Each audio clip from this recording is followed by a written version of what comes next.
Structure will come to order. I'd ask unanimous consent that the chairman be authorized to declare a recess at any time during today's hearing. And without objection, that is so ordered.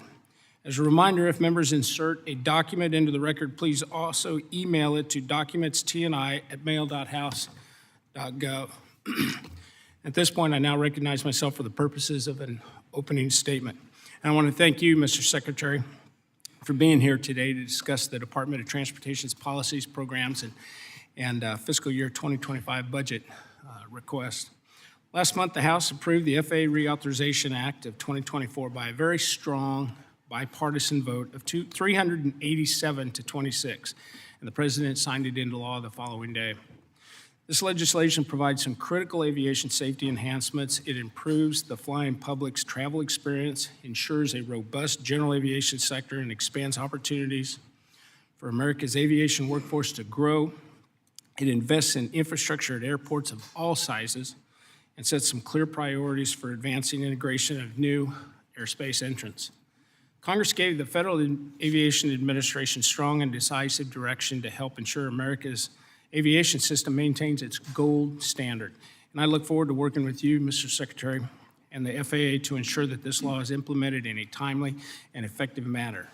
Now that the committee has completed its work on FAA reauthorization and has passed legislation out of committee to authorize the Coast Guard, reauthorize our nation's pipeline safety programs, and award a bill, we must begin to contemplate the next surface transportation bill.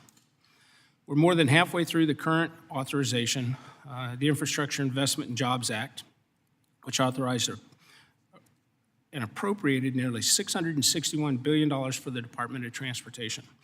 And I remain concerned about the slow pace at which the department is distributing IIJ funds, despite having received more than $364 billion since IIJ's enactment. DOT has obligated a little more than half and outlaid only 27% of the available funds. We're not seeing the realization of project benefits that were advertised following IIJ's enactment. Earlier this year, we heard from witnesses who testified that delays in distributing IIJ grant funds has caused costs to balloon, ultimately forcing grant recipients to absorb the increased costs or unfortunately, in some cases, abandon the project entirely. We also, I think, have to consider ways to pay for those infrastructure investments, which includes addressing, and we're going to have to address, the Highway Trust Fund's funding challenges. The Congressional Budget Office most recently projected that the Highway Trust Fund is going to become insolvent in fiscal year 2028 and is going to face a cumulative shortfall of about $274 billion over the next decade. I think we must maintain that user pays principle and find some solutions for putting the Highway Trust Fund on a more sustainable fiscal path. The department could do its part by more aggressively implementing the alternative funding pilot program, which is currently way behind schedule. But with that, I again very much want to thank you, Mr. Secretary, for being here today, and I look forward to a very productive hearing. And now I want to recognize Ranking Member Larson for his opening statement. Thank you, Chair Graves, for holding this hearing, and welcome back, Mr. Secretary, to answer questions and give us an update on DOT's progress as well as your budget. We have a large committee. We appreciate your time. Today we're going to hear about how federal funds provided by Congress and distributed by the DOT, how those funds are building a cleaner and greener, safer, and more accessible transportation system. The BIL provides record funding for these infrastructure projects.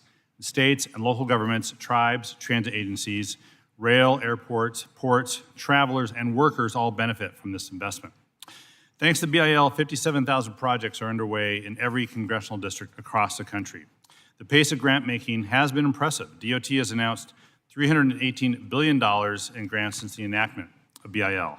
And the list is in the staff memo. I won't go through it all, but there are a lot of dollars out there being spent right now creating jobs. We're less than 3 years through a 5-year bill, which means there is more to come. And just this week, the department announced over $1.8 billion in rebuilding American infrastructure with sustainability and equity RAISE grants for 148 projects across the country, including the Port of Bellingham to modernize its shipping terminal in my district, and to the Tulalip tribes to improve road safety on and near their reservation. And this week, DOT is also announcing the availability of the remainder of BIL culvert grant programs, which my home state of Washington will be watching with great interest. Federal investment in Washington state and across the country means jobs. Jobs with good wages, benefits, and working conditions. And the impacts have been clear. In 2023, the highway construction industry added 2,800 jobs per month, the highest rate of job creation since the Bureau of Labor Stats began tracking the data. Congress directed investments into BIL to reduce carbon pollution and improve safety and equity outcomes to our transportation system as well. And I applaud the DOT's efforts to implement these provisions to measure and reduce carbon pollution from transportation resources and to improve highway safety. Yet, transportation emissions continue to rise and an epidemic of fatalities and injuries continue to plague our nation's roads. Addressing these priorities will continue to be a high priority for committee Democrats as we look forward to the reauthorization. On the FAA, as the chair noted, we passed a bill, had a strong bipartisan vote in the House and in the Senate. The legislation does a variety of things, including boosting airport project funding, advancing our leadership in aviation safety, and diversifying the aviation workforce. Provisions are now in the hands of DOT and, of course, the FAA, and we're eager to see the FAA turn these words into benefits for communities and aviation workers. Finally, I want to commend my fellow committee members, including Representative Amelia Sykes and Representative Chris DeLuzio, who led the charge to improve railway safety. Rail incidents and accidents continue to occur around the country, endangering people and communities. In fact, in 2023, there were approximately 1,500 train accidents. Just 2 days ago, the NTSB released its findings from the Norfolk Southern derailment in East Palestine and confirmed the urgent need to address rail safety. I urge this committee to take long overdue action on rail safety, so passengers and communities with rail in their backyards have a level of safety oversight and protection afforded to other modes of transportation. We're going to hear a lot about many topics today, Mr. Secretary, and we look forward to your answers. With that, I'll turn it back over to the chair and we get started on your testimony and member questions. And with that, I'll yield back.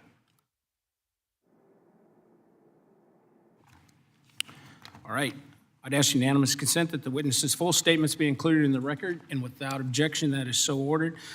I'd ask unanimous consent that the record of today's hearing remain open until such time as witnesses are provided answers to any questions that may be submitted to them in writing. Without objection, that is so ordered.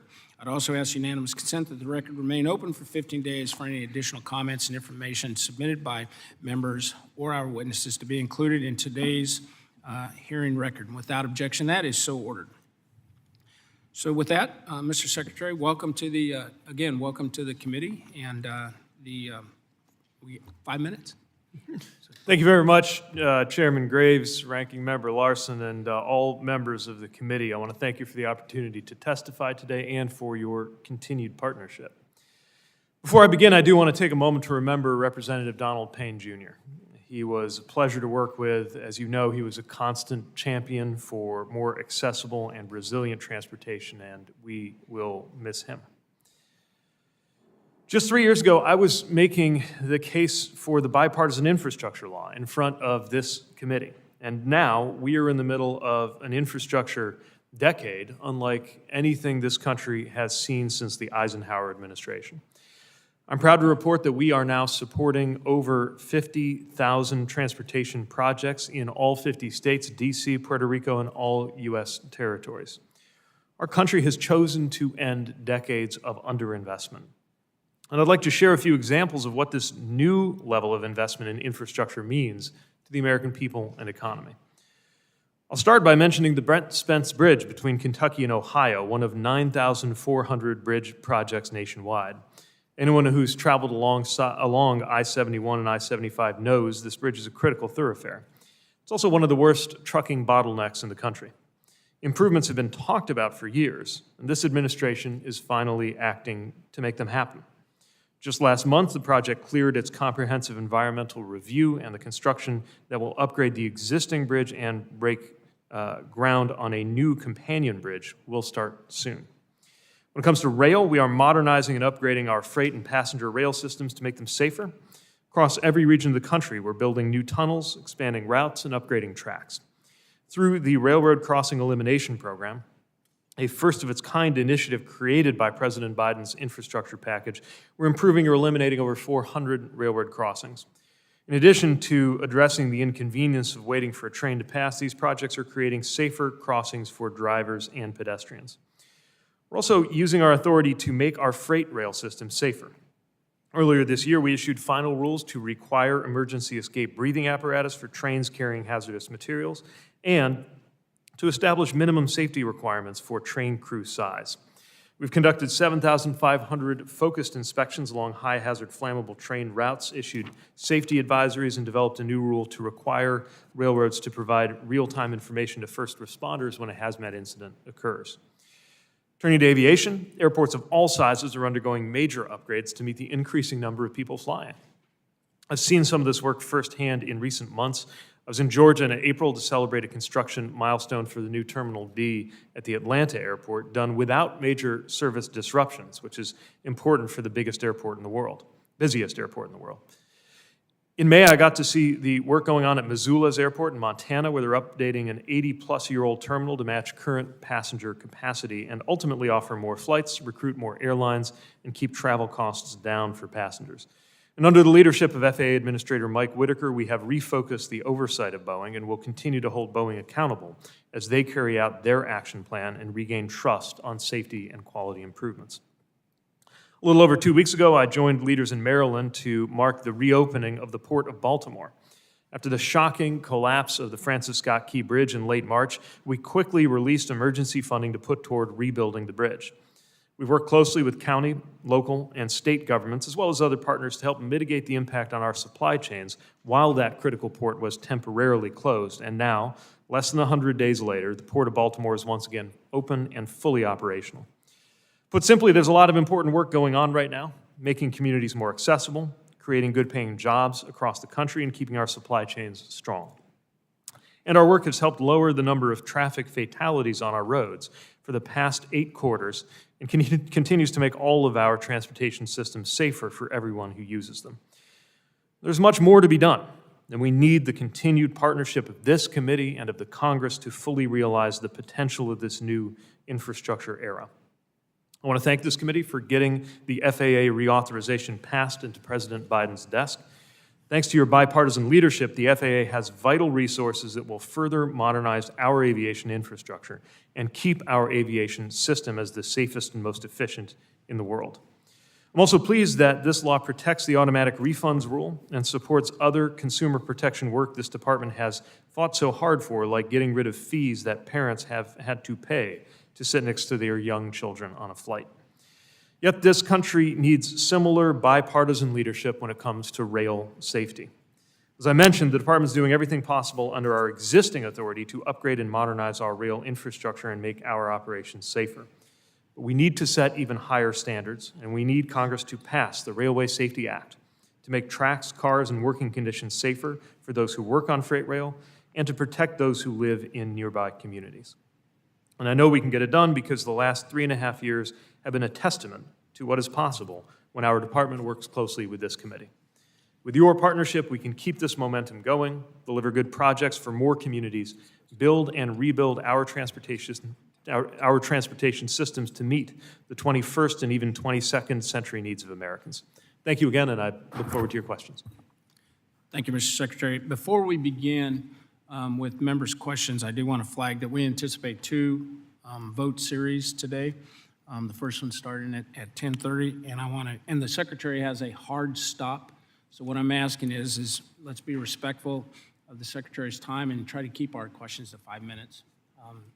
Stay underneath your, underneath our rules. So with that, I'm going to turn to Ranking Member Larson for opening questions. Thank you, Mr. Secretary, for coming today. I appreciate it. There's a lot of math out there in terms of how much you've spent, how much hasn't been spent, what's going on. By my math, we're about 52.8% of the way in terms of timeline to September 30th, 2026. Also by my math, the DOT has distributed about 48.1% of the dollars. So pretty close, not exact, but pretty close, almost half and half. Can you talk a little bit about some of the challenges you've had getting dollars out the door and what you've done to address those challenges so communities can benefit from the dollars in the BIL? Thank you. Yes, as you noted, we are more or less right in the middle of the 5-year life of this authorization, and depending how you measure, but by the most basic measure of funds flowing out, we've made roughly half of the funding available. As you know, our funding works typically on a reimbursement basis, which means not only do we have to announce an award, but there needs to be an agreement making clear that federal requirements have been met for that project. Then the project sponsor needs to undertake it, and then the dollars can be fully outlaid after obligation.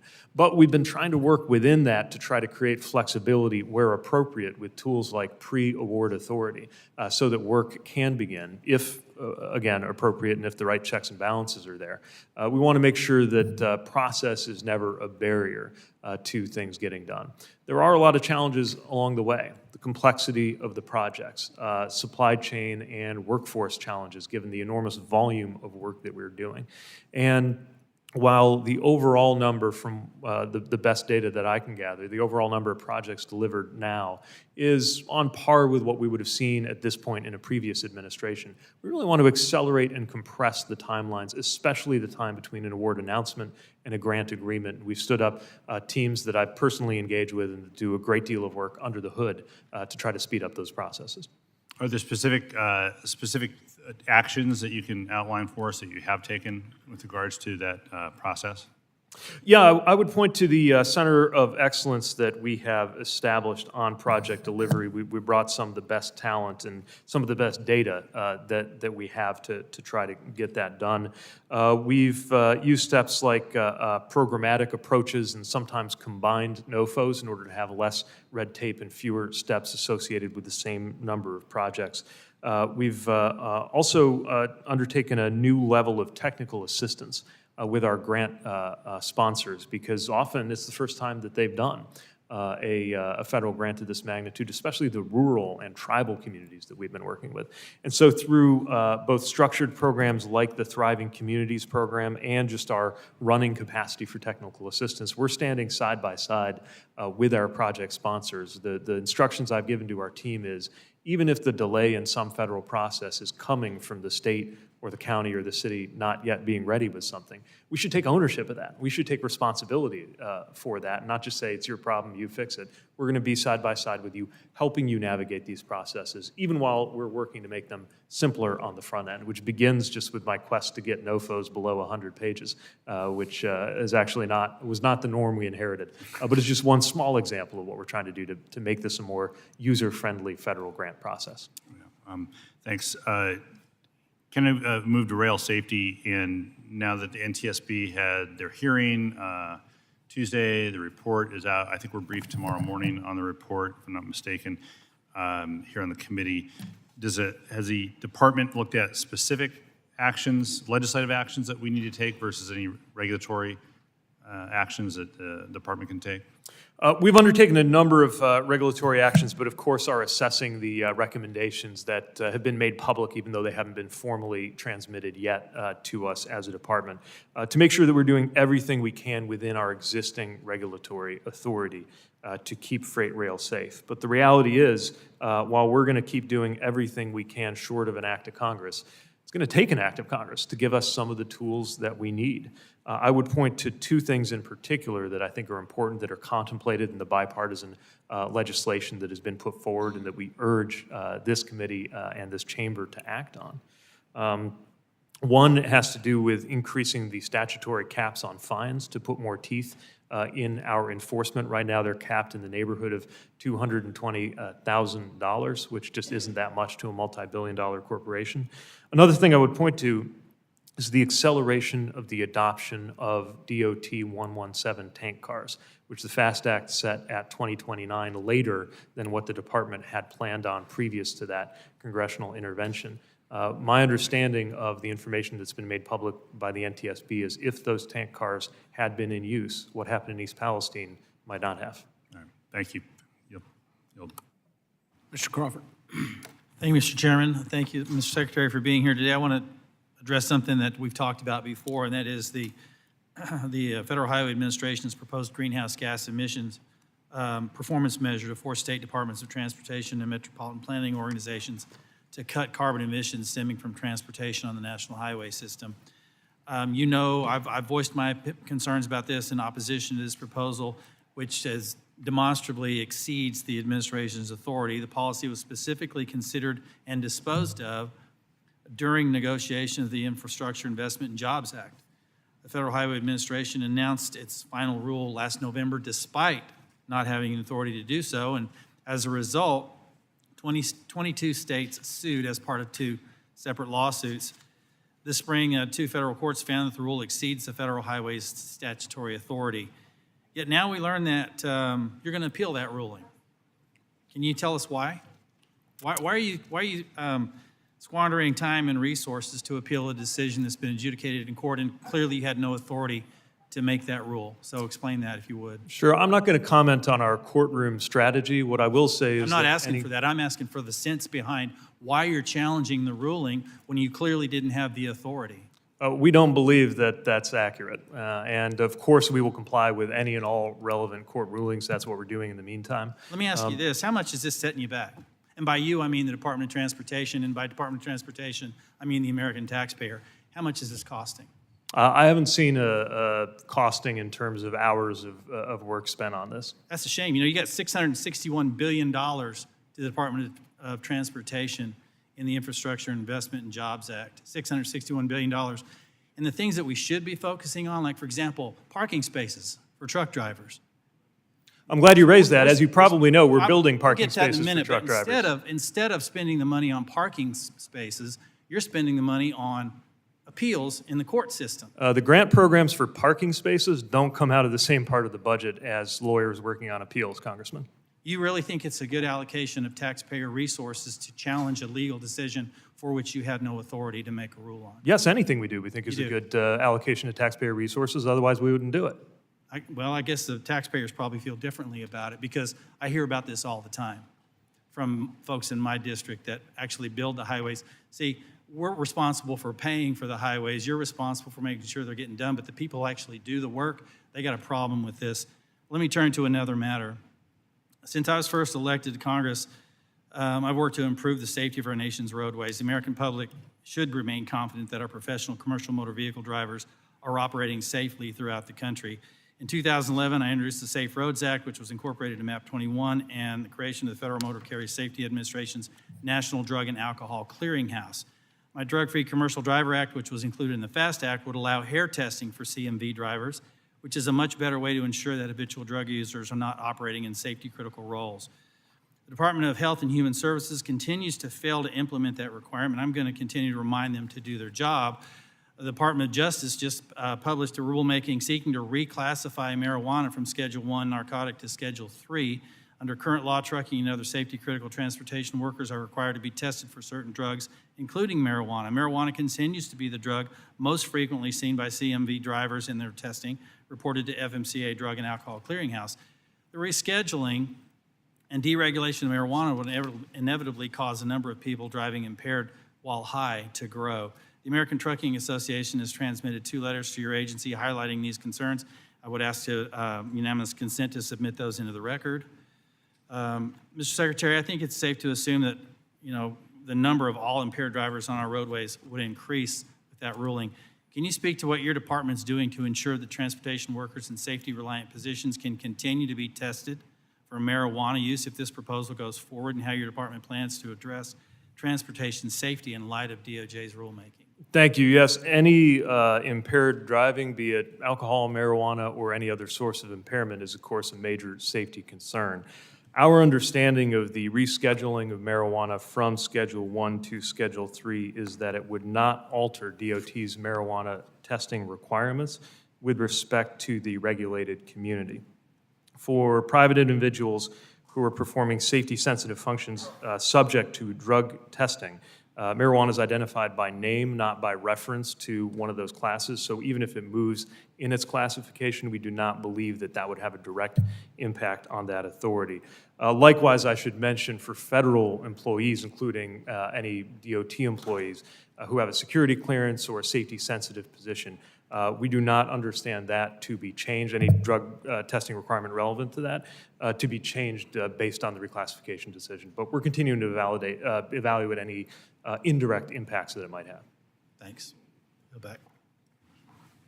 Congressman Napolitano. Thank you, Mr. Chair. Secretary Broderick, I reiterate the invitation for you to visit the 31st District in California again.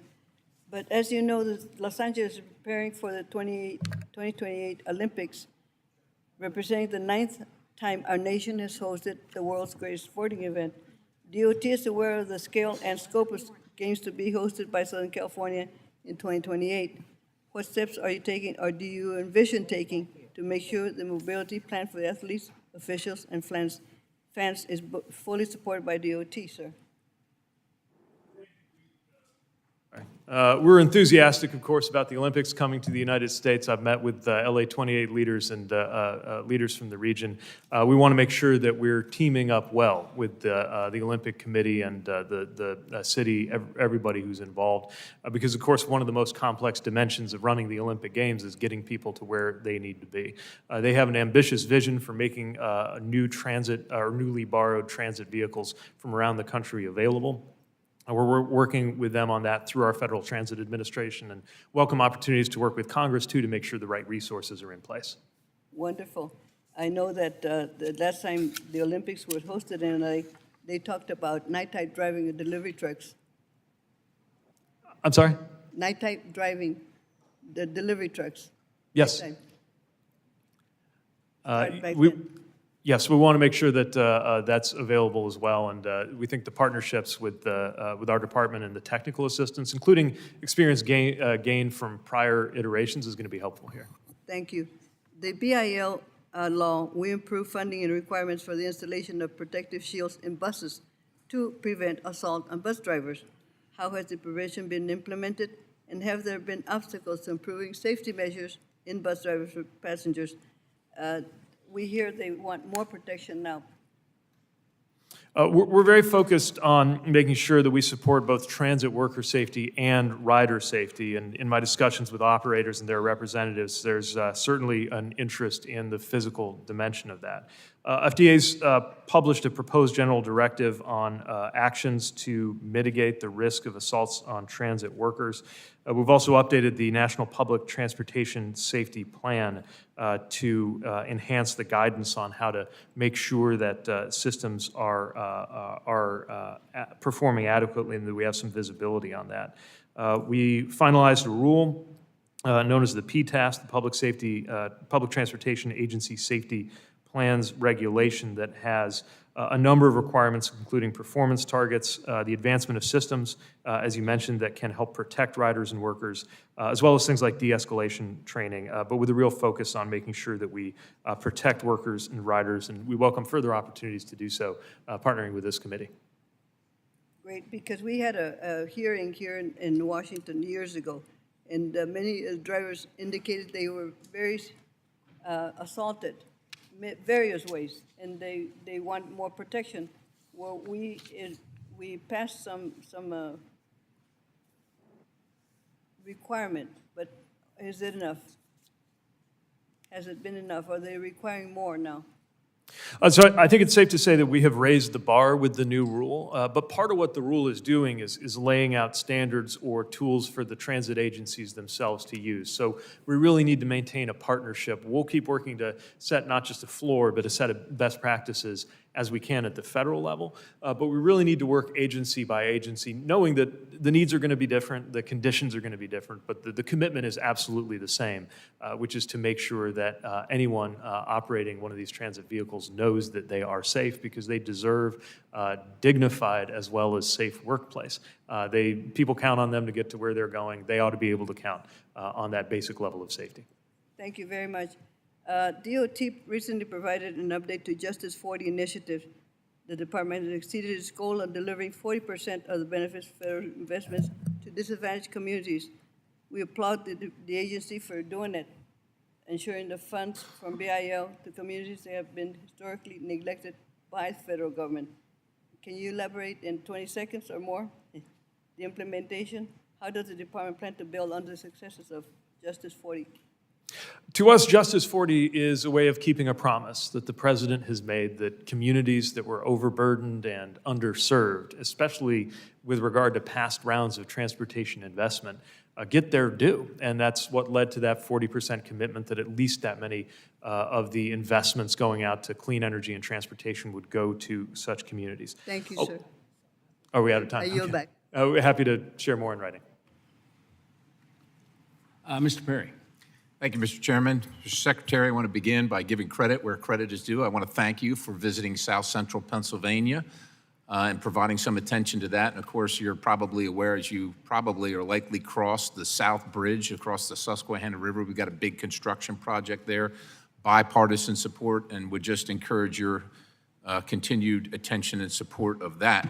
I want to turn to the electric vehicle market. As you can imagine, seems to me that the industry is in a bit of a tailspin, and the government-funded EV bubble appears to be deflating, even though that we're subsidizing it at tune of billions of dollars. The fact of the matter is 98% of all the cars on the road today are traditionally powered. 97% of the annual car purchases are traditionally powered.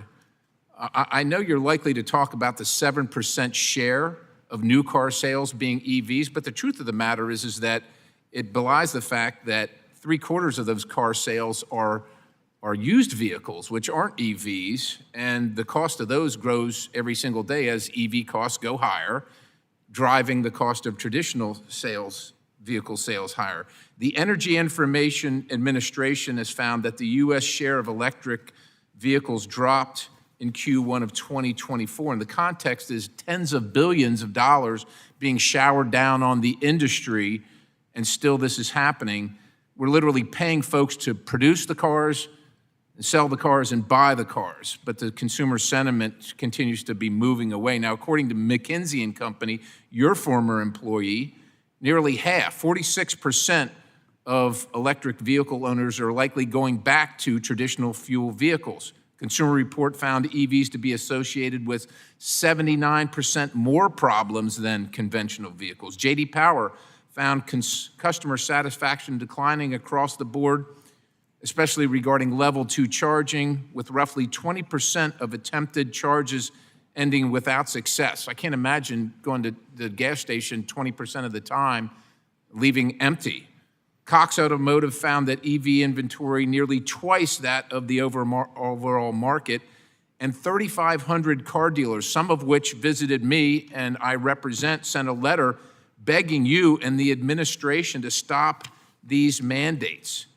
Now, recognizing that attempts to bribe the industry and the public into EV adoption have literally failed at this point, continue mandating CAFE standards, EPA tailpipe standards that are de facto EV mandates.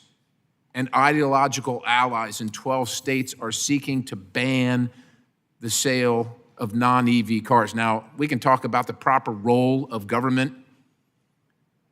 That'd be a great conversation, because I don't think that we have the authority or should have the authority to limit what consumers can buy in this regard, or what they can own. But clearly, Mr. Secretary, this isn't working. So I'm wondering, is there some point, and if you've identified some point where you will stop, where the administration will stop, where the federal government will stop this requirement and let the market decide, as opposed to this central planning model and this dictatorial policy? Well, thank you. Given time is limited, I will confine myself to addressing the factually incorrect portions of what you have said, beginning with the assertion that EV sales are going down. They are, in fact, going up. Does that include every the government single sales year, or private sales? Every single year, Private sales more or government Americans sales, have purchased Mr. Secretary? EVs. The entire market The overall. government's forced to buy them, so sales are going up, but private sector... There are private is sales not. too, yeah. I'd like those numbers. Sure. 1.2 million EVs were sold in the U.S. in 2023. How many government and how many private? We'll get you that breakout, but as you know, more private citizens buy EVs than government purchases. No, I don't Let know me that. I don't think address that's the factually second true. factual mistake in your Okay. remarks, which was that EV costs are getting higher. They're in fact getting lower, and according to J.D. Power, have now reached parity or are slightly lower than With the or without equivalent subsidy, gas-powered Mr. car. Secretary? With or that without does, yeah, that does include the subsidy. That's right. But the point is, they are going lower. each But they're passing not, year. 'cause we're all Your buying them. statement that they are We're all going paying up is for them. incorrect. The third incorrect assertion you made is that sales dropped in Q1. They did not drop compared to Q1 of the previous year. Of course, if you compare them to Q4, they drop, because they always do, because car sales are seasonal. But I would imagine most people are aware of that. And No, I'm fourth, talking about I want to particular address the EV, Q4 to Q1. EV, not just overall car sales. Any car sales go down Q1 to Q4 because more people buy cars in Q4. But what I'm telling you is every single year, more Americans buy EVs than the year before. And the word tailspin is just a bizarre word to use for a growing sector of our economy. We also think that since that's the way that the market is headed, we should not allow China to build on the advantage that they developed during the Trump administration, not because they're environmentalists, but because they understand the economic power of trying to dominate the EV market. We want those EVs to be made in America, and increasingly they are. I'm happy to have them made in America, Mr. Secretary. What I'm not happy about is the mandate. The American people should be able to buy That brings me to the any fourth and vehicle final that thing they that want to. I need to yield. challenge as being factually inaccurate, which there is no mandate. You can purchase a gas car if you want to pay gas prices at the pump, but if you don't, you can purchase an EV with our help. We're going to try to get one more question in, Mr. Cohen. Thank you. The Board of vote- the fall the to vote has Secretary started. Buttigieg. Thank you for coming, Secretary. I appreciate your coming and testifying, and it's always good to see you and discuss America's needs and Memphis's needs, which are America's needs, as you well know. Your department and your leadership have made tireless efforts and been instrumental in advancing our infrastructure. The Infrastructure Investment and Jobs Act, we've had most significant investment in infrastructure in decades, addressing critical needs in our roads, bridges, transit systems, and more. I thank you and President Biden and those that voted for this bill. Several discretionary grant programs, such as the Rebuilding America Infrastructure and Sustainability Equity discretionary grant program, RAISE, important. Just funded a program, which I appreciate, in my district, that completed the Wolf River Greenway, a 26-mile pedestrian and bicycle path that needed to be completed, and it's a great opportunity for people to get exercise and get away from some communities and get into a better natural surroundings. And we passed almost unanimously, not unanimously, with great bipartisan support, the FAA reauthorization. Those improvements were needed yesterday, but we've got them now. Let me ask you about the I-55 bridge. I know you've heard from multiple stakeholders in my district about the bridge investment program to replace the I-55 bridge. Only 2 bridges cross the Mississippi River in Memphis, one of which you came to Memphis to see, the I-40, when it was closed for several months because of problems and basically caused by Arkansas not inspecting it well. But now it's clear we need a new bridge. This was built at a time when there were not, before the interstate highway system, so it didn't have any interstate highway levels of protection and stats, and it was before we had seismic vulnerabilities for older bridges. The bridge investment program is very competitive, I understand, but this is an important bridge for America. Can you give me any idea of when the FHWA ratings will be shared with applicants and when funding might be announced? Thank you. As you noted, I had an opportunity to see for myself the critical importance of the I-55 bridge, both for individuals and for America's supply chains. And we're conscious that that bridge project has approached the department in the bridge investment program. Right now, Federal Highway is going through its process with a preliminary review and rating, and then a dialogue with applicants that gives them an opportunity to supplement their applications based on anything they've learned. We reached out to Tennessee's DOT earlier this year to provide some of that feedback and then continue that process. I also want to note that any highly recommended or recommended bridge project application that doesn't give an award in the year when it comes in will be automatically carried forward for consideration under the next fiscal year unless they opt out. In terms of timing, we're working through it right now for the 23-24 cycle, hoping to make a round of awards later on this summer, and again, very conscious of the importance of that particular opportunity for the community in the region. Thank you, Mr. Secretary. Passenger rights has been an important part of my service on this committee, and I know you've done a lot with it, and I thank you for your recent rules on fee transparency and cash refunds for flight cancellations. What do the implementation timelines and enforcement of these rules look like? So the rulemakings each have their own clock, typically 6 months or less to comply, although I will note that the refund provisions that were included in the FAA reauthorization go into effect right away. And so it's simply a matter of us aligning the mechanisms to be able to do so, which we're working to do promptly. we are proud of our record on passenger protection. We know there's always more work to do as well. And so we're continuing rulemakings on topics like making sure that you don't have to pay extra to sit next to your kid on a flight, and looking into the issue of compensating passengers for extreme delays, in Pay addition extra to for not sitting, refunds. for not sitting next to somebody else's kid? Let me ask you about the airplane seat sizes, which is something I've worked on for many, many years. They've gotten smaller and more crowded. There were 26,000 comments about the discomfort of current seat sizes. Given your recent efforts to improve the passenger experience, nothing could be more important than a comfortable seat. Can you assure us that seat width and pitch will not get smaller? We continue to assess what our authorities might be in this regard. I can certainly assure you as a frequent flyer that I've experienced the squeeze you're describing. Of course, in order for us to undertake regulatory action, it would need to align with one of our statutory authorities. FAA has looked into some of the safety implications of that. Let me just ask you this. When they do the study, last time they didn't have anybody over 60 or 65 and nobody under 18, nobody with a disability, nobody with a dog. Can you make sure it looks like the flying public? That was an absurd test they did. We're conscious of the limitations under the study that was run before, and we'll certainly hold that in mind in going into any future study or My last thing, simulation. just to throw it out, safe streets. Memphis was unfortunately first in pedestrian deaths, and we need more safe streets money. And I know you're dying to ride the train from Memphis to Nashville to Atlanta, and I look forward to doing it with you. I yield back the balance of my time. Likewise, thank you. I knew the Cohen row of seats was going to come up at some point in this hearing. With that, we do have a vote series going on, and I apologize to you, Mr. Secretary, for this. They obviously didn't consult us when it came to timing of the votes, but we will stand in recess until we finish, and hopefully that'll be sooner rather than later. Thank you, Chairman. Committee stands in recess.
We're reconvening the previously recessed hearing. As a reminder, members should limit their remarks to the allotted 5 minutes. With that, I recognize myself for 5 minutes of questions. And Secretary Buttigieg, I'm hearing from constituents that they are concerned about a potential port strike across the entire East and Gulf Coast ports if a contract agreement is not reached by September 30th. This will be devastating for Arkansas businesses that rely on the ports to move their import and exports to customers.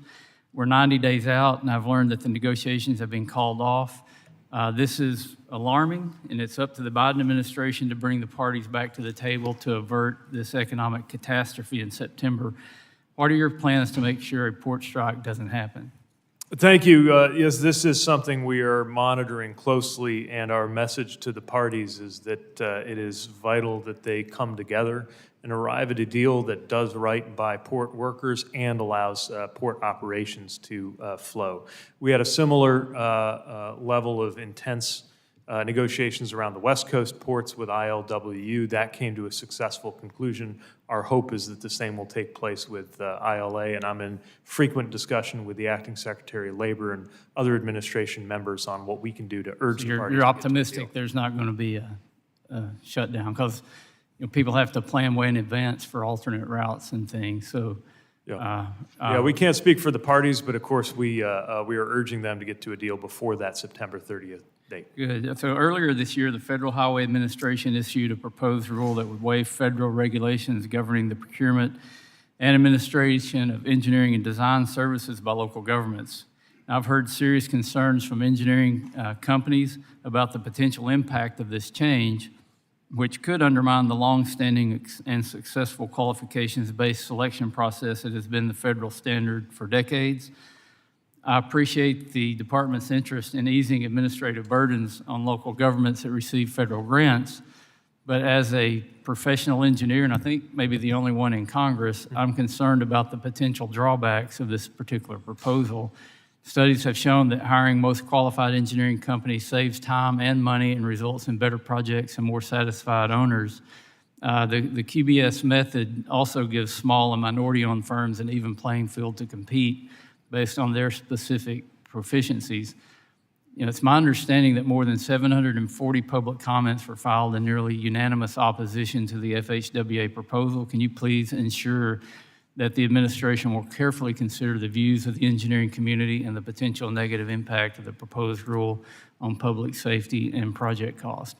Yes, I'll take care to look into that, and we want to make sure that anything we do that affects the relationships with the engineering community is responsible and conducive to good, effective, safe project delivery.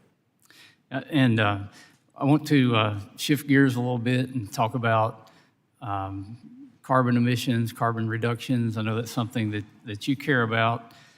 And can you tell us what percentage of the world's carbon emissions does the U.S. produce? I think it's less than a fifth, depending how you count it, of which the single biggest economic sector is transportation. Right, so the government data says 13.49, 13.5% is from the U.S., and like you said, the biggest sector is transportation. What's the percentage of that? I don't have that off the top of my head. 29%. So if we take 29% of 13.5%, that gets us down to between 3 and 4% of global emissions come from U.S. transportation. What percentage of that is passenger cars and light-duty vehicles? So I know it's one of the single largest categories. I don't have a About percentage breakout for you. 57% of that. Mm-hmm. So if we take 57% of that second number, we're down around 2%. So if every internal combustion engine vehicle in the United States was magically converted to an EV overnight, what would that say the potential to reduce global greenhouse gas emissions would be? By that logic, Congressman, none of us should ever vote. We are all doing our part to do something about a global change, and I believe America should lead the world. I disagree with you on that. We should vote smartly. We should put smart policy in place.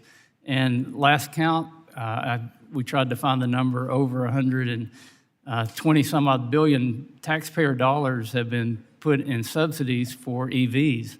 Now, that's if all the fuel going into these EVs came from non-carbon emitting sources. Do you know how much electricity in the United States comes from non-carbon emitting sources? Even if all of that electricity came from fossil sources, it would still be cleaner because EV engines are more efficient. I think you need to go back and look at physics a little bit. Okay, the because- physics, Congressman, are that an EV engine is 90% efficient, where even the best ICE engines are lucky to get to But 40%. the plant that made the energy is not 90% efficient, and internal combustion engines are 25 to 30% efficient, but you've got the efficiency of the generating plant plus the losses in transmission, and don't try to make the efficiency argument. The bottom line is, Well, I'm definitely going to try to make the efficiency argument because I think it's important. well, use good data if you're going to do that. Sure, well, the good data is that between the regenerative braking and the 77% You're talking about once the energy's in get to about 90%. once the energy's in the EV.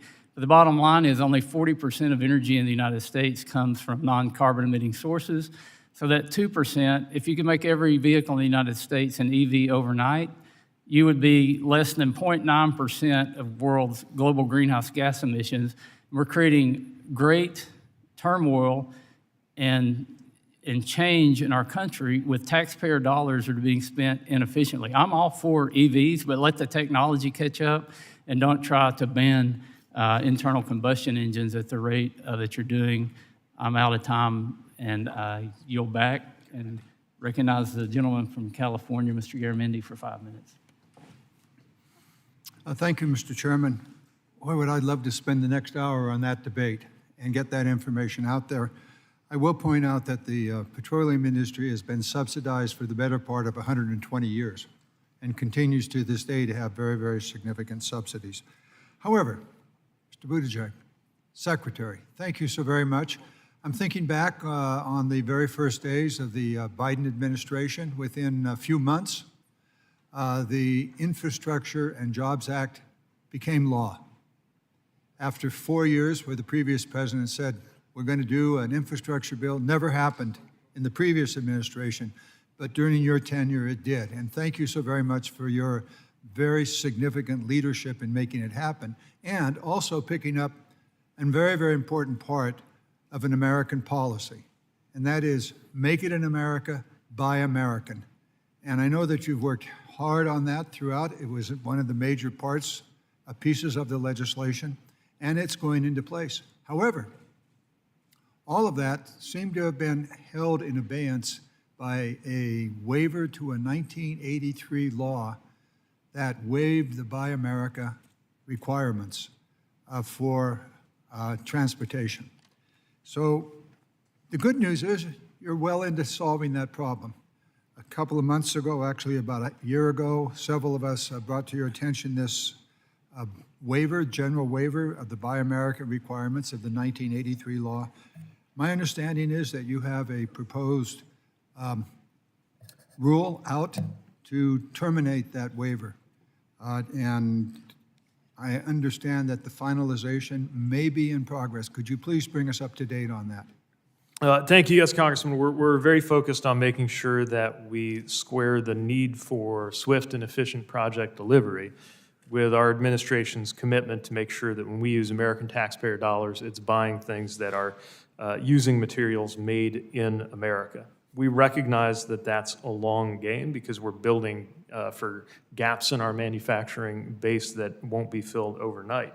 But we know that we have an opportunity here to build those industries through both the demand and the rules that we have. Right now, DOT and the operating administrations are working to provide guidance over the guidance that came out from OMB to help specify any answers to questions that project sponsors might have, knowing that there's a lot of complexity to this. To be clear, some waivers may be required, but they will be limited, targeted, and conditional, and only offered when we're confident that it's the right thing to do and still does right by our overall goals to build American capacity. I thank you for that. Those of us that have been on the Buy America train road for the better part of our careers are going to watch very closely about the breadth of those waivers and the length of them. Short-term waivers, perhaps necessary, but if they become long-term waivers, then we've accomplished nothing on the Buy America, Make It in America, and rebuilding our industry. I want to thank you and the President for putting in place an industrial policy for the United States. This is one piece of it. There are a couple of other elements out there I want to bring to your attention with regard to Buy America. Chairman DeFazio, when he was here, and Senator Cornyn and I and others brought to the attention of all of us that the China Railroad Construction Corporation and BYD were finding a way of bringing into the United States Chinese rolling stock from Chinese government-controlled companies. That seems to have been abated. I urge you to watch carefully. They're trying to get around that in many different ways. Finally, the application of all of this to airports. The waiver may apply to the airports. Watch carefully. The policy of the President was to make it in America, Buy America. You and I and others will work diligently to see that that happens. Thank you. Thank you. You have my commitment to work with you on that. Thank you. Yield back. The gentleman yields. Mr. Babin is recognized for 5 minutes. Thank for you very questions. much. Thank you for coming to the Hill today, Mr. Secretary. In 2023, the state of Texas received less than 2% of all DOT federal grant awards, despite having contributed over 10% of the funding to the Highway Trust Fund. Is Department of Transportation making any attempts to be more equitable in their distribution of federal grants across the states? Thank you, Congressman. We pay close attention to the importance of geographic distribution as one of the considerations in our competitive programs. Of course, each program has its own criteria. Project proposals are evaluated based on how they score against their criteria. Certainly a number of some of the most compelling projects we've been able to support have been in Texas.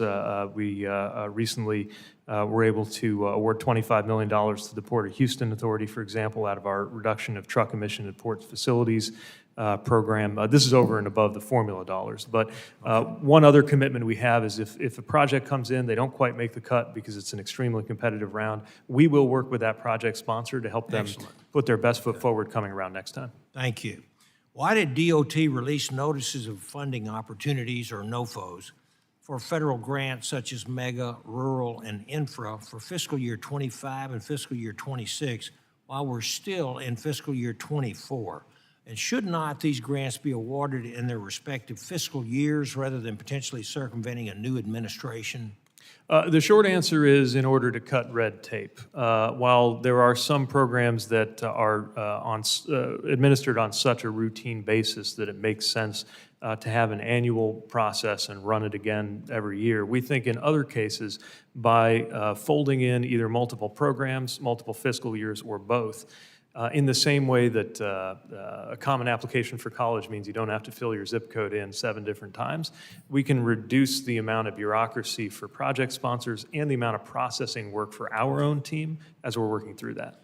What steps has USDOT taken to address the issue of grant agreements between USDOT and federal discretionary grant awardees that are taking more than a year to complete?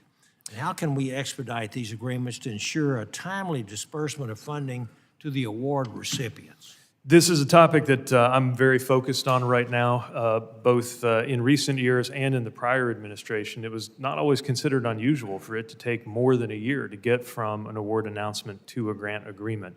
We think compressing that amount of time is part of what it'll take to deliver projects more quickly. Part of the challenge, of course, is that a grant agreement can only certify that a project meets federal requirements if it's actually true. But I want to make sure we take some responsibility for a project sponsor working through that process rather than just folding our arms and saying, you know, we're not going to sign off until you do everything on your own. So I can assure you we talk about this just about every week and are taking a number of steps that we think will help compress that process. International freight movement continues to increase at incredible rates, and in Texas, our state agencies, including the Texas Department of Transportation and our Department of Public Safety, are working with autonomous vehicle industry to make border crossings seamless, effective, and efficient while ensuring illegals are not coming across the border. What national support and funding enhancements specifically to the border region will be proposed to accommodate the increase in freight coming from Mexico into the United States and passing through to Canada? As you note, there is a strong and swiftly growing demand and flow of goods across that border, and it's going to be more important than ever to make sure it is safe and secure and at the same time that it flows efficiently. Several of our grant awards have gone to modernizing land ports of entry in ways that we think will help them efficiently do so. And our Federal Motor Carrier Safety Administration is very focused on making sure that inspection capacities keep with the times. Would certainly welcome an opportunity to work with Congress on any authorities or resources that might help us take advantage of those new technologies. All right, and one last final question. Perhaps you read the editorial in last weekend's Wall Street Journal entitled "Biden's LNG Export Pause Hits Ukraine," and I have a copy of it here, which I'd like to enter into the record, Madam Chairman, that decried the Biden administration's decision to block LNG exports to our allies. This article specifying Ukraine, and this which seemingly plays right into the hands of Vladimir Putin. Secretary Buttigieg, you have responsibility in your department for the Deepwater Port Act, which would improve our nation's ability to export energy products around the world. However, I understand that your department is not implementing the statutory deadlines and notices imposed by last year's NDAA, and is not having regular or any in-person meetings with applicants so they can possibly understand the agency's concern. I've heard so much runaround, and I'd just like to know what the truth is, if you can. I can assure you our Maritime Administration team works diligently on applications that come through. They are not subject to the restrictions that were cited in that article that are more on the Department of Energy side. We'd be happy to provide you an update on the status of some of the pending applications. Great, thank you, and I yield back out of time. The gentleman yields. Ms. Titus is recognized for 5 minutes for questions. Thank you very much. Mr. Secretary, it's nice to see you again. Thank you for your patience and waiting for us to come back to vote.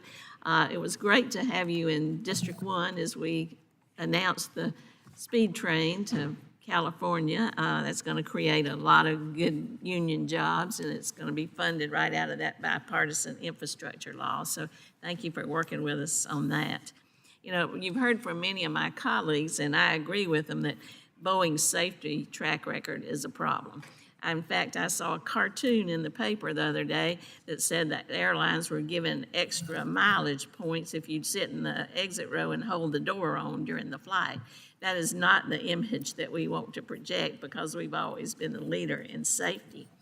But another safety issue that I wish you would address is the number of air traffic controllers. I've heard you say that it's a problem. We have a real shortage. There's a hiring target of 2,000 in the fiscal year 2025. I worked with Mr. Yackham on an amendment to the FAA bill to do maximum hiring through the FAA Academy. Could you talk about those deadlines and if there's anything we need to do to help the Academy with resources or changes that will help us to try to catch up to this shortage? Thank you for your attention to this issue. We share that concern. Over many, many years, the number of air traffic controllers qualified and working has gone down. The good news is that's finally stabilized and begun to go up a little bit, but the problem is we need it to go up much more quickly. In order to do that, we've requested, as you mentioned, funding for to hire 2,000 in the coming fiscal year. We would welcome your support for that funding. We've also worked to increase the what we call the force multiplier of CTI, collegiate training initiatives that can work alongside, never at the expense of, but alongside our excellent facility in Oklahoma City to help get more controllers qualified quickly. And certainly eager to continue working with you both to implement all the provisions of the FAA reauthorization and just to make sure that the funding and the recruiting stays on pace. I was going to ask you about the recruiting. How have you beefed that up? Where do you recruit? With whom do you recruit? So we get a remarkable number of applicants every time we open a cycle, and we're encouraging people from all walks of life to consider a career that can be rewarding and lucrative. It's very rigorous, though, and not everybody who comes through the door even makes it through the first few steps. course, that rigor is a good thing, and I should assure you, none of the measures we're taking involve reducing that high bar of qualification, but we do want to make sure we support those applicants and help them meet those high bars so that they can have a great career and we can have the numbers we need in our air traffic control workforce. Well, thank you for that. If I can shift gears a little bit to the drone industry, domestic drone industry, and the rulemaking that it's occurred in the past for the line of sight issue. You had 90 experts who submitted a report saying we need to do this, and they made some recommendations to the FAA. A rule was put forward. I worked with Mr. Graves, who chaired the aviation subcommittee, hoping to get something by September. Can you tell us kind of how that process is going? Will you meet the deadline? Are there any problems we need to address? We certainly understand the importance of that rulemaking. There's complexity in this, the novelty of this issue. We also see the growth of these drones, and we know there's going to be more and more of them entering the national airspace. So I know the team is hard at work at that. I'll try to get you more of an update. We are conscious of the reauthorization provision, creating a time frame for that work to get completed. I just don't want to see us fall further and further behind other places, Europe, Australia. Understood. Well, thank you. If you'll let me know, I appreciate it. Will do. Thank you. Thank you. The gentlewoman yields back. Mr. Graves is recognized for 5 minutes for questioning. Thank you, Madam Chair. Mr. Secretary, thank you for being here. It's nice to see you again. I want to raise 3 things with you. Number one, an issue you and I have talked about both at hearings and otherwise, just concerns about the impact of the IIJA when considering things like inflation, supply chain, and construction costs. As a matter of fact, analysis by Federal Highway Administration shows that from when the Biden administration came in till now, we've seen about a 69% increase in cost of construction.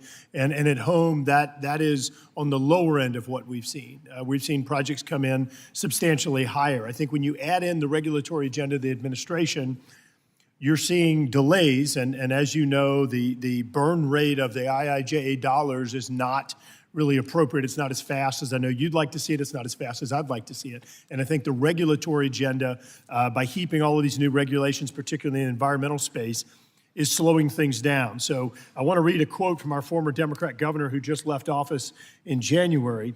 He said, "We're slated to receive at $6 billion from that act," meaning the IIJA, over 5 years for traditional infrastructure-related service transportation, and that's going to be very helpful. But we also have to manage expectations. Of that $6 billion, $5 billion we were going to get anyway. So the additional funding is about $200 million a year. Again, that's very helpful, but there are a lot of people who think that the $6 billion is on top of the base funding.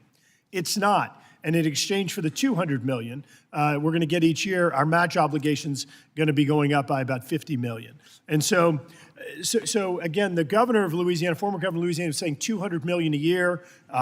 You have an inflation rate, again, adding 69% in there. You do the math, that means that Louisiana is actually getting behind, not getting ahead in terms of the legislation, which I know is not an objective that you or I would like to see. Secondly, I've raised with you a number of times the criteria that we have concerns with where you came in and unilaterally, without statutory action, said that in all of your grants, you're going to consider climate change, racial equity, environmental justice, and enhancing union opportunities, criteria that I have concerns with because of the lack of metrics or specificity.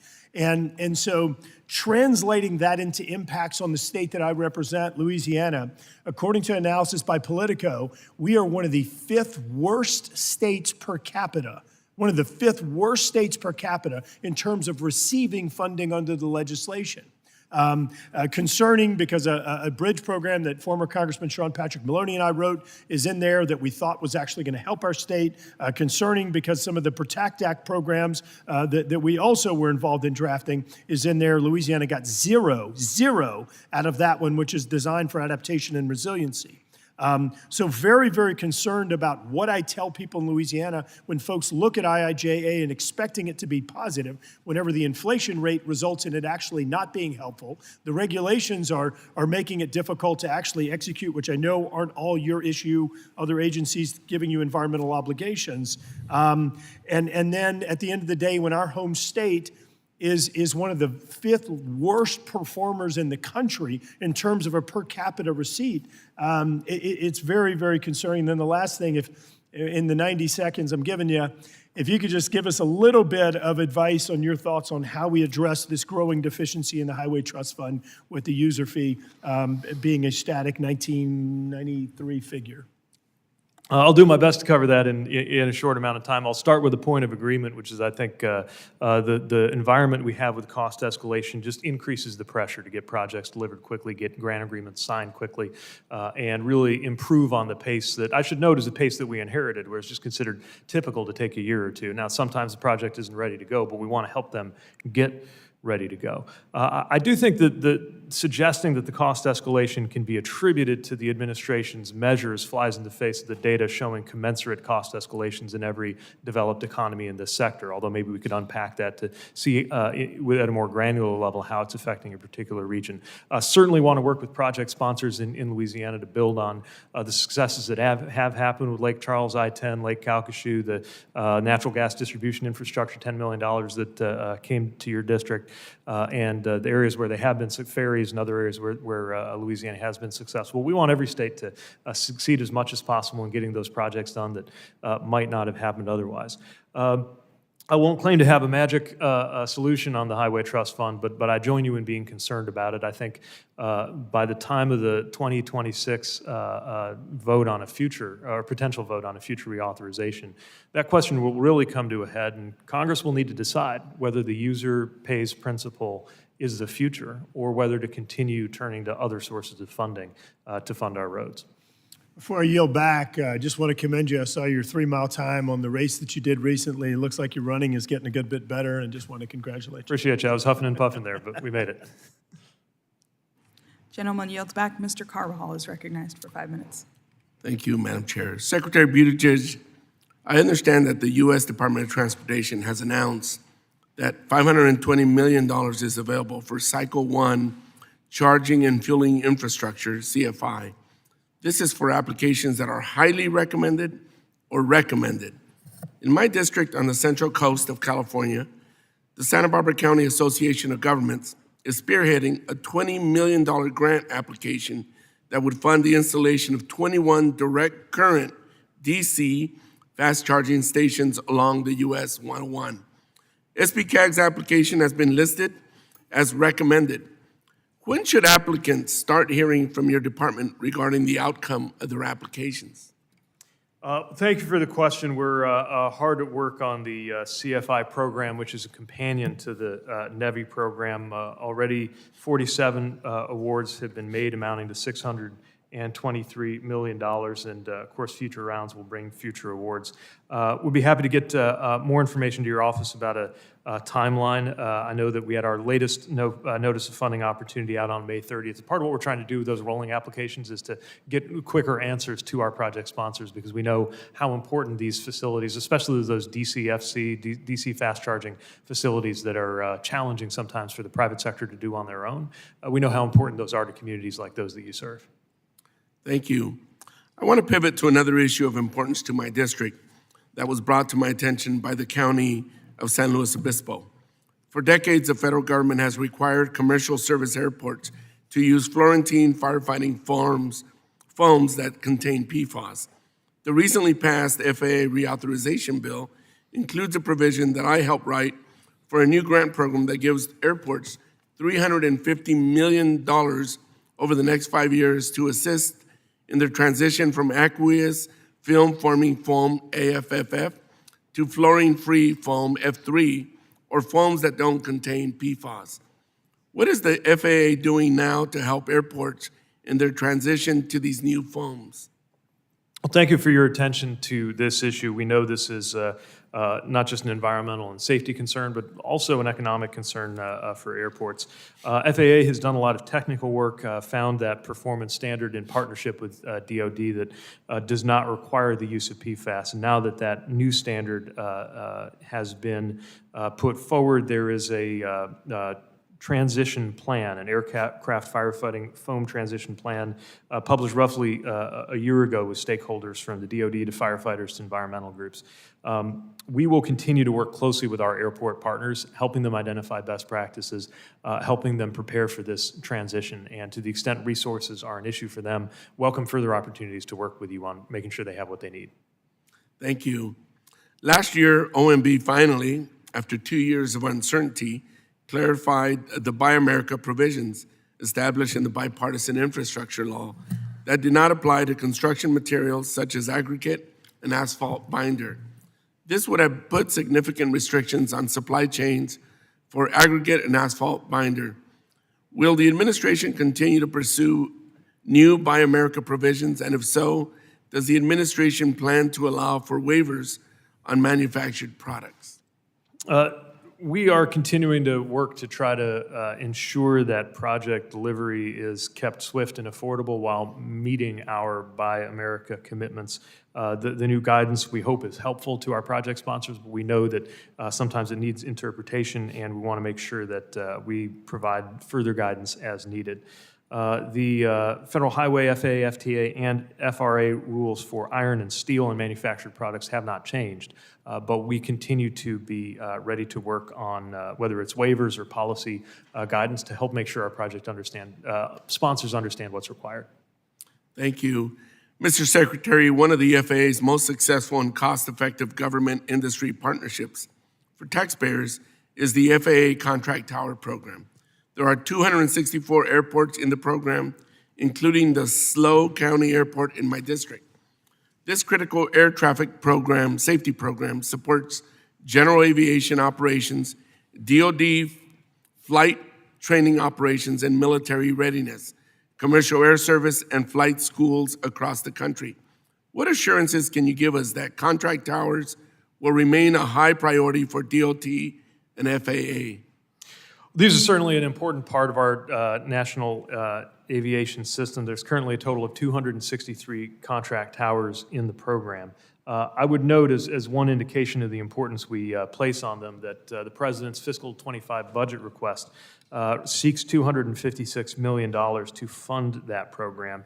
It includes measures to try to cover the cost growth that has taken place. Vendor contract prices have escalated about 22% from 2020 to December last year. We're continuing to work to help them keep up.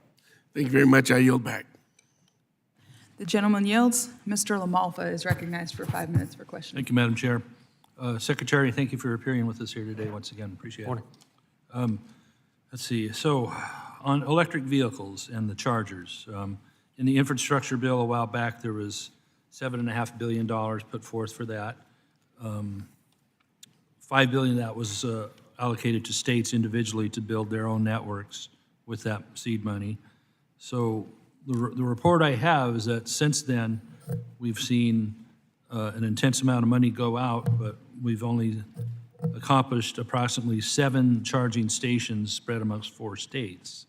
So we have this term investment that doesn't seem to be hitting much of a goal as people are still frustrated with the electric vehicle owners we have still seem to have a lot of challenges finding what they need in order to go more than 30 miles from home, for example. So, and then the nature of the EV stations themselves they're exempted from the Buy America provisions. So we're buying these components from China and other overseas. So that's disturbing because we should be building it here when we are, and we would have the ability, which leads to a couple more questions, but Secretary, with my understanding there's another $1.3 billion that was added to that initial 7.5. Why are we doubling down on more when the performance so far has been basically only 7 stations? Well, so to be clear, there are 186,000 public chargers across the United States. That's about double what it was when President Biden arrived. Most of those have been put in by the private sector, but we believe that public sector involvement is necessary to build out the rest of the network, hence the NEVI program that you referred to.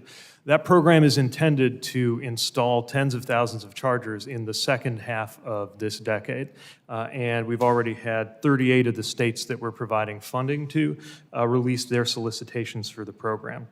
We're even going to see the first few hundred of those chargers installed this year. As you mentioned, there's even a tiny handful that are up and running today, but I want to emphasize our expectations have been that the peak year for installation would be 27 or 28 because this is a totally new program for the states. I do want to emphasize also that these This charging program is subject to Build America, Buy America provisions. There is flexibility in that to recognize the fact that we're standing up what's effectively a new industry in the United States. But we're committed to making sure that that new American industry is homegrown, is creating jobs right here on U.S. soil. And as the states work toward their procurement, we think we're going to really see that demand signal lead to a burgeoning of that industry here in the United States of America. The difficulty of the Buy American is that we don't seem to be able to produce in this country. Well, the mined raw materials have to come from somewhere else, and then the manufacturing pretty much stays in those other areas. And so we're not doing well at Buy American on what comes from the mines as well as the finished products. So Well, that's a big part of what we're changing through the president's initiatives. DOE now estimates with the new awards, for example, for producing a domestic battery supply chain, that we will have enough graphite to support 47% of the U.S. demand domestically. We're also working on partnerships with friendly countries so that when we do need to turn abroad for materials or refinement, we're not necessarily turning to places like China. And increasingly, recycling will be important. Well, let me because drill down on some of these that. materials live indefinitely. Thank you. Let me drill down on that.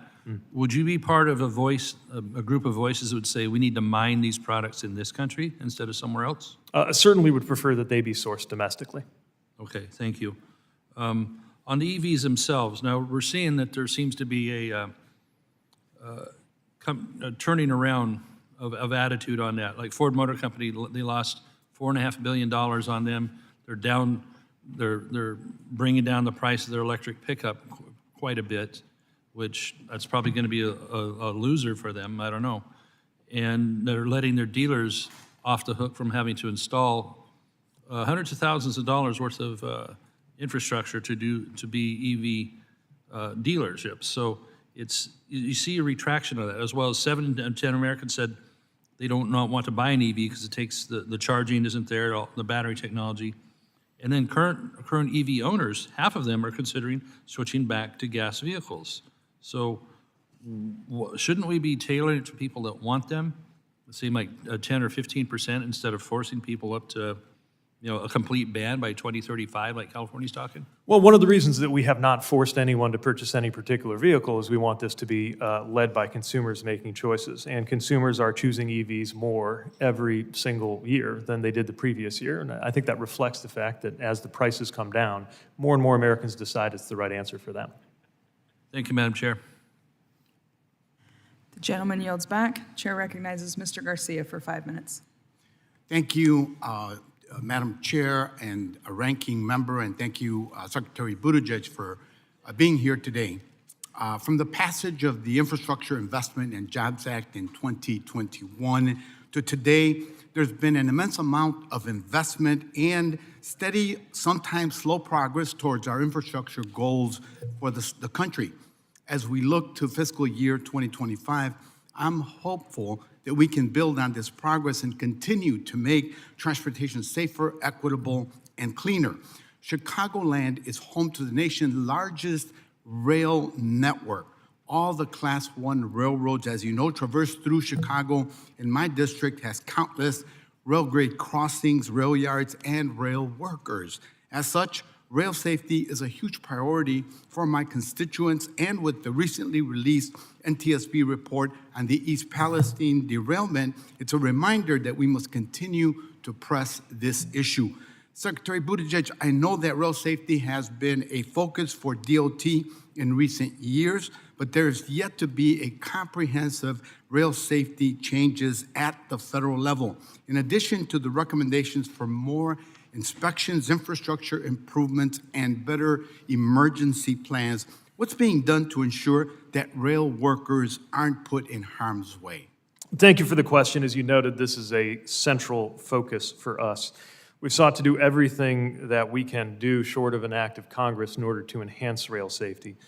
Two recent measures I would point to that we think are particularly important is Our rule on minimum crew size, most Americans would probably be shocked to discover that until we acted, there was no rule saying that you had to have more than one person, even on a 2-mile-long train. And the Class 1 rail corporations seem to prefer it that way. We thought it was very important to do this. We also recently finalized a rule requiring emergency escape breathing apparatus to be available for train crews and other employees as they're transporting hazardous materials, and cleared up the information railroads need to provide to community first responders about hazardous materials. But we urgently need legislation from this chamber and the Senate in order to raise the bar and give us more capabilities. A lot of people in this chamber had a lot to say about rail safety a year and a half ago in the wake of East Palestine. I hope that they will end their silence on this topic now and join you and others in insisting that there be action because with the NTSB report now complete, there is really, in my view, no remaining excuse for inaction when we need that legislation. Thank you. And I'm going to try to do 2 more questions, so brevity would be appreciated. How is the FRA encouraging participation in its confidential closed call reporting system, and what can we do to get more rail lines to participate? In short, there's been a lot of phone calls, a lot of letters, and a lot of pressure to urge the Class 1 railroads to honor their commitment to join that system. So far, we have brought Norfolk Southern on board with a pilot covering approximately 1,000 of their employees at several sites. And BNSF in April agreed to join as well with an agreement covering about 650 of their employees represented by the Dispatchers Association. But we would like to see participation at 100% and would welcome opportunities to work with you to drive that up. Thank you. Fiscal cliff that transit agencies are facing nationwide. Our local Metropolitan Agency for Planning, also known as CMAP, has developed a visionary plan for action. Transit, as you know, is a fundamental cog that keeps communities like mine moving. Cutting service would have disproportionate impacts on those who rely on it. Secretary, what is USDOT? How are you supporting metropolitan planning organizations to rethink public transit and commuter rail systems as the funding cliff approaches? Transit is so important to so many Americans. It provided 7.1 billion trips in 2023, and we've got to make sure they can stay ahead of these looming fiscal challenges. In addition to engaging MPOs, as you mentioned, I also want to note that the President's 2025 budget proposes flexibilities that would allow transit agencies to use urbanized area formula funds and flex funds for operating expenses. We think that that flexibility may be helpful for certain agencies as they try to bridge that gap. Thank you very much. Yield back, Madam Chair. The gentleman yields. The chair recognizes Mr. Bost for 5 minutes. Thank you, Madam Chair. Mr. Secretary, with the higher demand of goods and services, many of the industries rely on freight trucks to deliver goods and service to the customers. The administration has focused a lot on rail transit and aviation within the budget request, but continues to leave out some important things involving truck drivers, specifically truck parking. Now, while rail is vital in the rural areas of this nation rely on the delivery of those trucks, we have also seen an increase in the amount of women that are now driving, thank heaven. While the industry continues to grow, all of these trucks are struggling to find places to rest and then while trying to abide by the federal hours of service requirements. My legislation, the Truck Park Safety Improvement Act, addresses a shortfall on the truck parking to allow safe places for our drivers to take a break from the long road without fearing of accidents, assaults, or robberies. Now I'm asking about, and I asked about this topic last year and was told that the administration was working on the truck parking, and I was upset to see the budget request did not include anything regarding truck parking. What are you planning to do to address this issue? Because this issue came out, the first studies in 2002, how bad it is that we need truck parking. Well, first of all, let me applaud your attention to the issue of truck parking and make clear that we are applying not just words, but dollars and cents to this issue. We've been able to fund projects in Wyoming, Tennessee, Florida, and other locations to support truck drivers. So I can assure you, even if it doesn't have its own line item, it is something that we consider important for a number of programs like infra, and also are urging our state partners to consider this as a use of their federal formula dollars, and are encouraging them to remember that they have that flexibility.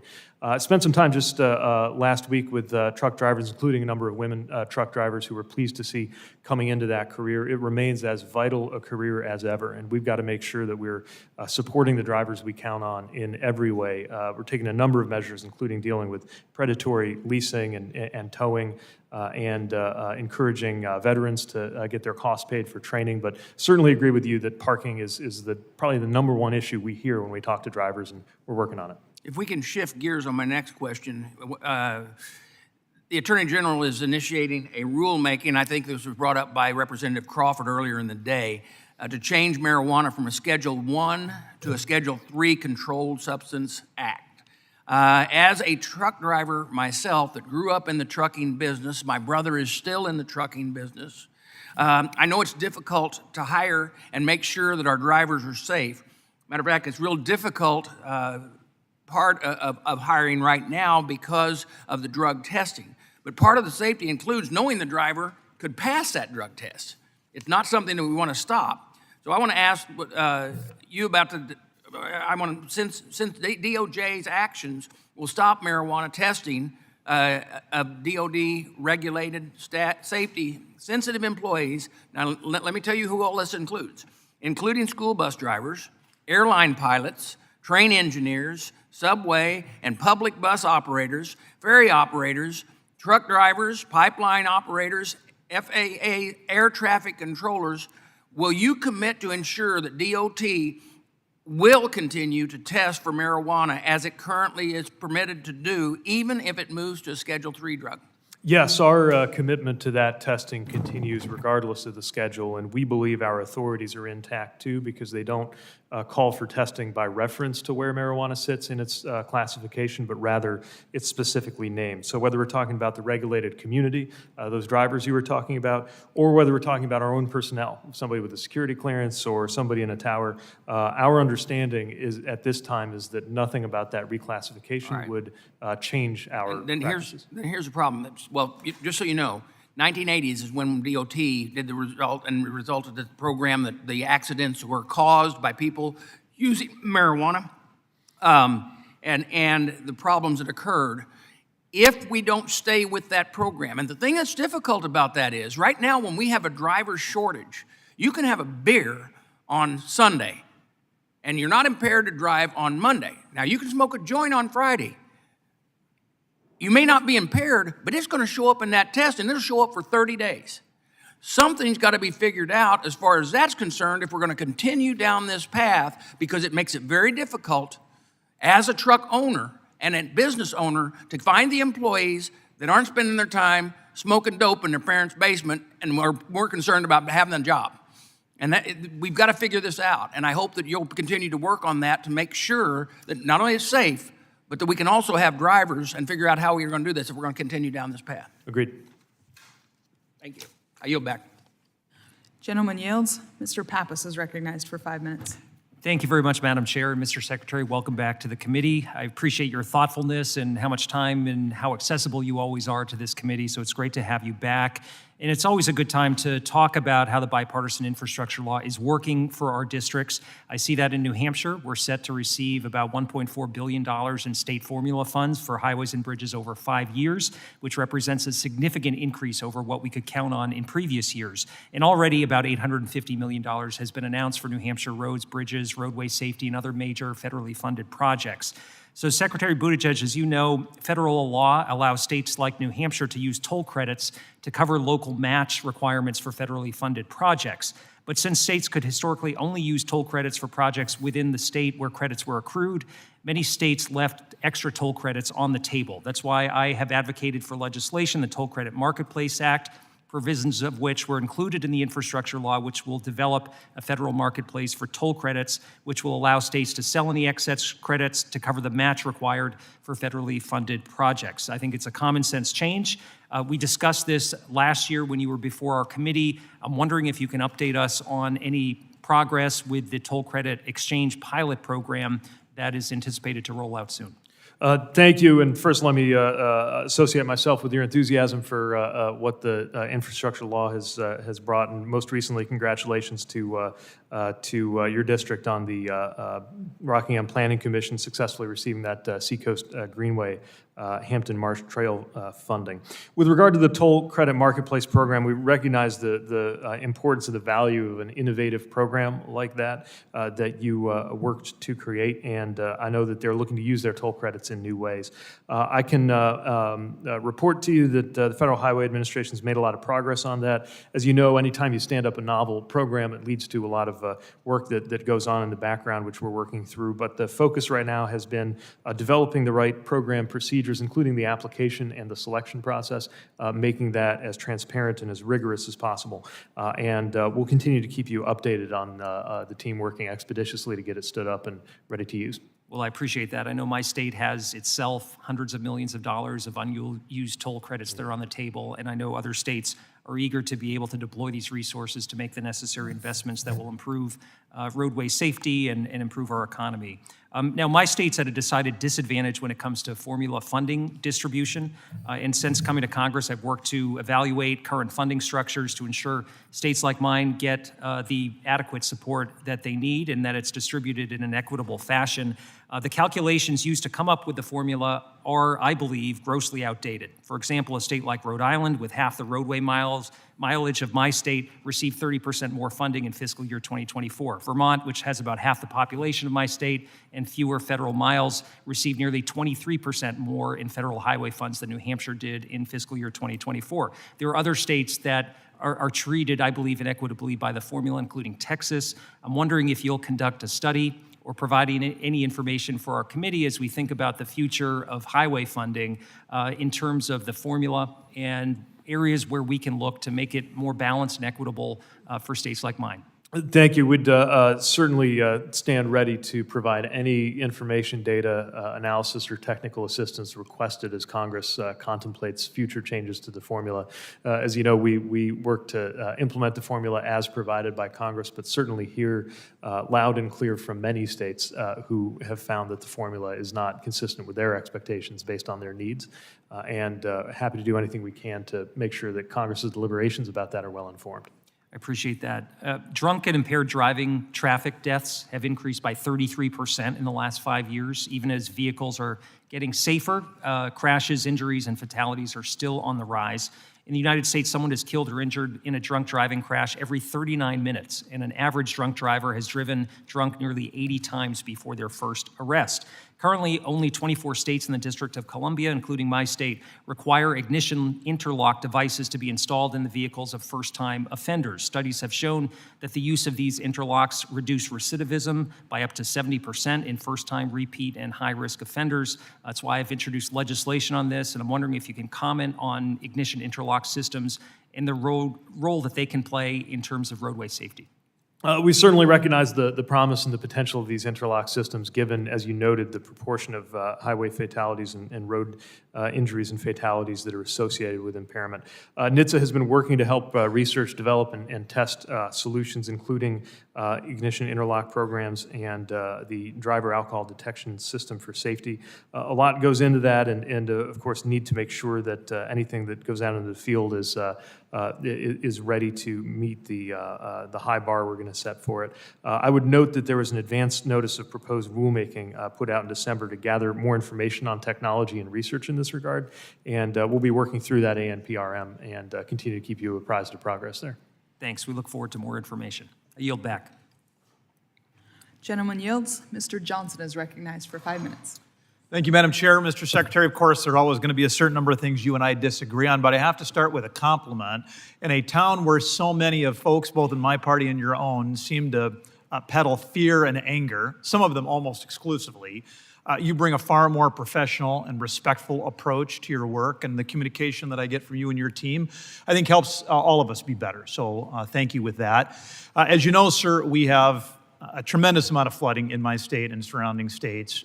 It's just devastating to watch people, friends of mine, who their home, everything, all the physical possessions that they own washed away by these floodwaters. As you know, during disasters, the Federal Motor Carrier Safety Administration has the ability to waive some rules, things like weight limits, hours of service, so that impacted communities can get help more quickly. I've got some concerns that a recently finalized rule by FMCA is going to make it more difficult for governors to access those flexibilities. I just wanted to gauge any thoughts you would have on that promulgation. Let me certainly, first of all, tell you that our heart goes out to those we saw impacted by recent storms in your state, Iowa, and other communities, and would agree that it has been important to have flexibility on things like hours of service in the context of those disasters. Now that you've raised this, I want to become more familiar with some of the areas of overlap or concern where more recent rulemakings could diminish flexibility on that, because we certainly leaned into that at many moments, notably including the Baltimore Bridge collapse, to try to provide some relief. And I think we've got to, not listen, I get it. A lot of these independent and quasi-independent agencies, it's not like they work for the cabinet secretary. It's not like a memo comes out and they salute, and it's more complicated than that. They need to make their decisions based on an evidentiary record. Clearly, these decisions need to be abiding. They need to go to court and defend them.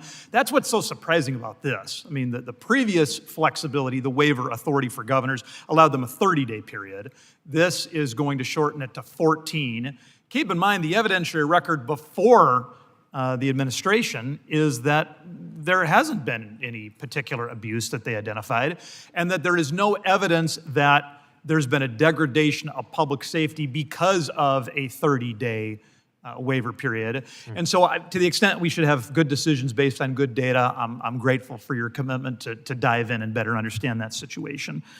Let's go to permitting. This has been a consistent area of agreement that you and I have shared as you've appeared before the committee. I think in the couple of years you and I have been talking about this, we've made some progress. Let's be honest, it's modest progress. It is still, as you've talked about in your comments in the past, far, far more difficult to get a project cited in this country than it is in most every other developed nation. This is not an area of American excellence. I've had some success in working with my colleagues to advance a digital NEPA review, gotten that language in the aviation bill, yesterday in the water resources bill. I wanted to just touch base with you, sir, and see if your shop has been able to make any progress, particularly in the area of digital NEPA review and processing. Thank you. Share your sense of urgency and interest here, and I would not challenge your assessment that while there's been progress, it has been modest. We have taken a number of steps to try to make the NEPA and permitting process more efficient. We've expanded a liaison program that can provide targeted assistance to project sponsors who would benefit from that. We've been doing more with programmatic agreements so that if multiple projects have similar characteristics, they can travel together, and we think it can cut some of the red tape that way. Specifically to your question about web-based digital, or sometimes e-NEPA is the term of art, we certainly see a lot of potential here. There's too much literal paperwork in the paperwork. One thing we've done to try to embrace that is a $750,000 modernizing NEPA challenge, knowing that some of the best ideas probably won't come from the building, but will come from around the country. That just launched in April, but we're looking forward to seeing the different ideas that come back from project sponsors there. And of course, we're working to maximize the use of categorical exclusions, which just bring a lot less of that process with them. I do think categorical exclusions are a ripe area. I mean, we obviously make use of a lot of them, but I think there is so much more there.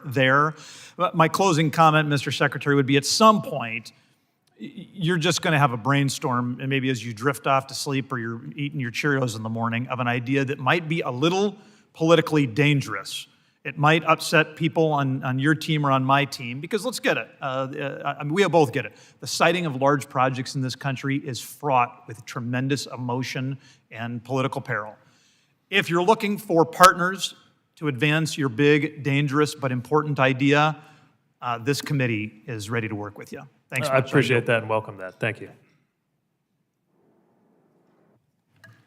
Gentleman yields. Mr. Auchincloss is recognized for 5 minutes.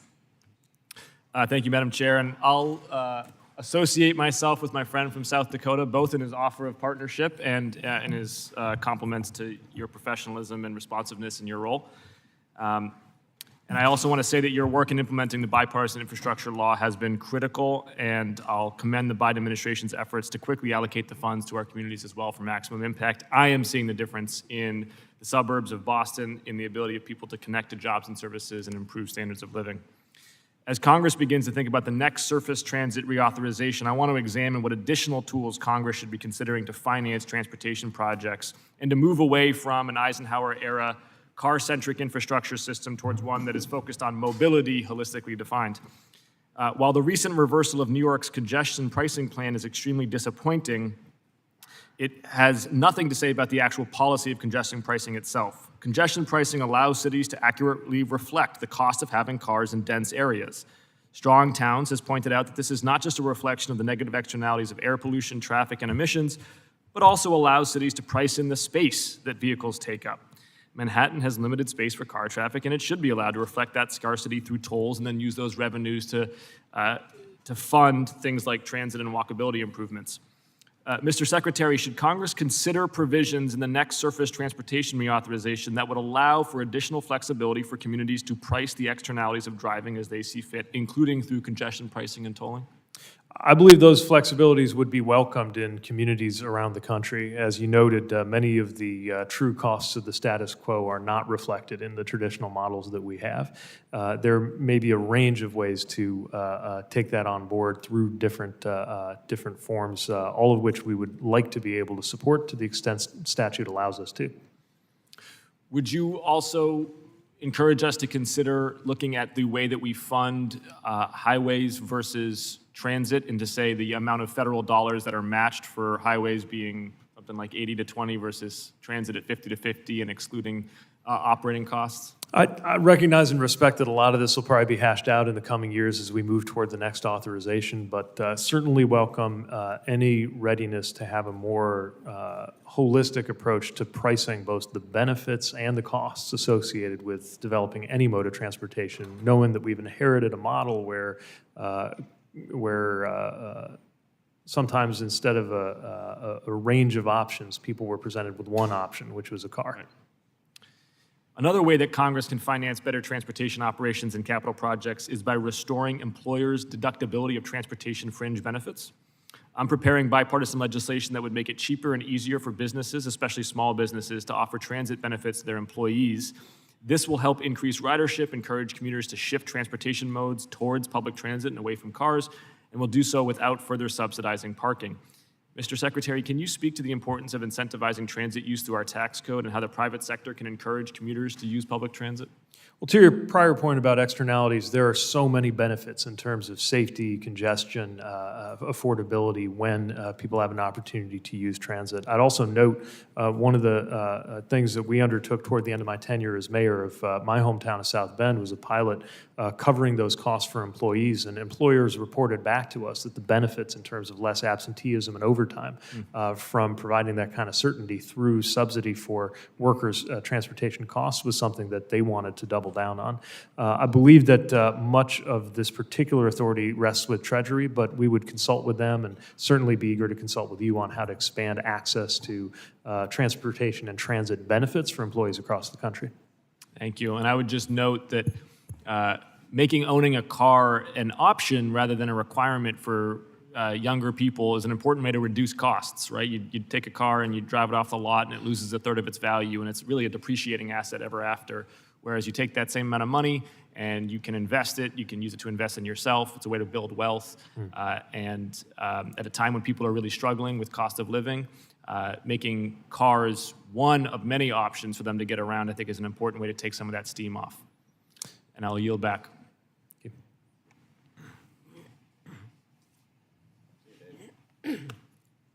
The gentleman I'll take yields. this 26 seconds. Mr. Nels is recognized for 5 minutes. Thank you, Madam Chairwoman. Good to see you, Mr. Secretary. Afternoon. 16 months since East Palestine. Obviously, the NTSP report came out the other day. I've been placing close attention to it as I chair the Rails Subcommittee here. And I believe that she produced a very detailed report. And some of her findings, quite honestly, are very disturbing. One of the areas is that post-derailment actions.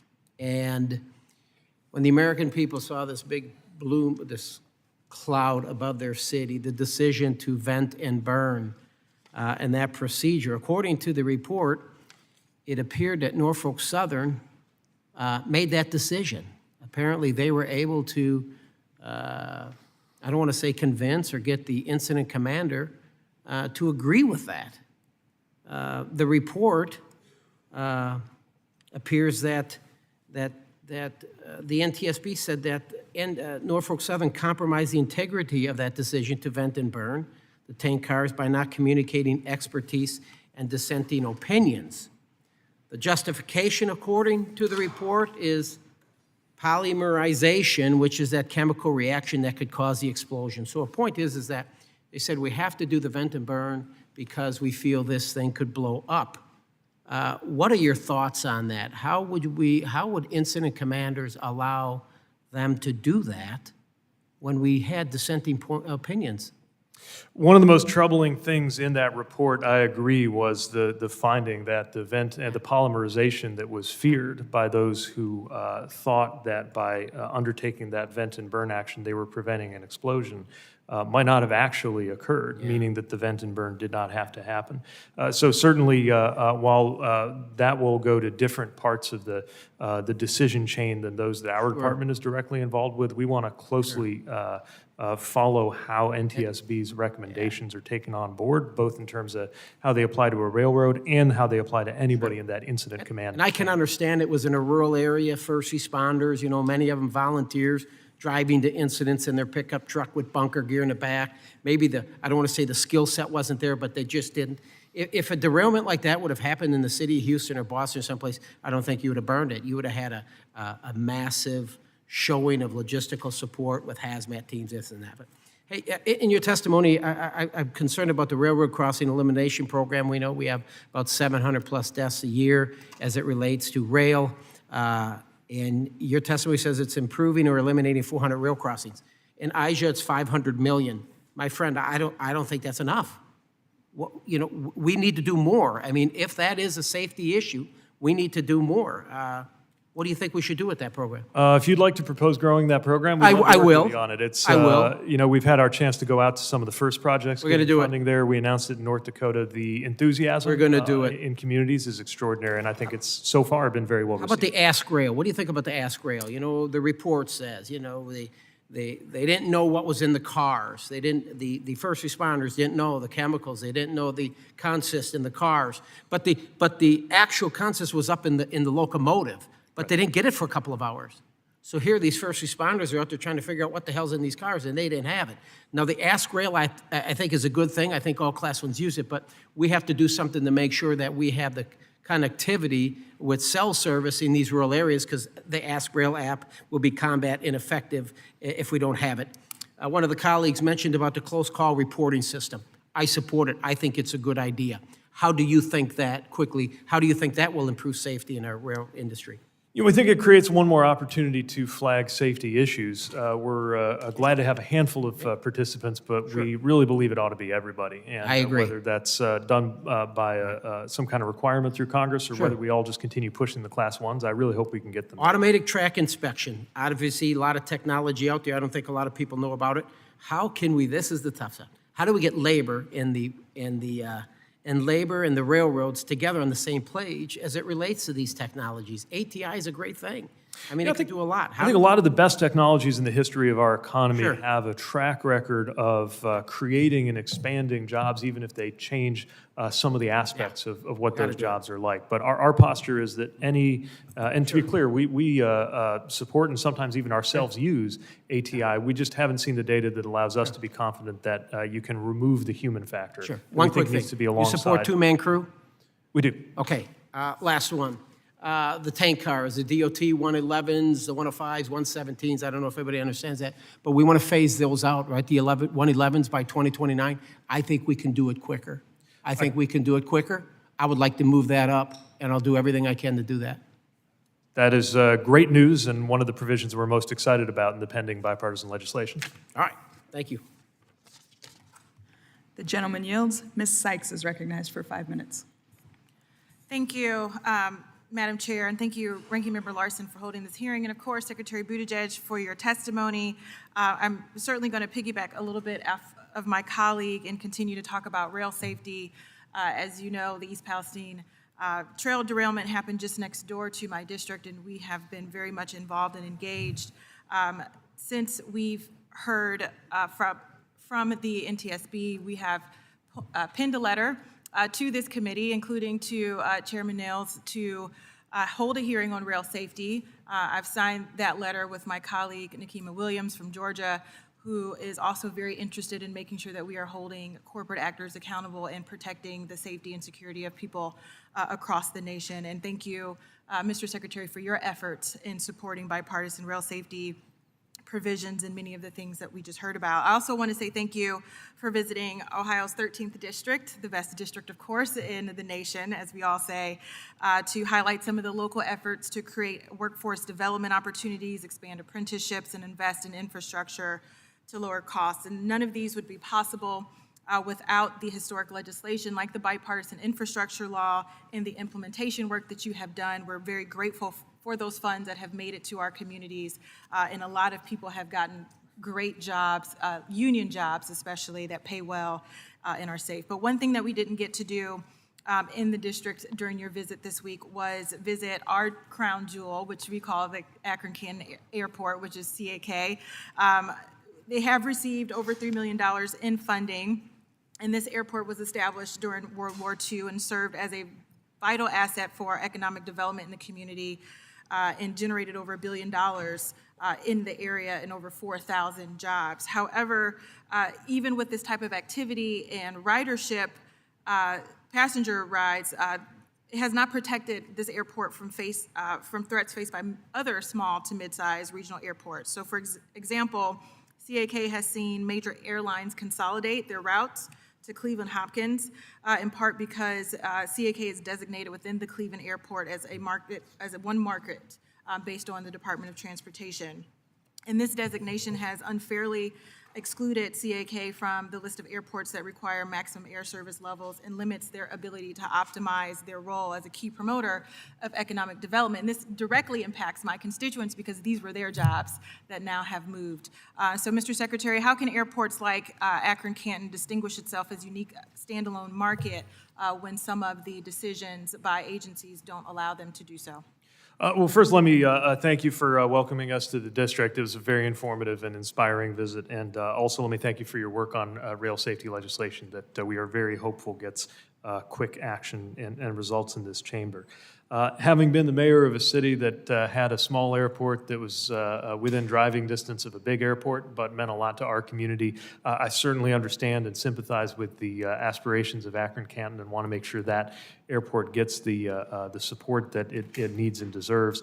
I know that we've been in dialogue with the airport about planned upgrades for the air traffic control tower there, but also understand that there is a level of market pressure that's affecting the region. While some of the ways that these radii are set up may be pursuant to statute, to the extent there's any flexibility, we'd welcome opportunities to work with you on that so that it really makes sense for the region, for the market, and for a community or a facility like Akron-Canton. Thank you, Mr. Secretary. We have felt the downside of the consolidations and larger airports, larger airlines, going way back to U.S. Air, American Airline, when we had Northwest, Delta, even with full flights, loyal customers, and large populations based close to our airport, and really a segment of our rural communities really preferring this route. It has been very, very impactful. And so, again, we just want to work with you on that very specific need in our community. We do not want to see this airport go away. It would be negatively impact not just Northeast Ohio, my district, but the entire eastern region of the state that certainly needs a lot of love. But with that, Mr. Secretary, I promised you when you were in the district that we were going to be very positive and give you good vibes, because I do know that this can be tough sitting in meetings for several hours, and I'm going to yield back my final 13 seconds so you can take a breath. Thank you, Mr. Chair. I yield back. Thank you, Representative. The gentlewoman yields. Mr. Mann is recognized for 5 minutes. Thank you, Madam Chair. And Mr. Secretary, thank you for being here again today. I represent 60 primary rural counties in central, western Kansas, a little bit eastern as well. In Kansas, we know full well that it's imperative that our highways and roads are drivable, that commercial and cargo aviation are able to efficiently operate, and that our railroads are able to deliver goods and provide the transportation that we all need. A handful of questions, Mr. Secretary. America, as you know, we have 5,000 commercial-grade airports, yet only 500 of these airports are currently served by commercial services. Around the country, we've seen a steady decline in air services, with more than 150 communities losing air service in the last 20 years. In rural Kansas, this issue is all too real. FAA Administrator Whitaker has emphasized the need for regional aircraft with a capacity between 9 and 50 seats to better serve these smaller communities, and mentioned plans to prioritize manufacturing efforts for such aircraft. How do you envision new generation regional aircraft helping to restore regional air service, and what plans does DOT have to accelerate the production of smaller regional aircraft in the country? Well, thanks for the question, and certainly can relate to the perspective of a community served by a small airport, wondering whether there's a future for commercial air service there. And part of what I think is compelling about the FAA's most recent work is how it might be able to open up new opportunities in that kind of sandwiched category between one size of aircraft and the next that's a step up. Of course, our primary imperative has to do with safety. That'll guide everything that the FAA does. But we also want to make sure we're paying attention to the economic dimensions of that, to the extent that we're permitted to do that through some of the authorities that we have on the OST side of the house. And we make sure that our team works alongside the FAA. Safety folks, because we've seen what EAS has done and can do for support of air service to small communities and rural areas, but we also see there's much more need than has been supported by the resources that we have. And we got to keep delivering aircraft in the certain size that's going to make these smaller airports continue to be viable, as I see it. Next question, Mr. Secretary. In my mind, it's imperative that we maintain our nation's highways and roads so our economies and supply chains can thrive. I think we all agree on that. As has been mentioned already today, electric batteries are far heavier than car batteries, and no doubt these heavier vehicles are going to lead to more wear and tear on our roads quicker than gas-powered cars. Has the DOT considered how its electric vehicle mandates might impact our roads, or offered any thoughts on how these vehicles will pay their fair share when it comes to contributing to the Highway Trust Fund? Well, if the DOT were ever to contemplate an electric vehicle mandate, we would do so. Since we have not, I wouldn't phrase it that way, but that's not to take away from the fact that we're conscious of the fact that the increasing use of EVs comes with increasingly heavy vehicles. By the way, so has consumer choice evolving more toward SUVs and trucks relative to what you would have seen 10, 20, 30 years ago, whether we're talking about combustion or EVs. And this brings me to one of my favorite, though admittedly unfashionable topics, which is pavement durability. I'd encourage you to, if you get the opportunity, to visit our Turner Fairbanks facility operated by the Federal Highway Administration, not too far from where we're sitting here. And I was able to see a test bed we have there where there are 12 seemingly identical strips of asphalt next to each other. But if you dig beneath the surface, literally, what you would find is different makeup, different composite, different stacking, and about 300 sensors that are helping beam real-time information about how they weather the different conditions they're subject to. In terms of the other side of your question about funding, we're conscious that as we move toward an increasingly electric future, the gas tax model will not be sufficient to capture the principle of user pays, nor has it been sufficient for some time just to keep pace with demand. I think by the time of the next reauthorization, Congress and the country really will face a choice about whether to remain committed to the user pays principle, in which case there will have to be some revenue source that can equitably collect from EVs the same way that if you have a gas car, you're paying the gas tax, or be willing to set aside that principle, which in a way is happening de facto with the portion of the Highway Trust Fund that's being gapped with general fund dollars coming from Congress. But I don't think that's a considered decision. I think it's just a measure Congress has had to undertake in order to make ends meet. Great, yeah. Thank you. I yield back the balance of my time. Thanks, Mr. Secretary. The gentleman yields back. Ms. Skolton is recognized for 5 minutes. Thank you so much, Madam Chair. Thank you, Mr. Secretary, for taking the time to be here today. This must be the Regional Air Service portion of the hearing. So the Department of Transportation's EAS program, of course, plays such a vital role in ensuring communities have access to air travel provided by certified air carriers. I'm fortunate to have two great airports in my district. The one I want to ask about today is Muskegon County Airport, MKG. Their EAS provider has not met the needs of the community with documented poor operational reliability, widespread concerns regarding the customer experience, and failure to meet the terms of its contract. To quantify this poor performance, MKG, their current EAS provider's actual completion rate sits below 70%. 68% of those completed flights were delayed significantly. Due to a lack of confidence across Muskegon, at the end of 2023, MKG requested a change in its EAS provider, which I fully support. Despite the Muskegon County Commissioners and my support for a new EAS provider, as well as a non-objection letter from the current provider, the department has yet to complete its contract to ensure that folks can access reliable, quality flights in and out of this vital part of the lakeshore.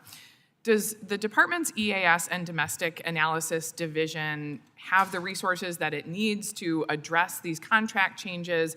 We obviously can't do it without the department sign-off.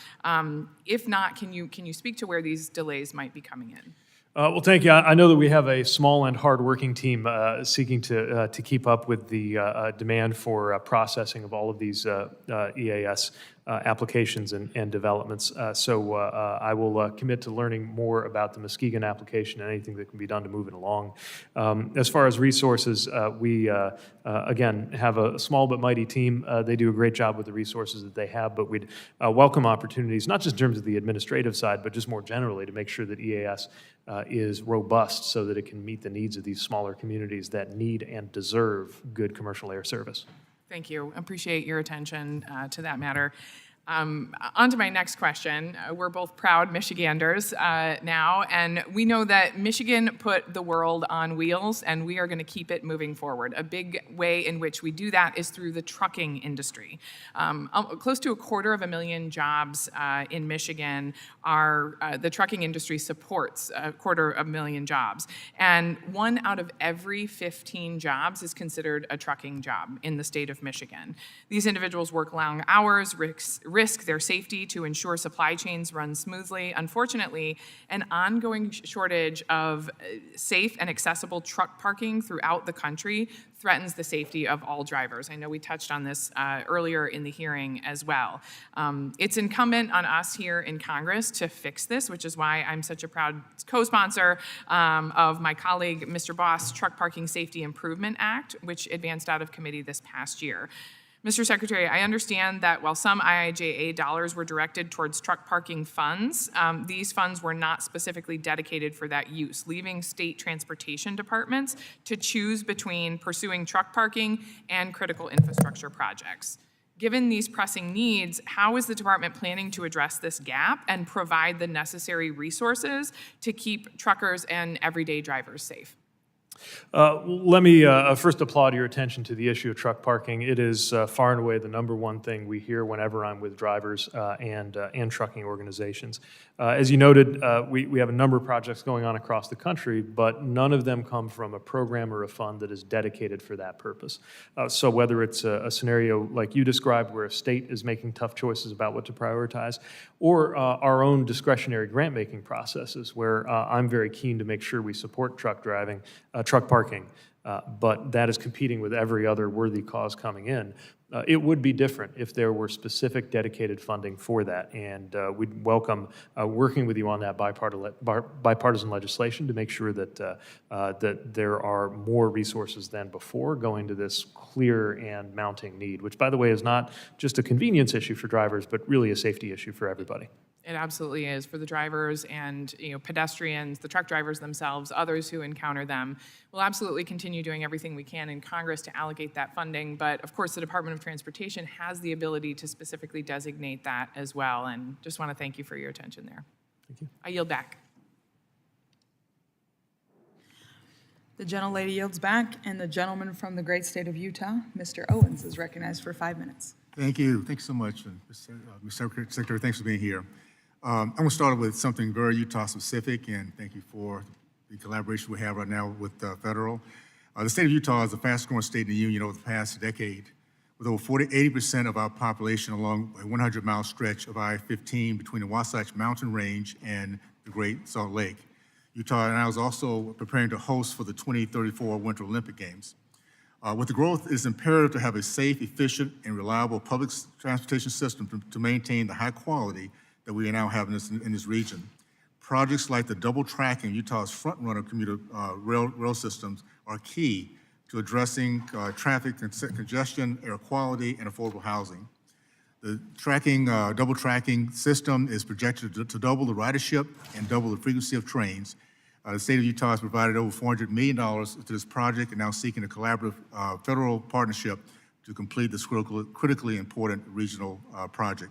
The project is now currently in developmental stage with FTA's capital investment grant, and I'm pleased to see that, that this project is listed on the President's most recent budget request. Can you affirm that the administration's commitment to continuing working with Utah to get the front-runner strategic double tracking project approved into the engineering phase this year?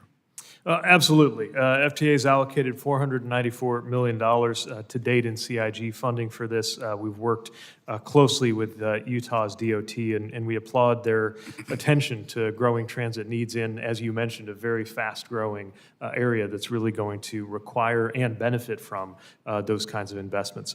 With every major project, there are challenges to be met. We want to meet those challenges together, and we anticipate an entry into engineering, pending, of course, various requirements that have to be met, but we anticipate that in the year ahead, and would love to be able to celebrate this entering into revenue service.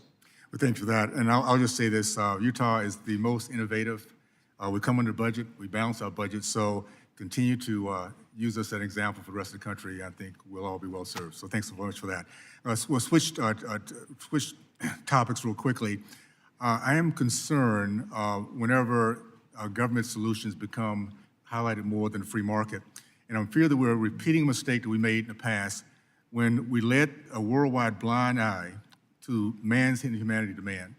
We're talking about back in the day when something as simple as the cotton gin was a game changer.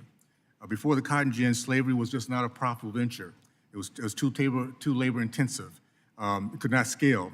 The cotton gin allowed it to scale unlimited as long as they had the pickers, and those pickers were slaves. It took 72 years and over 600,000 lives to change that trajectory. My concern right now is EVs are dependent on Congo, the cobalt that's produced in these mines. The UN has come out with a report that over 40,000 children as young as 6 years old are being used in these mines. I would call that slave labor because children do not want to do that on their own.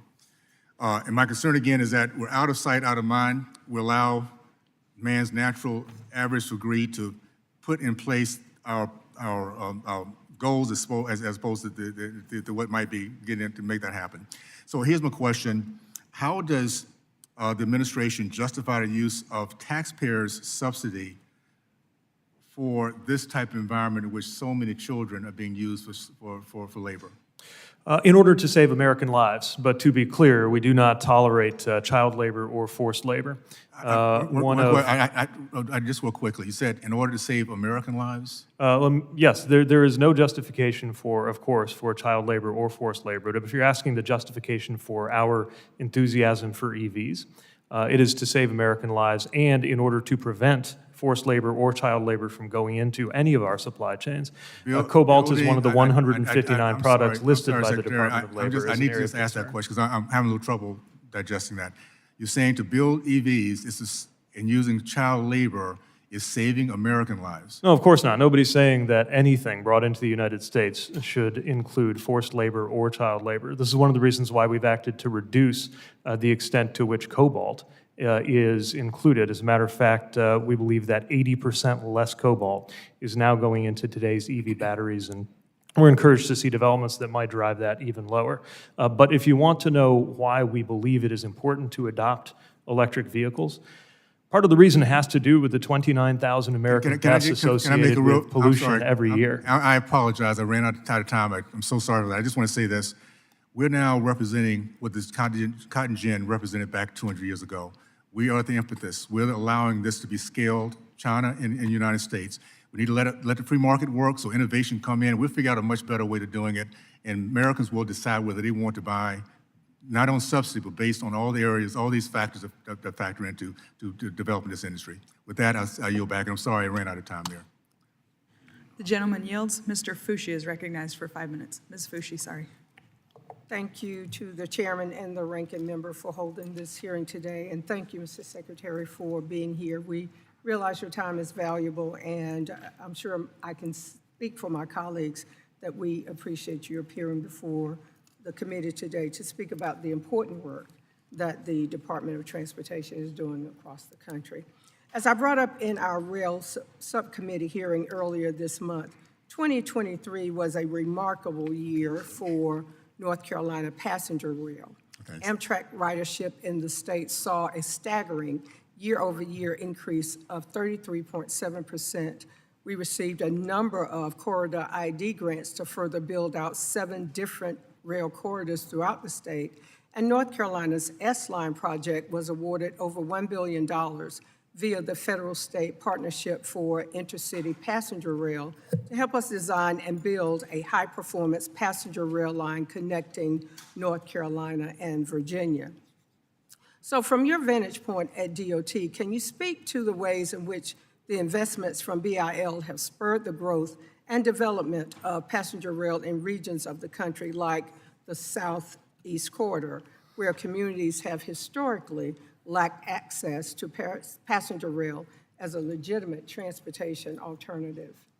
Well, thank you. I'm enthusiastic about the creation of opportunity for passenger rail and seeing how that has benefited the North Carolina and the Southeast corridors. I think a prime example of how the bipartisan infrastructure law is allowing us to transform our nation's rail network.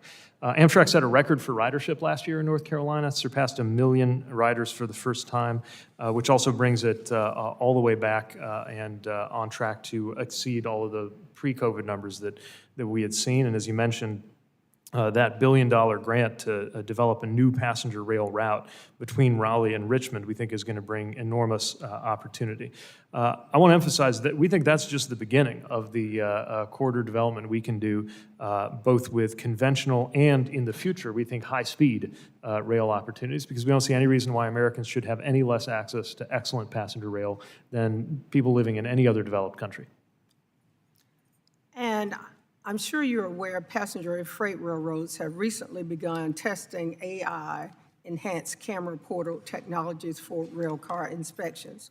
And while this technology has the potential to increase the effectiveness of inspections and the overall level of safety in our rail system, I'm concerned that railroads won't be utilizing properly trained personnel to review the data these AI-enhanced technologies generate.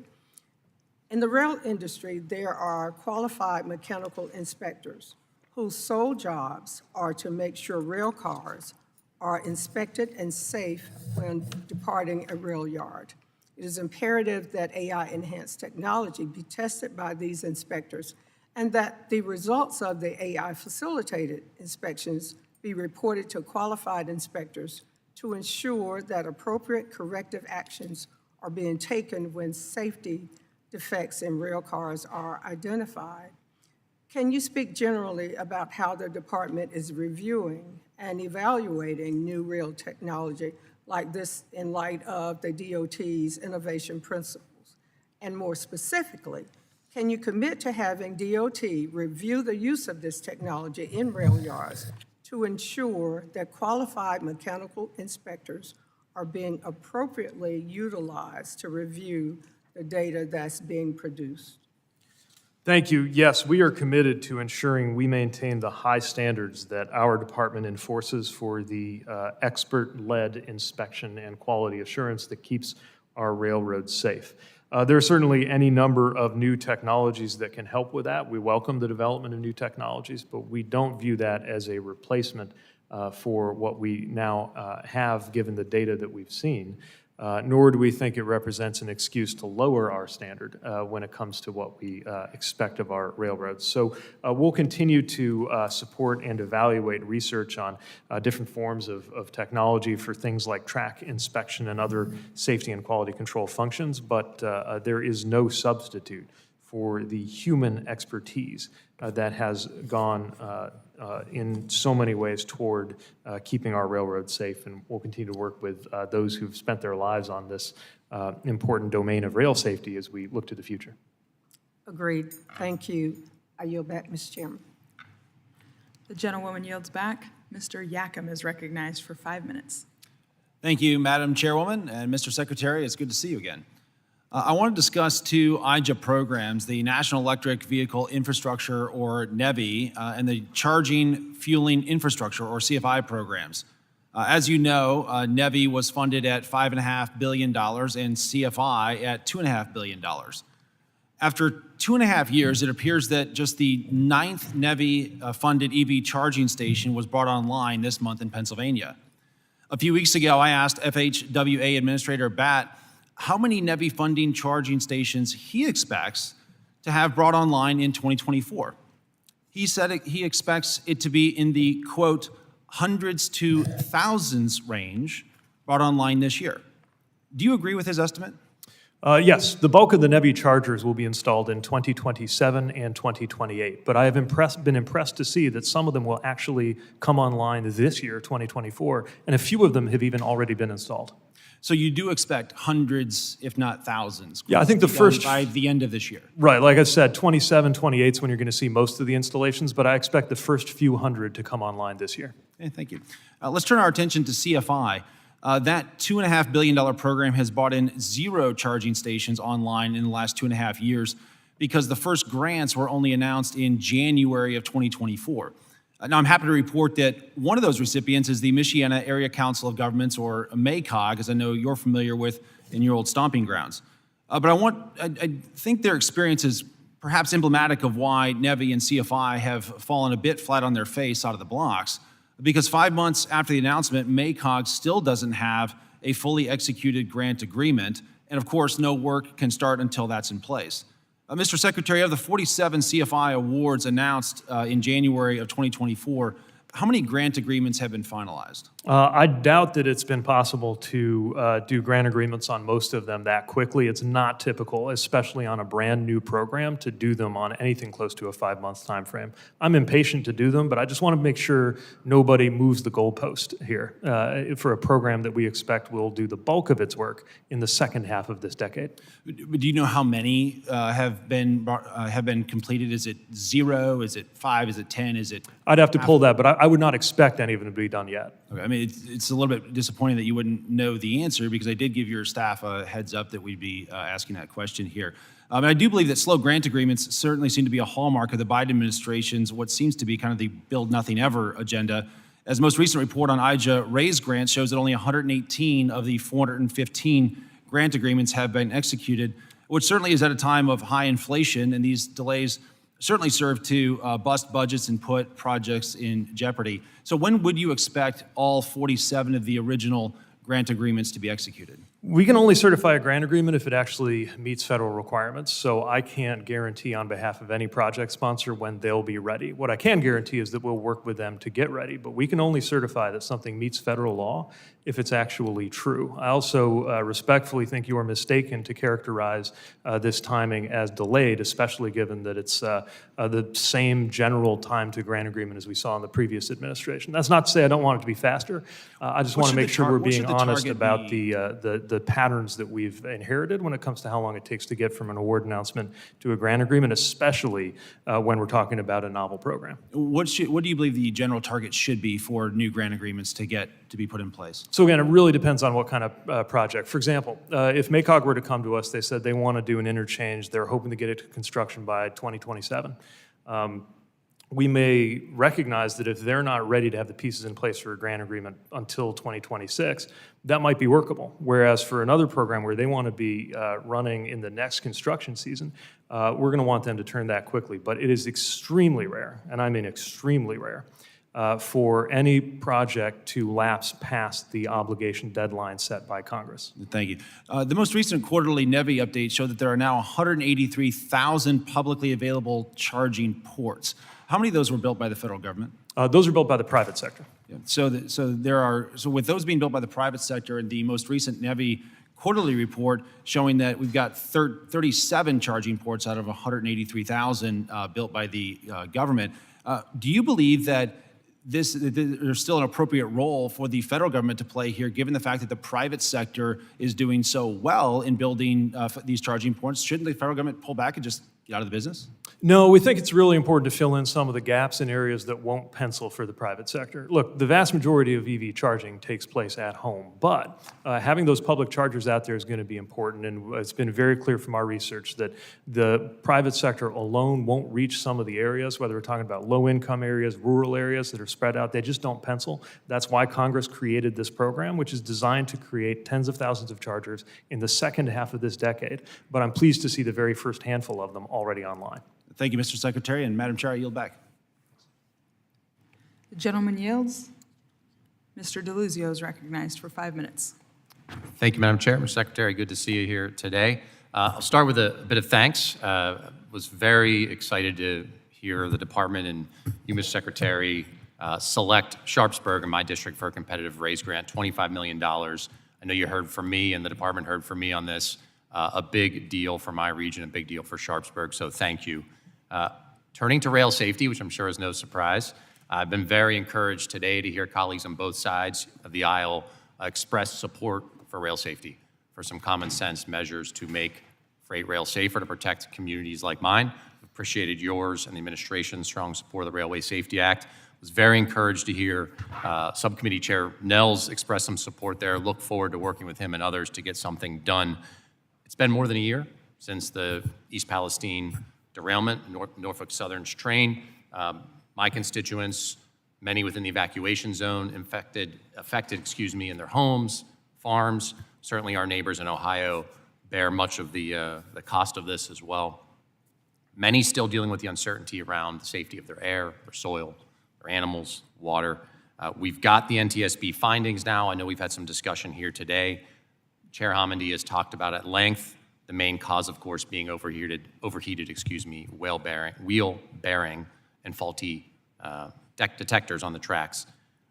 What shocked me, and we've heard some reports of this before the findings, was Norfolk Southern and its contractors withholding information from first responders, the incident commander on the ground, specifically information from the manufacturer of the chemicals, who was telling Norfolk Southern and its contractors that, in fact, they were not at risk of explosion, those cars. The cars were more modern and thus able to withstand what had happened, and in fact were cooling.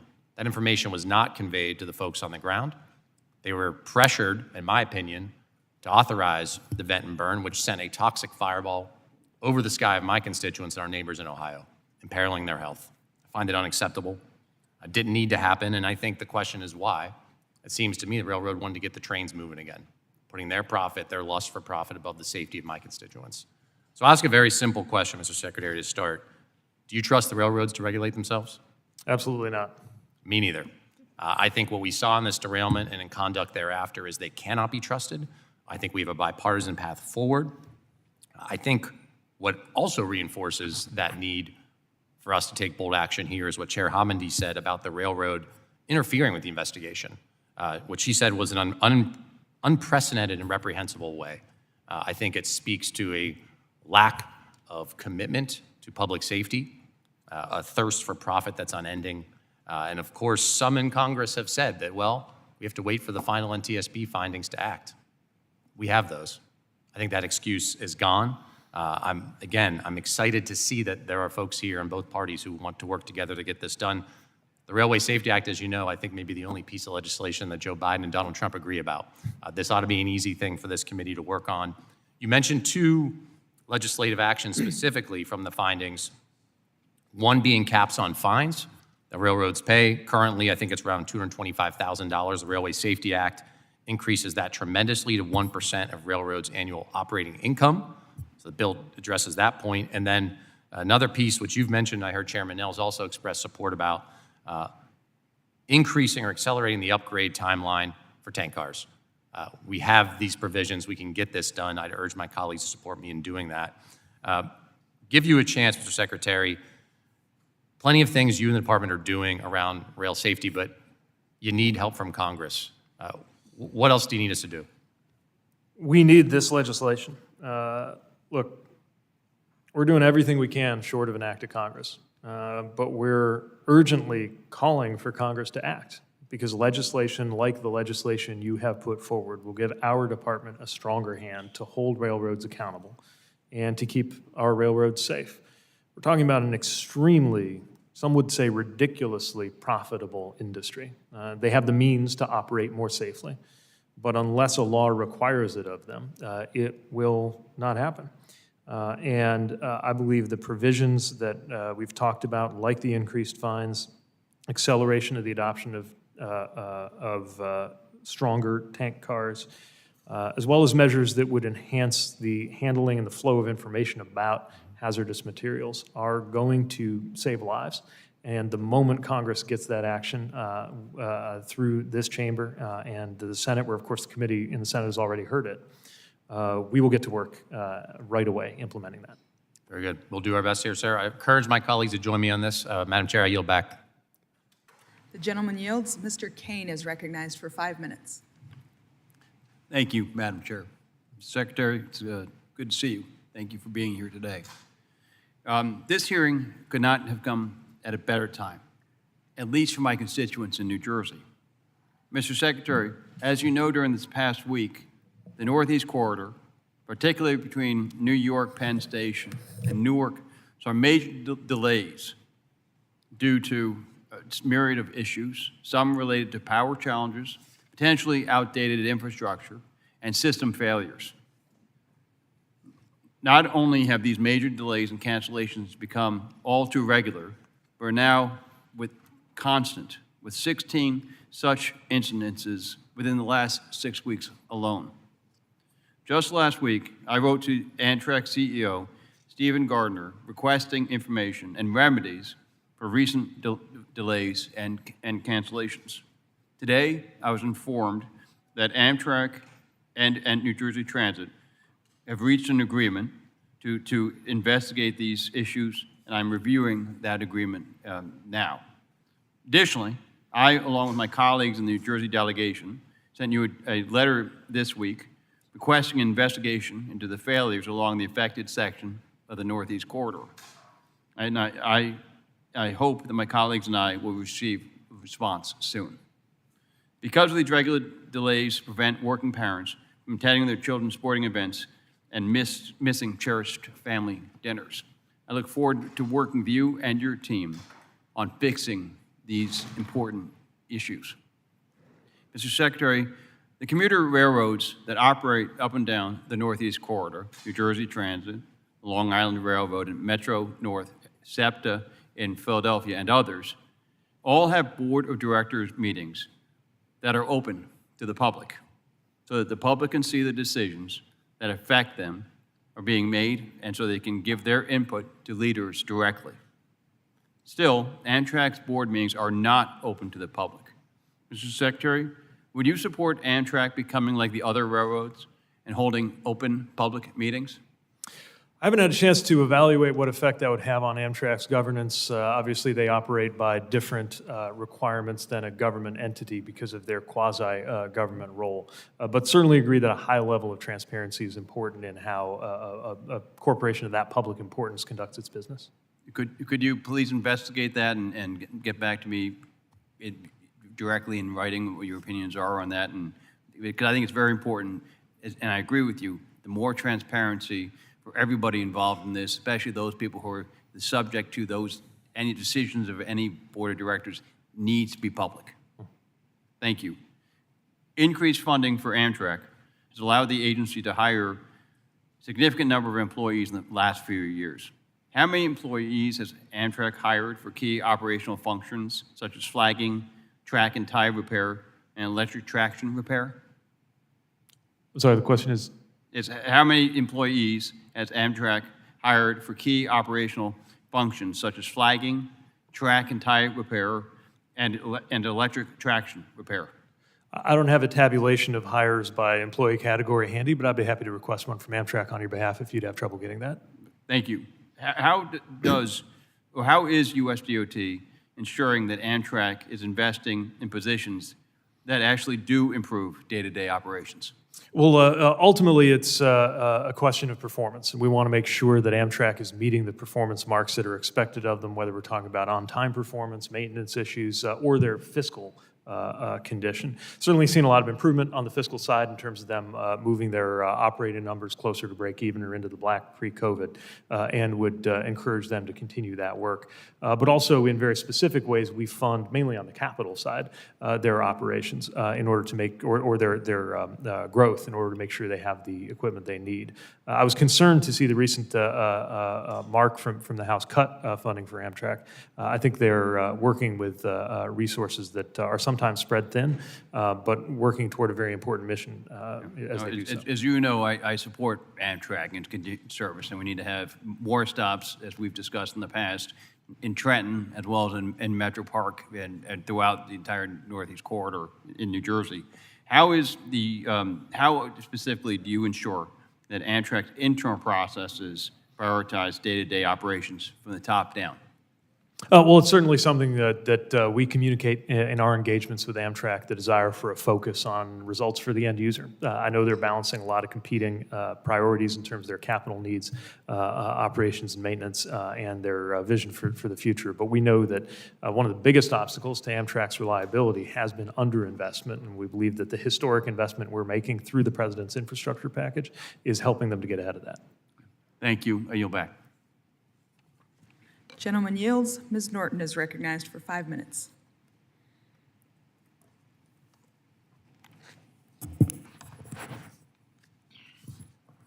Mr. Secretary, we have recently seen overall traffic fatalities start to decrease, but fatalities of vulnerable road users, such as pedestrians and bicyclists, continue to rise. Under the Infrastructure Investment and Jobs Act, Congress required states to complete vulnerable road user safety assessments. The law also required states with high rates of pedestrian and bicyclist fatalities to dedicate a portion of their highway safety funds to stopping these needless deaths. What is the department learning from the implementation of these provisions, and what else is needed to reduce pedestrian and bicyclist fatalities? Well, thank you for the question.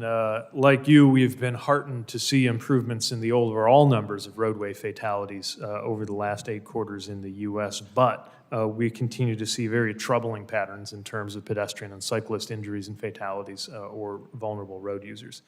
Part of what we've been able to do about it is through our Safe Streets and Roads for All program to help communities, including those undertaking the assessments you've described, implement plans that better protect vulnerable road users from exposure to traffic. I fear sometimes that media or other accounts of things like bike lanes treat them as ornamental when they are really about life safety. And whether we're talking about bike lanes, lighting, signage, or other measures, many of the things that we're now able to fund in hundreds of communities across the country are, we believe, contributing toward a safer environment for pedestrians, cyclists, and other vulnerable road users to go about their commute, their trip, whatever they're doing, without harm. Mr. Secretary, last fall, the department issued guidance on how 2 loan programs, TIFIA and RIF, can be used to support transit-oriented development, including conversions of unused office space to new housing, which is particularly needed in the District of Columbia, which I represent. Has the department authorized any federal funds for office conversion projects, and how can we get more funds out the door? We've got a number of those in the pipeline, and our first transit-oriented development loan was closed in April, the Mount Vernon, Washington Library Commons project, which is now under construction. We're very hopeful that this program will lead to support for those conversions you were describing. Post-COVID commuting patterns are changed, and the mix of what different cities require in terms of housing versus commercial square footage is different. We want to make sure we're helping them make use of opportunities to do those conversions, knowing the housing crunch that so many communities face. We can't predict a definite timeline for when some of the other applicants will be ready, but we are working through a number of applications as we speak. We'd be happy to keep you apprised of the development of that new pipeline in the TOD funding. I want to discuss the importance of strengthening consumer protection in transportation. This past April, the department issued a final rule requiring aircraft carriers to provide automatic refunds when airlines cancel or significantly change their flights. I recently introduced the Household Goods Shipping Consumer Protection Act with Representative Ezell to give the Federal Motor Carrier Safety Administration more authority to protect consumers from fraud in the interstate transportation of household goods. The Federal Motor Carrier Transportation Safety Administration receives thousands of complaints every year from Americans who are victims of fraud in the shipment of household goods, and my bill would grant the agency the authority to reimburse states for enforcing federal consumer protection laws related to the transportation of household goods and to assess civil penalties against unregistered shippers against entities that hold consumer personal goods. What other steps is the department taking to strengthen consumer protection in transportation, Mr. Secretary? We see how fraud in the movement of goods has created just gut-wrenching stories from people who are vulnerable when somebody else has possession of their goods during a move. So FMCSA has increased its efforts to combat external fraud relating to commercial motor vehicle and driver operations. Legislation such as what you have led on introducing could give FMCSA the explicit authority needed to assess civil penalties for violations of commercial regulations, withhold registration from applicants who have failed to provide the right verification demonstrating that they are legitimate, and allow us to expand our household good program by engaging states as force multipliers. So we welcome this and appreciate your work on it. Thank you. I yield back. Thank you. The chair now recognizes himself for 5 minutes.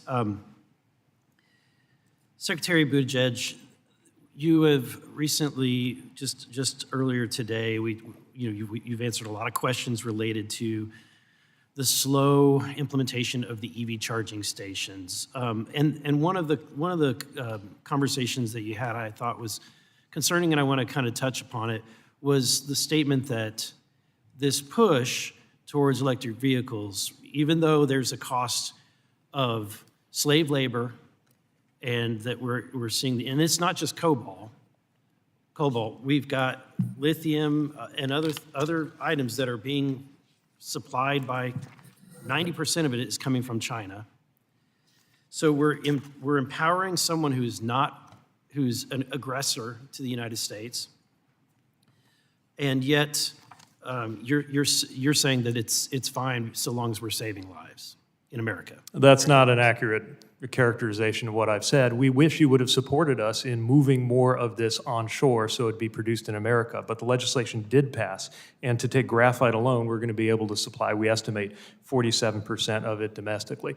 Nobody believes in allowing any product that doesn't meet labor standards to be imported to the United States. And if you'd like to work with us on making sure any of the 159 items of concern to include cobalt can be better enforced, we'd welcome that. Your view that it saves lives. We believe believe that preventing harmful pollution, well, we don't believe, it is a fact that preventing harmful pollution in the U.S. will save lives. Have you done any calculations, given the current rate of fires that occur, and these fires, as reports indicate, take hundreds of thousands of liters of water to extinguish when an electric vehicle catches fire?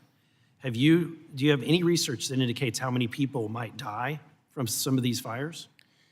I haven't seen a projection of that. I'm sure you're aware that flammable liquids are also a safety concern, and either way, we work to make sure that they are handled in a safe fashion.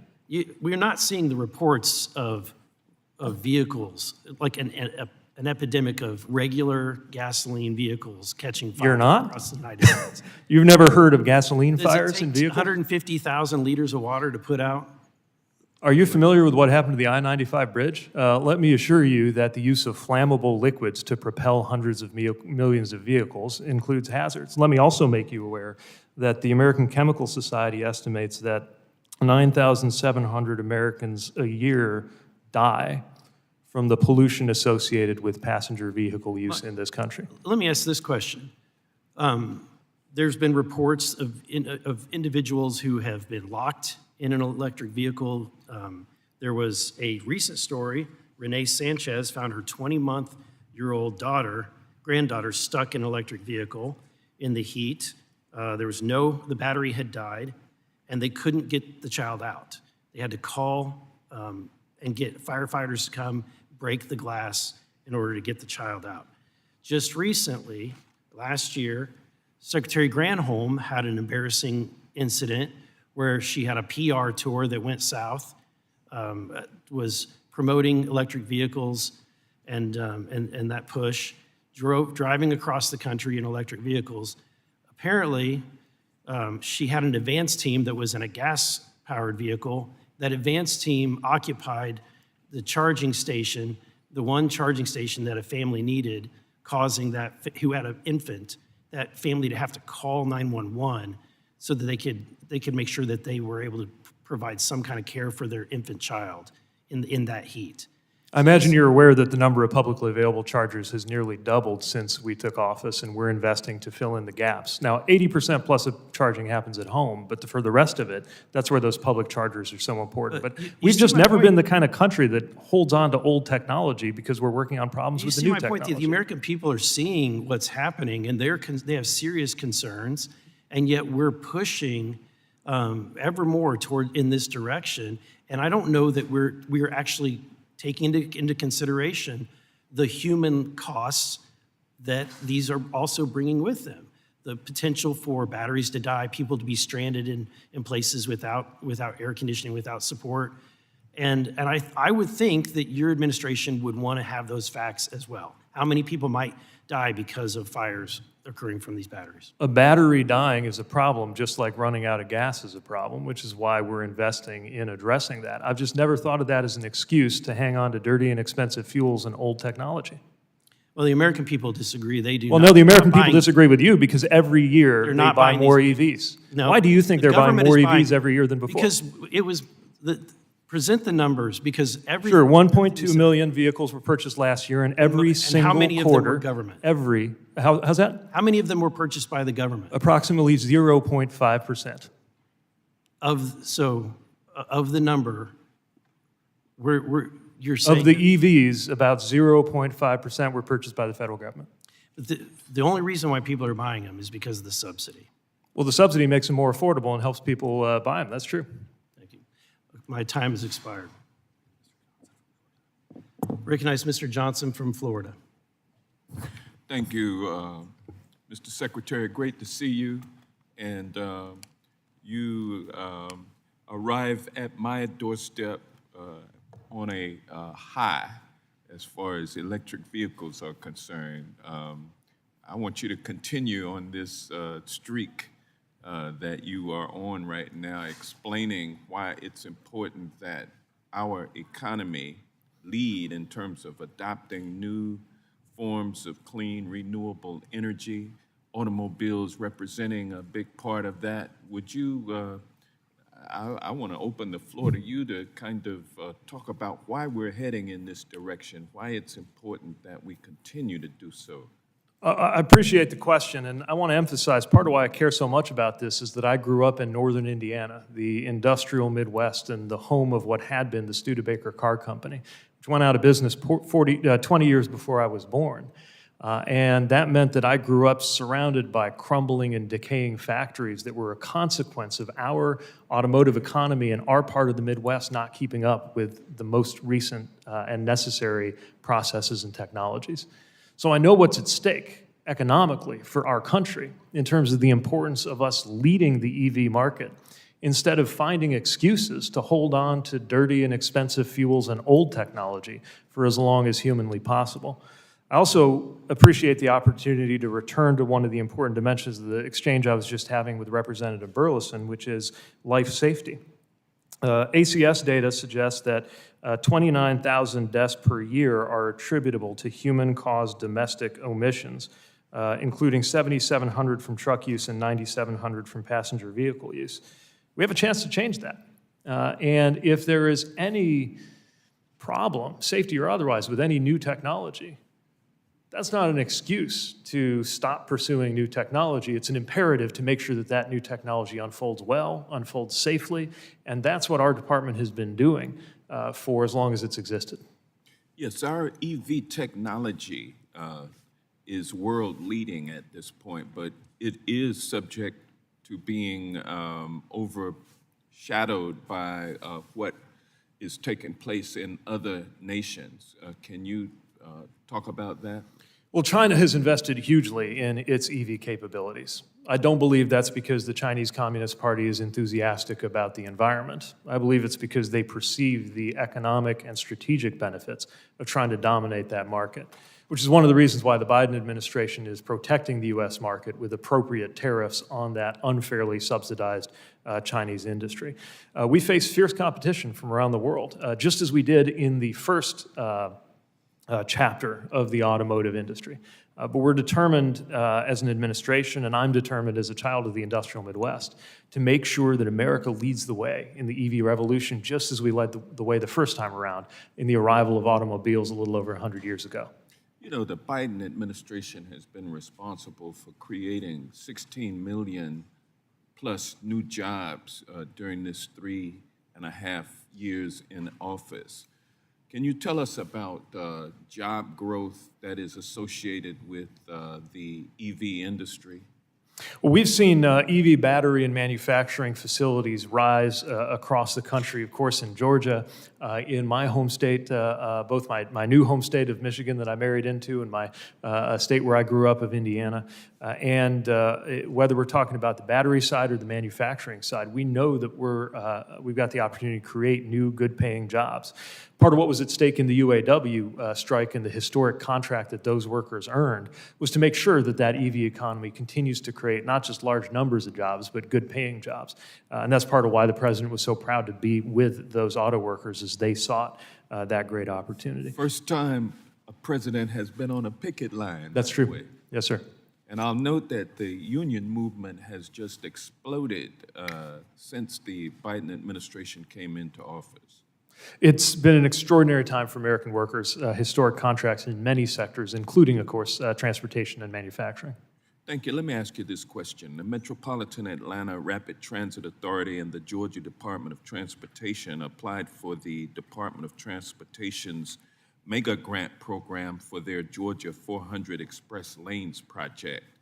This project will combine the Georgia Department of Transportation's express lanes and dedicated bus rapid transit lanes to significantly improve congestion and transit access to over 120,000 jobs within a mile radius of the 5 stations.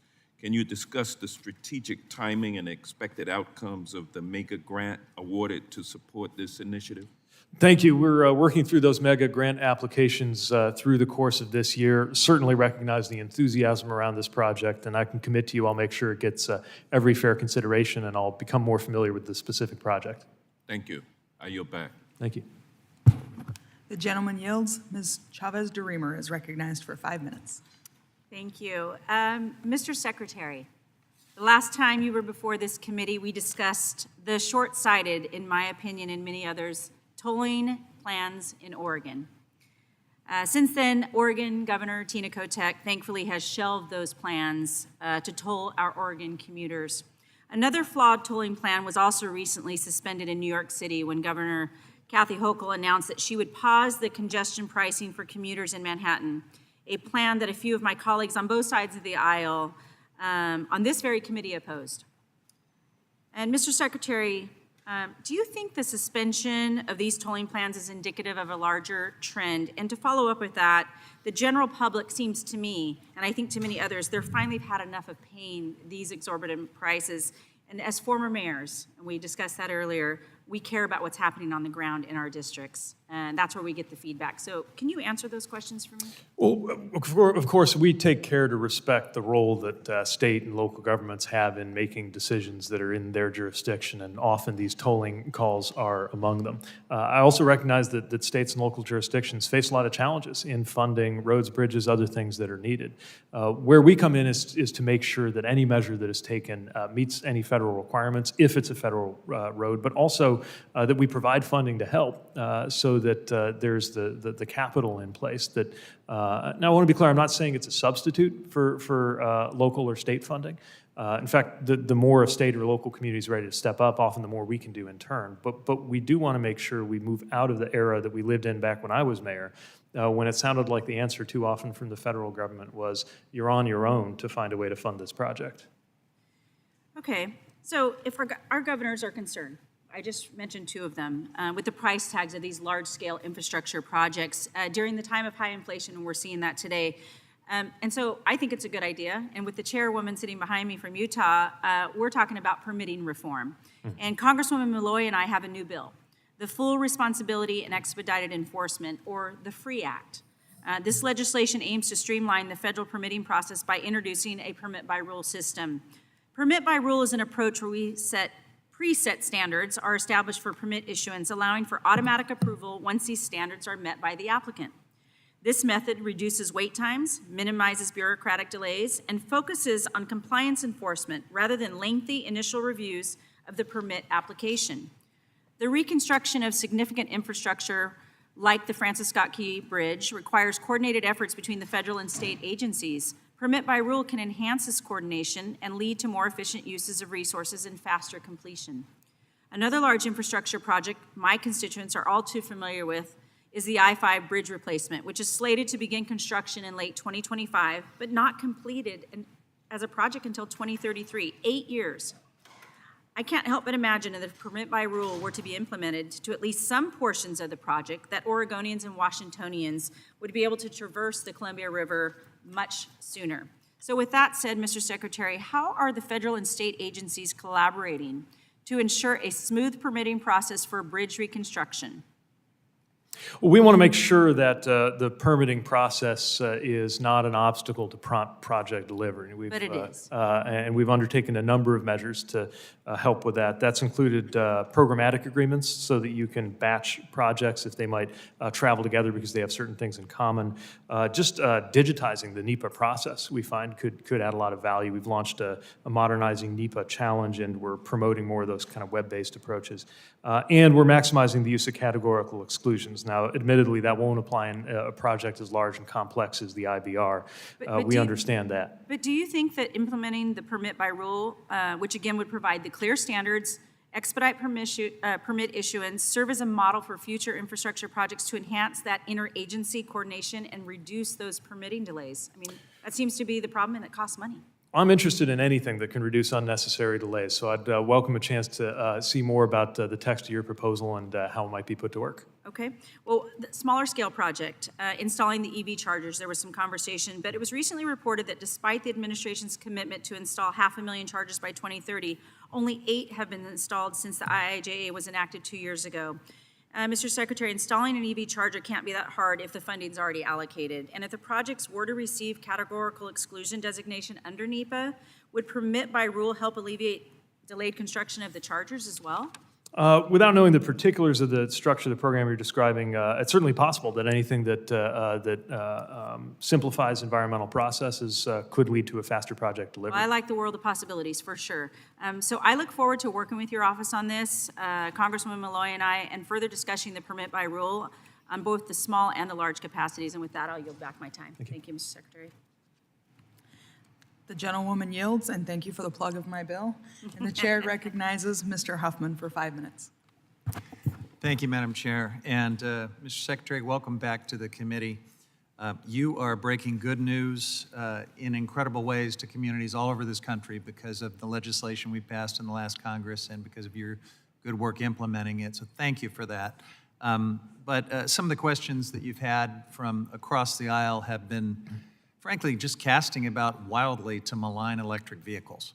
And I was surprised to hear the suggestion that EV battery fires are somehow a great risk to public health, but no discussion of the fossil fuel infrastructure and vehicles and other fossil fuel aspects that are exploding and burning and harming and killing people every day in this country. Could you just sort of speak to the relative threat to human life, safety, and public health as between EV batteries and all of the fossil fuel vehicles, tankers, trucks, pipelines, and refineries that are going boom seemingly every day somewhere in America?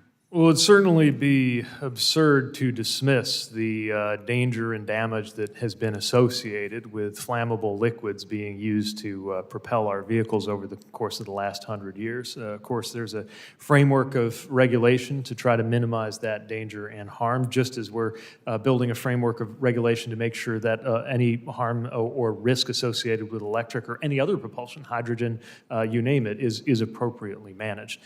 We just don't view any of those risks as an excuse to stick to dirty and expensive fuels and older technology that, again, as we've been shown in sometimes shocking fashion, can lead to the destruction of property and life in incidents, not to mention the destruction of property and life being documented as a consequence of the pollution. Well said. My colleague from Pennsylvania, Mr. Perry, kind of broke the fact-check machine with some of his attacks on electric vehicles. He stated that the cost of electric vehicles is going up.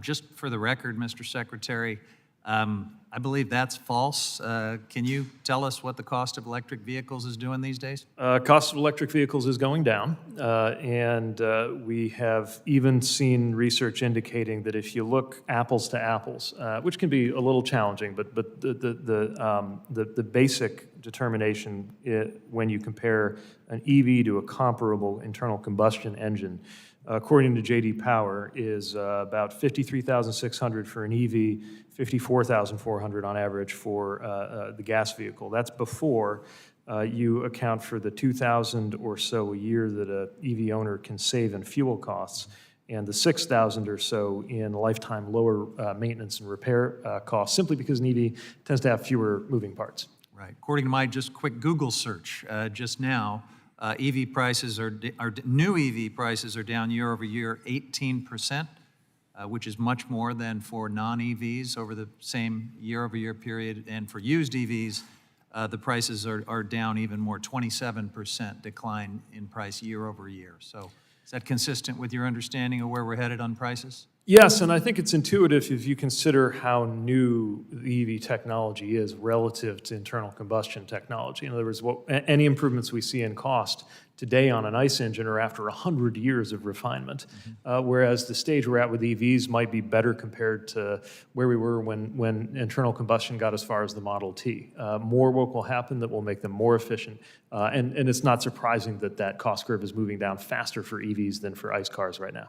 My colleague also suggested the federal government was buying the majority of EVs in America. You thankfully put that in. I think there's a math problem over there because it was 0.5% according to. That's the most recent data that I've seen. Yeah, pretty far from a majority. On the issue of why bother, because my colleague from Arkansas pointed out that if we electrified our transportation system overnight here in the United States, it would still be only about 1% of global emissions. My understanding is that while U.S. emissions are overall declining, the transportation sector is still going the wrong way. Could you just expand on the sort of why bother argument that has been suggested today? I think anytime there's a national effort, or certainly a human effort that's going to require a lot of different people to hit their marks in order to succeed. That should motivate us to go above and beyond, not to sit on our hands. America's never been the kind of country that waited for other countries to solve a problem. And I believe we need to lead in this regard. As we do, again, we'll see not only climate benefits, but a benefit in terms of those deaths from particulate matter that I mentioned earlier. Thank you, Mr. Secretary. And just to close with an invitation to my district in Humboldt County, where you awarded a $426 million infra grant to modernize a port that will support the offshore wind, floating offshore wind industry. We'd love to show you that incredible project. It certainly puts the light of the notion that this administration has a build nothing ever agenda. And with that, I yield back. The gentleman yields. The chair recognizes Mr. Collins for 5 minutes. Thank you, Madam Chair. Good afternoon, Mr. Secretary. I kind of want to take a tour around the transportation industry here for my 5 minutes, but I think everybody's kind of focused on EVs, so we're going to kind of start in that direction first.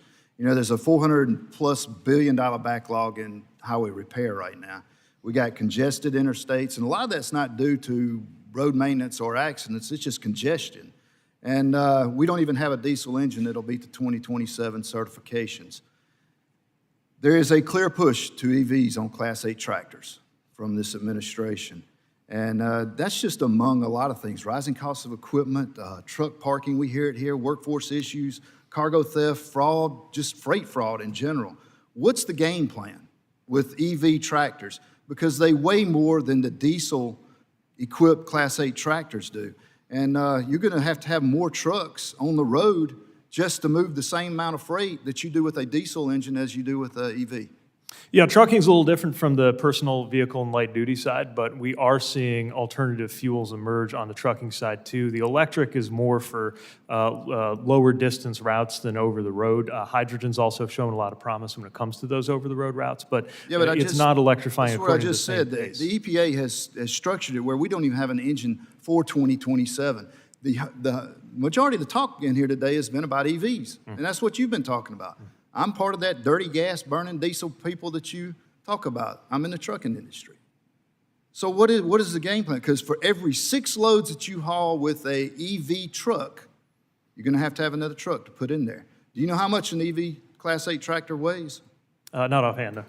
32,000 pounds. Mm-hmm. Do you know how much a Class 8 diesel tractor weighs, decked out with everything? Less. 17,000. Yep. There's a big discrepancy there. Yep. The roads don't even handle the additional weight. We had one of your people in here not too long ago, and they said they were going to increase the weights that we could carry on the roads. If the roads can handle that, why don't you do it now so that we can get the congestion off the roads with the diesel engines that we do have out there?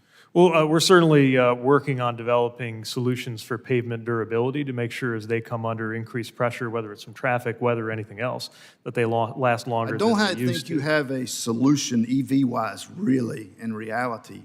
I would certainly say the development of the technology on the trucking side is less advanced and I think less likely to lend itself to a single technology than on the light duty side. All right, I'm burning time. Let's move on to the aviation side of this thing. You plan to propose a European-style compensation scheme of sorts for flights that are delayed or canceled. Congress has already passed legislation to make airlines refund passengers. The cancellation in 2023 was lower by 1.some% than it's been in decades. How do you think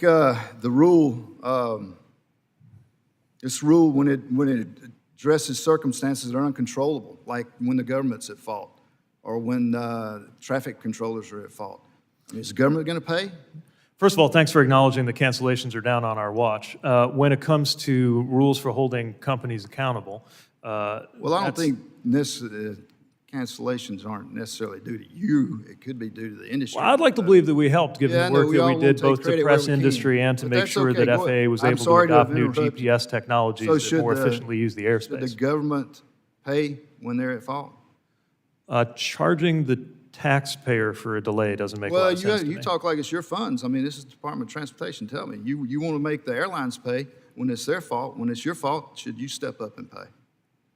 Again, I don't understand why you would charge the taxpayer for a problem the way you charge a for-profit company if they fail to live up to the regulations. You're charging anyone that's at fault. You said who is at fault should pay. Yeah, if it isn't weather, if it's controllable by the airline, then the airline ought to deal If with it. it's If it's controllable by controllable by the- the FAA, then we come to Congress for help If it's- dealing with it. If it's covered by the government, then you should step up and pay. That's right. I mean, you expect the taxpayer to I pay who? expect the people at fault to, and if you're going to demand that, you should demand it of yourself to be better. So you don't think we should fine any companies unless we also But fine I taxpayers? think we both can agree, don't you think that either way that the person that's going to pay for all this is going to be the person buying the airline ticket? Well, it's interesting. So, those arguments have been raised anytime we've tried to hold airlines accountable. But what we've seen is there are countries that do this, right? That say if an airline sticks you with an unreasonable delay, you get some money for that. I'm not saying, we haven't drawn any conclusions I know that, I on the U.S. understand version, that. but There's one other thing, though, I wanted to comment on real quick, though. And I got to comment on these rail issues.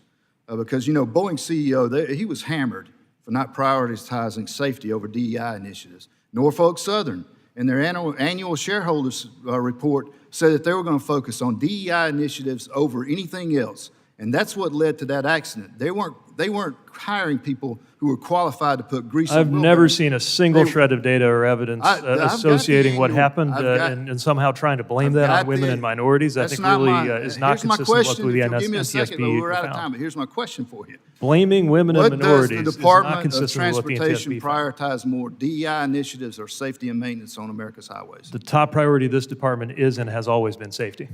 How many employees do you have right now that are full-time back in the office 5 days a week? I can tell you that about 75% of our work hours are performed on site. Of course, we have a lot of workers Not who are work hours, how many employees do you have full-time back in the office today? The gentleman's time So has all expired. worker, in terms of 100%, I'd have to pull that, but all workers are gentleman's time has expected to expired. work in person unless they're telework eligible, depending on a remote work arrangement. The time has expired. Okay, thank you, appreciate it. Thank you, ma'am. The gentleman yields. Ms. Hoyle is recognized for 5 minutes. Thank you, Madam Chair. Thank you for being here, Mr. Secretary. You may recall I represent the southwest coast of Oregon, and I want to thank President Biden, the Department of Transportation, and yourself personally for the work you've done to explore the viability of different federal investment options for the public-private partnership for the Port of Coos Bay intermodal project. This project is continuing to move forward. We still need federal investments, specifically in channel dredging, so U.S. companies don't have to rely on Canadian ports to move products to Middle America. The Canadians are putting billions of dollars and allowing foreign interests to put billions of dollars into their ports, and we have the ability to make sure American farmers and manufacturers have reliable access to international markets while also bringing back thousands of middle-class jobs to a region that had been economically robust prior to the shutdown of timber harvest in our federal forests. We can be an economic engine again. And first, I just want to say thank you to the administration. Thank you to you personally.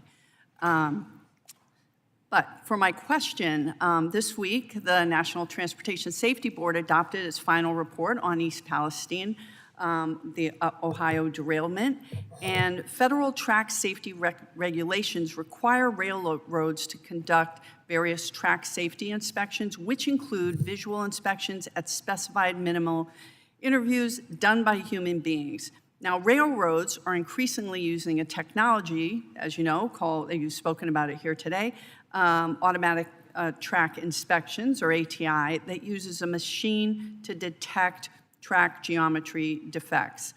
Now, in order to use ATI track inspection machines, there's no requirements for railroads to waive or suspend federal rail safety regulations, but railroads have been seeking to waive the required visual track inspections that are done by rail workers. So, I think that we do better when we have labor and at the table to figure out how we can use this technology best with a combination of both new technology like ATI and visual human inspection, as human track inspectors look for 23 possible types of track defects, while ATI machines can only detect 6 types of track defects.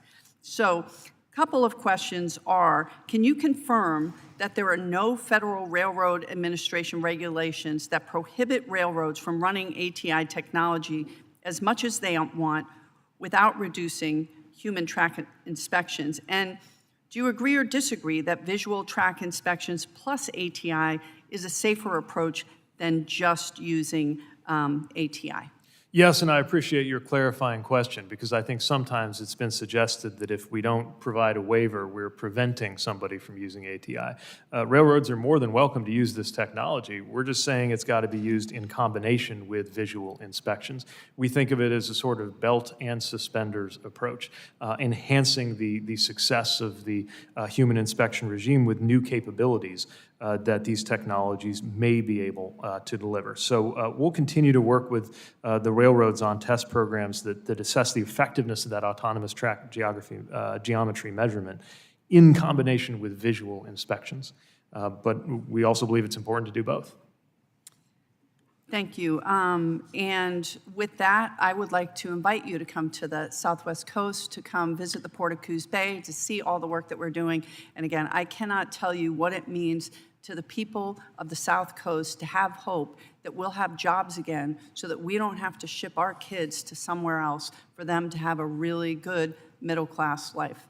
Thank you. Understood. I hope we get the chance. Thank you. I yield the remainder of my time. The gentlewoman yields. Mr. Ezell is recognized for 5 minutes. Thank you, Madam Chairman. And thank you, Mr. Secretary, for being here today. And I thank you for what all you've been doing to help deliver some needed resources in my district in South Mississippi. I got several questions I want for us to try to get through today. So I normally talk kind of slow, so I'll try to pick it up a little bit. So let's, me and you, see if we can't get through this without us dragging it out too much. So firstly, your agency is very important to the projects in my district, starting with the two ports in the district, the Port of Gulfport and the Port of Pascagoula, my hometown. Both have a vital role in the supply chain in our nation's economy. I'm aware that the notices of funding opportunity for the PIDP, it's stated, the Secretary may give priority to providing funding to strategic seaports in support of national security requirement as required by the 2024 National Defense Authorization Act. How will DOT evaluate and prioritize the critical need for the strategic seaport to support our military when ranking these grant applications? Thank you for the question. Our Maritime Administration works closely with our military partners and seeks to gain understanding of the strategic significance of various ports when they're applying for funding. Not the only criterion, but certainly one that, to the extent statute calls for it, we consider. Okay, very good. It was also brought to my attention there's a high record amount of obligation funds available through the U.S. Department of Transportation. States like Mississippi benefit greatly from the additional funds. However, requiring state DOTs to obligate millions of funds in 1 month is just nearly impossible. Mr. Secretary, what steps can be put in place to help streamline this process and allow ample time for the state DOTs to obligate these funds? We're certainly aware of the pressure that the state DOTs feel when that August redistribution comes around, and we want to make sure that we have as much flexibility as possible. I'll note that the President's budget for 2025 for federal highway does have some provisions that would help, we believe, make that easier, more flexible, reduce that pressure, and we'd welcome working with you in a little more detail on that, because we know that it's a very intense exercise on top of the work the DOTs are already doing. Okay, thank you. Additionally, can you explain why you requested almost half of what you requested in FY 2024 for FY 2025 for the Chrissy grants? So Chrissy is an excellent, popular, oversubscribed, and important program. We're proud of the work we've been able to do with Chrissy. We're also trying to color within the lines of the limits, the top line limits provided by the Fiscal Responsibility Act, but are hopeful that there will continue to be adequate funding to do projects. We always get more applications than we can say yes to. Thank you. As we get ready for the hurricane season, it's crucial that U.S. Department of Transportation, along with other relevant state and federal agencies, coordinate to prepare for the season. Can you tell me what you've been able to do to help coordinate with Mississippi so that we can get ready for a hurricane season? I was just in Mississippi a few days ago, different part of the state up in the Delta, but got a sense of how that's already on everybody's mind there. We're mindful at our department, too, of the opportunity to work with state DOTs and anybody else we need to coordinate with. We do that through our Transportation Operations Center and the emergency support function assigned to us by statute, and we stand ready to help. We hope it is a hurricane season everybody can get through without incident, but we know what we're up against, and we'll be there to help. Thank you very much. And the last one, several members of my district have expressed concerns over your agency's goal to achieve zero emissions on their electric vehicles, mainly the public transport and those kinds of things. Does U.S. DOT plan to mandate a forced phase-in over time of electric vehicles, or will the agency continue to allow transit systems to determine what type of alternative fuel technologies works best for them? Our approach has been to create options and to provide economic support, whether we're talking about personal EVs or whether we're talking about those low-emission buses that we're buying for a lot of transit agencies. We know that it's not a one-size-fits-all, and we want to work with those transit agencies on answers that make sense for them. Very good, and we yield back with 22 seconds. Thank you. Thank you. The gentleman yields. The chair recognizes Mr. Allred for 5 minutes. Well, thank you, Madam Chair, and thank you, Mr. Secretary, for joining us again. I appreciate your patience today. I want to thank you for your continued support in getting the IIJA funding out of D.C. and into our communities. This legislation has had a significant impact in North Texas and will continue to shape our community for years to come. In fact, you just mentioned low-emission buses. In June of last year, DART, the Dallas Area Rapid Transit Agency, received a $103 million federal transit grant to help us modernize our bus fleet. In March of this year, the Southern Gateway Park and Clyde Warren Park and other North Texas projects received $80 million in funding from USDOT, thanks to grants as part of the Bipartisan Infrastructure Law, or the IIJA. But one project that you and I have discussed several times in this setting that I'd like to highlight is Amtrak's partnership with Texas Central to develop a high-speed rail connecting Dallas and Houston, two of the largest metropolitan areas in Texas and the country. In December of '23, the project was awarded a $500,000 grant as part of the Corridor ID program funded through the IIJA, and this now public-private partnership, I think, is a great example of this administration's and our commitment to environmentally sustainable transportation while simultaneously supporting economic growth. And so you talked a bit about this when you were last in Dallas on TV, but here, could you just mention a little bit about how serious your agency is, and you are, about high-speed rail in Texas? Thank you. We are enthusiastic about the potential, and the funding that comes with this corridor ID designation is both direct funding for planning activities and a signal of the potential that we see. When you look across the geography of the United States, the best candidates for high-speed rail service are geographies where you have two major metropolitan areas that are fairly close to each other, but really a short flight that borders on the realm of impracticality, or a long drive that also borders on the realm of impracticality. And creating that third option of a good high-speed ride can, we think, unlock enormous economic potential, and even for the people who don't use it, bring benefits in the form of reduced congestion on those roadways and those airports. So we look forward to seeing this proposal continue to develop, and I would be surprised if it did not lead to more applications for support as the vision continues to take shape. I think that's right. And you mentioned, of course, reducing congestion. I have made that drive many times from Dallas and Houston. It's not an easy drive. The flight is not always the most convenient option. To me, this would just spur so much economic growth, and it's a common sense idea. But there's also the technology involved in it that I just wanted to briefly discuss, which is, I think it's the Shinkansen bullet train, which is made in Japan. It's the world's safest transportation technology, really, in many ways, operating without a fatality since 1964. Can you speak about your experience with this technology? And I understand that you might have had a chance to ride on one of these. Yes, I had the privilege of riding on the Shinkansen train in Japan when I was attending the G7 meetings hosted by Japan last year for transportation ministers and my counterparts. It was an extraordinary experience, especially sitting up in that cab where I had an opportunity to observe the operator and seeing the operations center behind the scenes where they conduct those safe and efficient operations. It is rare for them to be more than a few seconds at variance from their published schedule.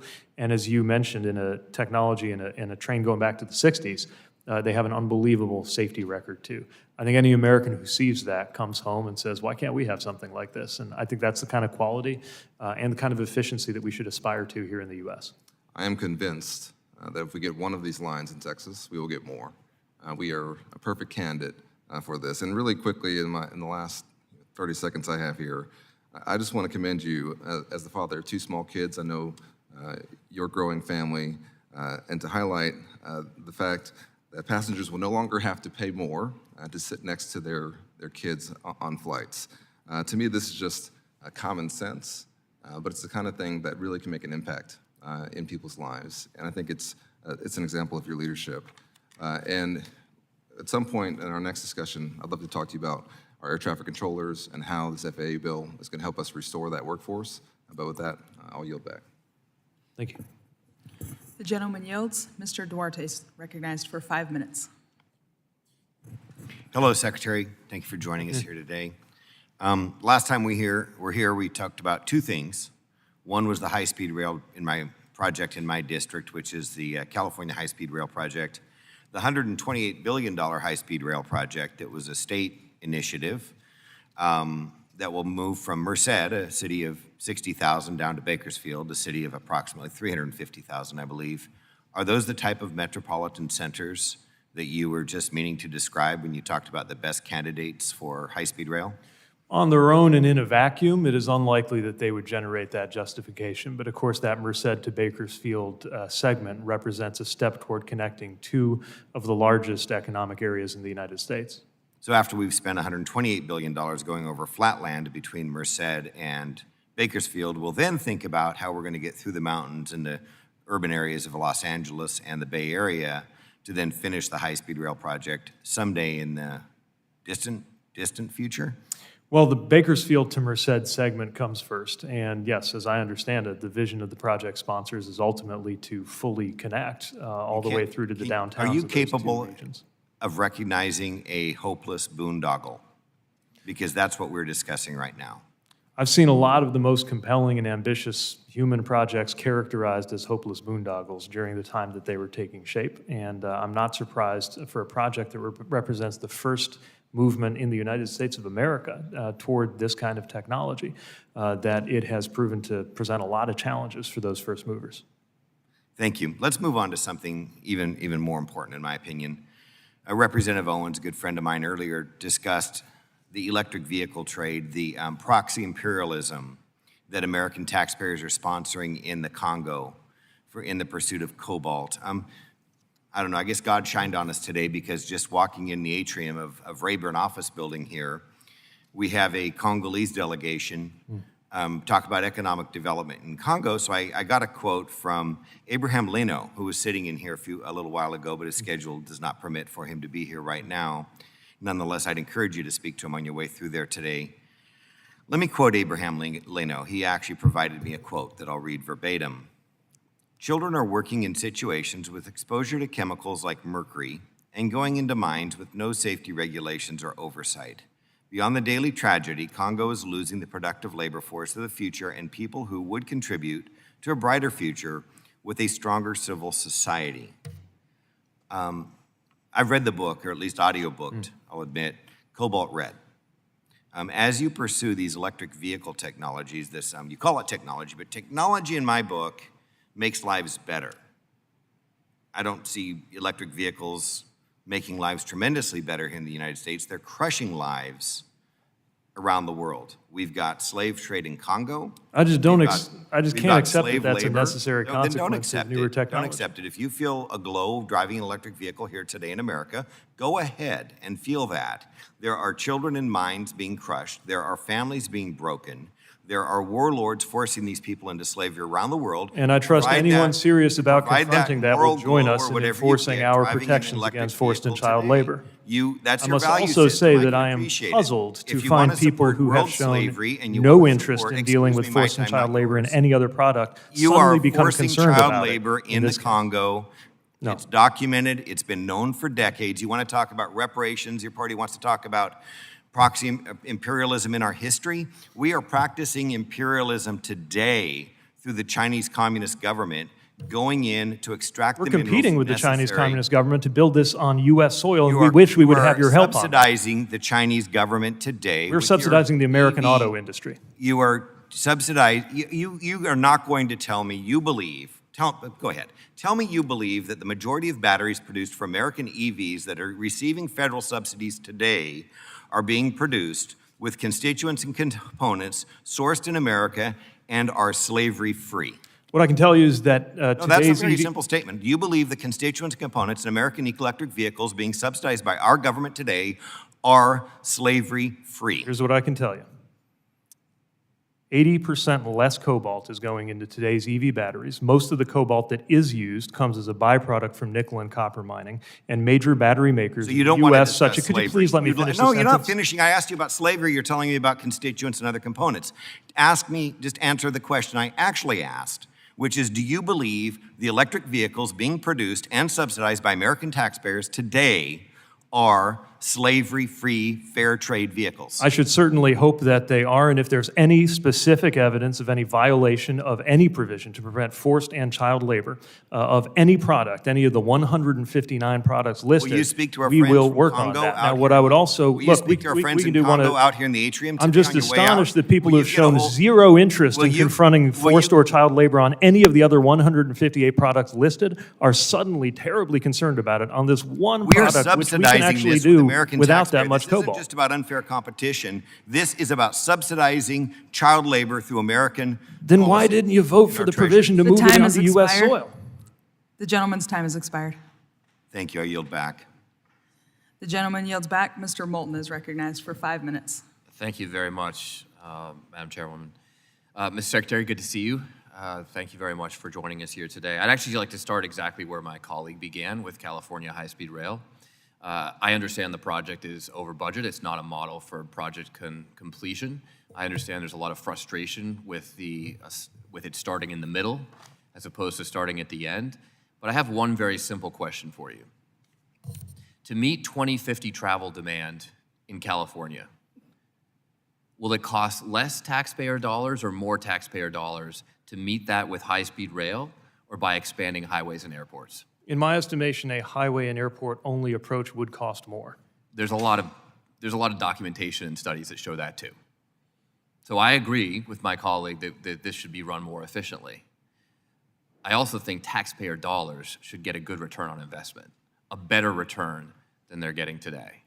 And at the end of the day, we need to solve these transportation problems efficiently and in a 21st century way that uses taxpayer dollars more efficiently than just building more airports and highways where people can still sit on tarmac in thunderstorms, fight traffic on ever-congested highways, as opposed to going 200 miles per hour or 220 miles per hour like the rest of the world. So I hope we can pursue that more vigorously. Right now, of course, if you want to build an interstate highway, you get a ton of money from the federal government. If you want to build an airport, you get a ton of money from the federal government. We have a highway trust fund, we have an airport trust fund, we don't have any rail trust fund whatsoever. There's not even just a simple level playing field so that the famous American free market can make these business decisions about which mode is best. Because I'm sure there are places where high-speed rail doesn't make sense. It would cost more to solve a certain transportation problems. But in places where you get a better ROI, we should be choosing high-speed rail. That's not an option really for states today. What can we do to ensure proper federal funding to at least level the playing field so that transportation planners can just say, let's make an honest business-based decision about how to solve this congestion problem? Thank you for the question. I think the key is to make sure we build on what we can demonstrate with the funding that we have now. What came in the IIJA was a step change in our ability to support passenger rail, but as you know, nowhere near what it will take to build a fully built-out U.S. high-speed rail network. I also am convinced, though, that when Americans experience high-speed rail and revenue service on U.S. soil, there will be no going back. That's part of why it's so important to effectively deliver those projects now underway, California and Brightline. Well, I've made this point to you since before you were sworn in. It's proven internationally. A ton of resistance to building the first high-speed rail line in Spain. Tentacles from Madrid, all the provinces said as soon as Barcelona got their line, every other province wanted one too. And the Spanish government has made business-based decisions about where high-speed rail makes sense. They now have a national network. I think we need to look at that very carefully. Now, while this hearing was happening, there was a 20-car Canadian National derailment outside of Chicago, including some hazmat cars in Madison, Illinois. It's clear that we can make more progress on freight rail safety. And I think we need some bipartisan legislation that will not take us back to the 1950s, but move us forward, push the industry forward to hopefully not only improve safety, but improve reliability and service as well. How do we develop freight rail legislation that doesn't just push more traffic onto trucks? Because we want our railways to be safer, but we don't want them to not be used, because even in the horrific derailment in East Palestine, exactly 0 people were killed. Every week on the highways, people die in hazmat accidents because that traffic is on trucks and not on trains.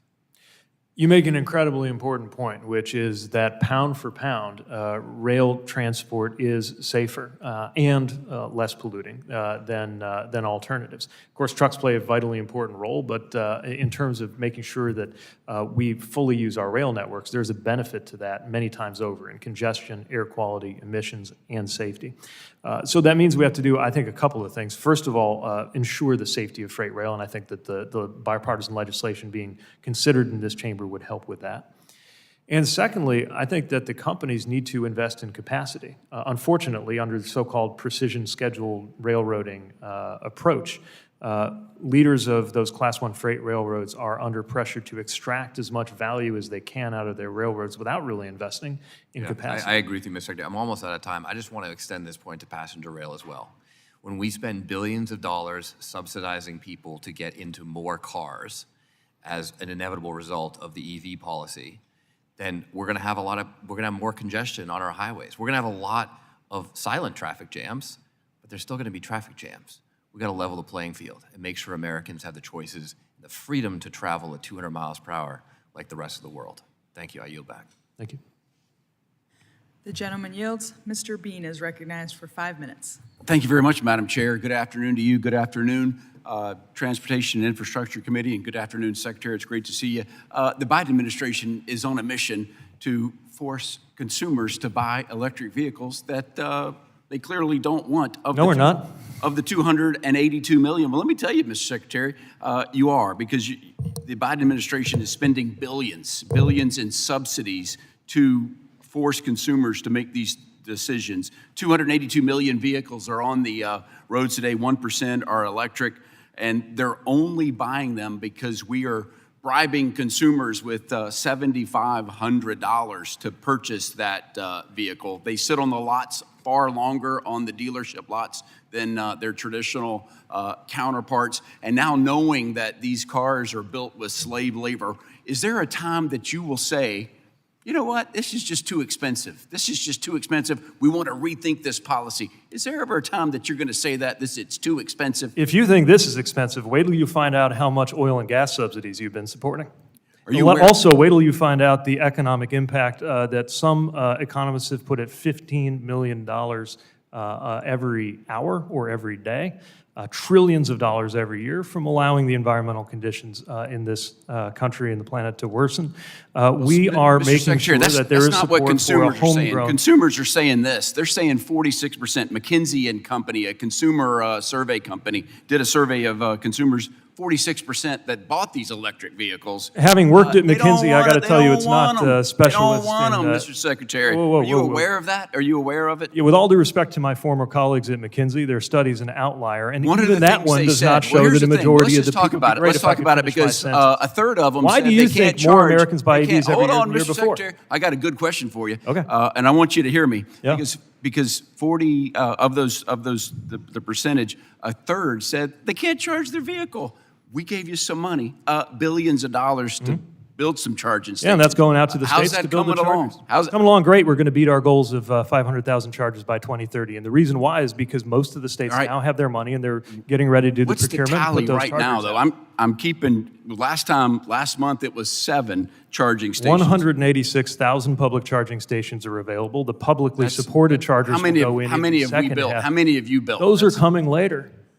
That was always the plan. Is it over 7? Is it What's over? that? Is it over 7? They're coming later. So it's not over 7. I'm going to put you down at not over 7 right now. 2027, 2028 is when they're supposed to be built. But here's the other thing. Are you conscious that 80% of EV charging happens at home? Wait a minute, I got 3 more questions. Got to go fast, Mr. Secretary. How are we going to fund roads if electric vehicles aren't paying into the gas tax to build roads? We know they're heavier. They do more damage than roads. What's the plan? Do we have a plan? How are we going to build those roads? Yeah, we're working with Congress on how to make sure the Highway Trust Fund has adequate sources of revenue, knowing that receipts from the gas tax have been declining for some time. Hold on I don't think that's an excuse to stick with the dirty and expensive fuels of the Let me past. put you down. I got to put you down. No plan yet. Let me put that down. Well, Here's the thing. actually, you should put down something Vulcan, else on your little paper there, which So is we are when we funding build pilots roads- to when do we vehicle build miles roads, we traveled. So use- did you put that down? When Are you we, gonna put that down? when we build Would you be so roads, kind as to put that down on my gotcha. behalf? I'm putting it down right Appreciate now, it. Mr. Secretary.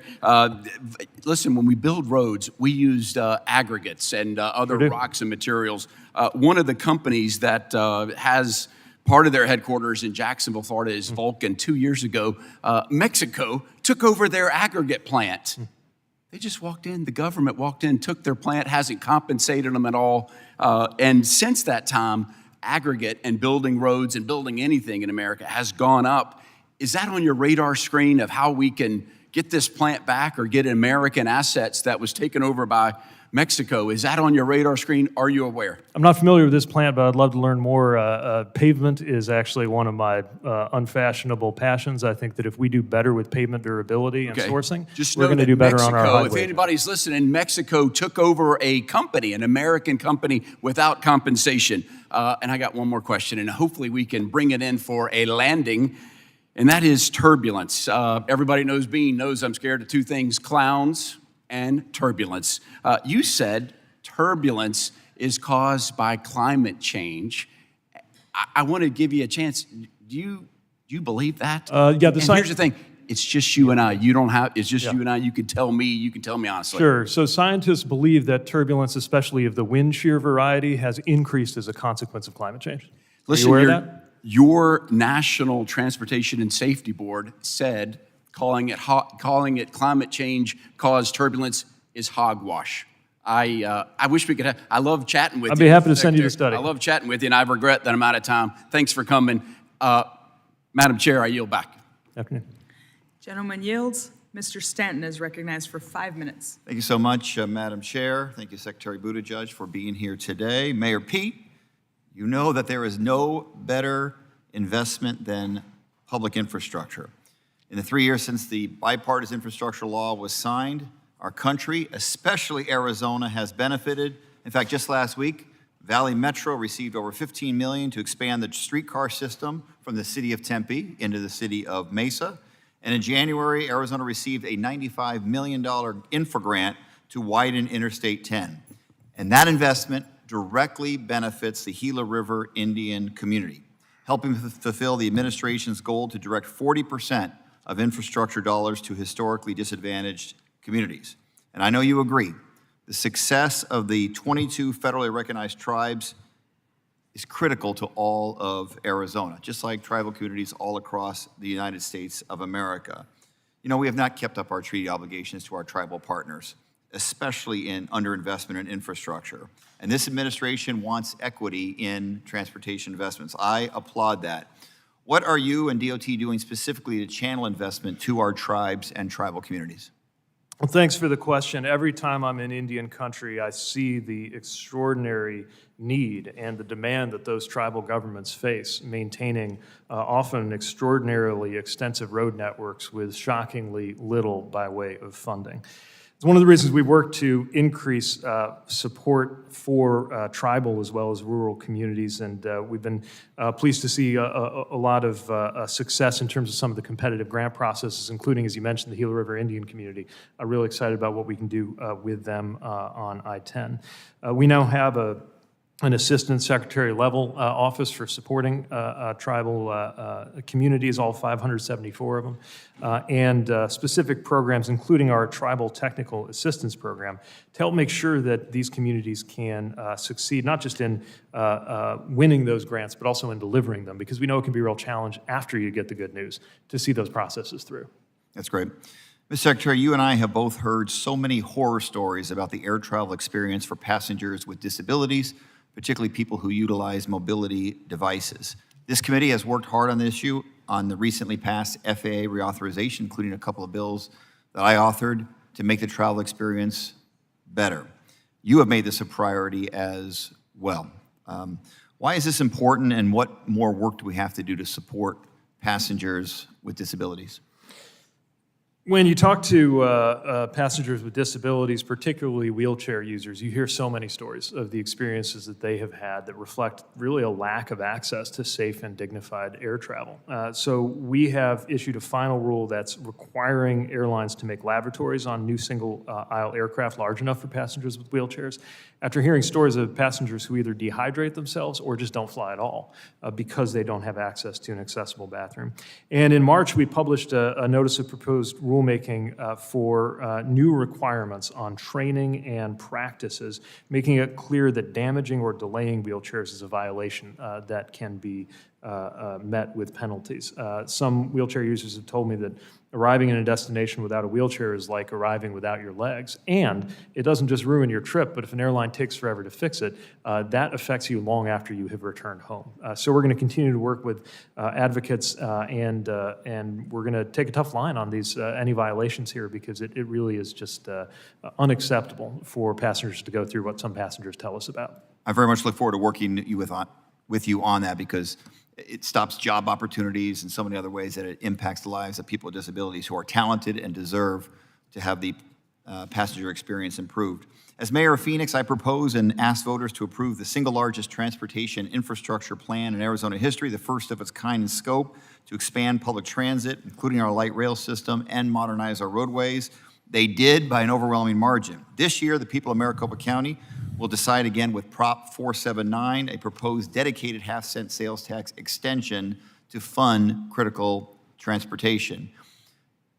Mr. Secretary, as communities across the country vie for competitive federal funding, explain why it's important for states and localities to have their own dedicated transportation funding source to be competitive for those grants. Well, I appreciate the question, because with the historic funding available through the bipartisan infrastructure law, I don't want anybody to get the idea that that means states or local governments shouldn't do much. The reality is, the more you can put together on a state or local basis, the more you can unlock on the federal side, and the better partner we can be. So we applaud cities and states that are taking the initiative to fund their infrastructure needs, knowing that we have a wind at their back in the form of the programs and grants we have. Thank you very much. I yield back. The gentleman yields. Mr. Kiley is recognized for 5 minutes. Good afternoon, Mr. Secretary. You've testified today on the topic of EVs that there is no mandate. You've said that we have not forced anyone to purchase any particular vehicle.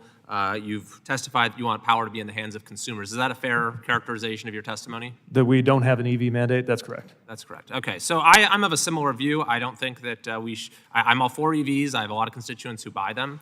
And I think that you're right that there will be an increasing adoption of them going forward. However, I support the right of consumers to make their own choice. So it sounds like we're on the same page there. So do you, like me, then oppose California's effort to take that choice away from consumers by banning gas-powered vehicles?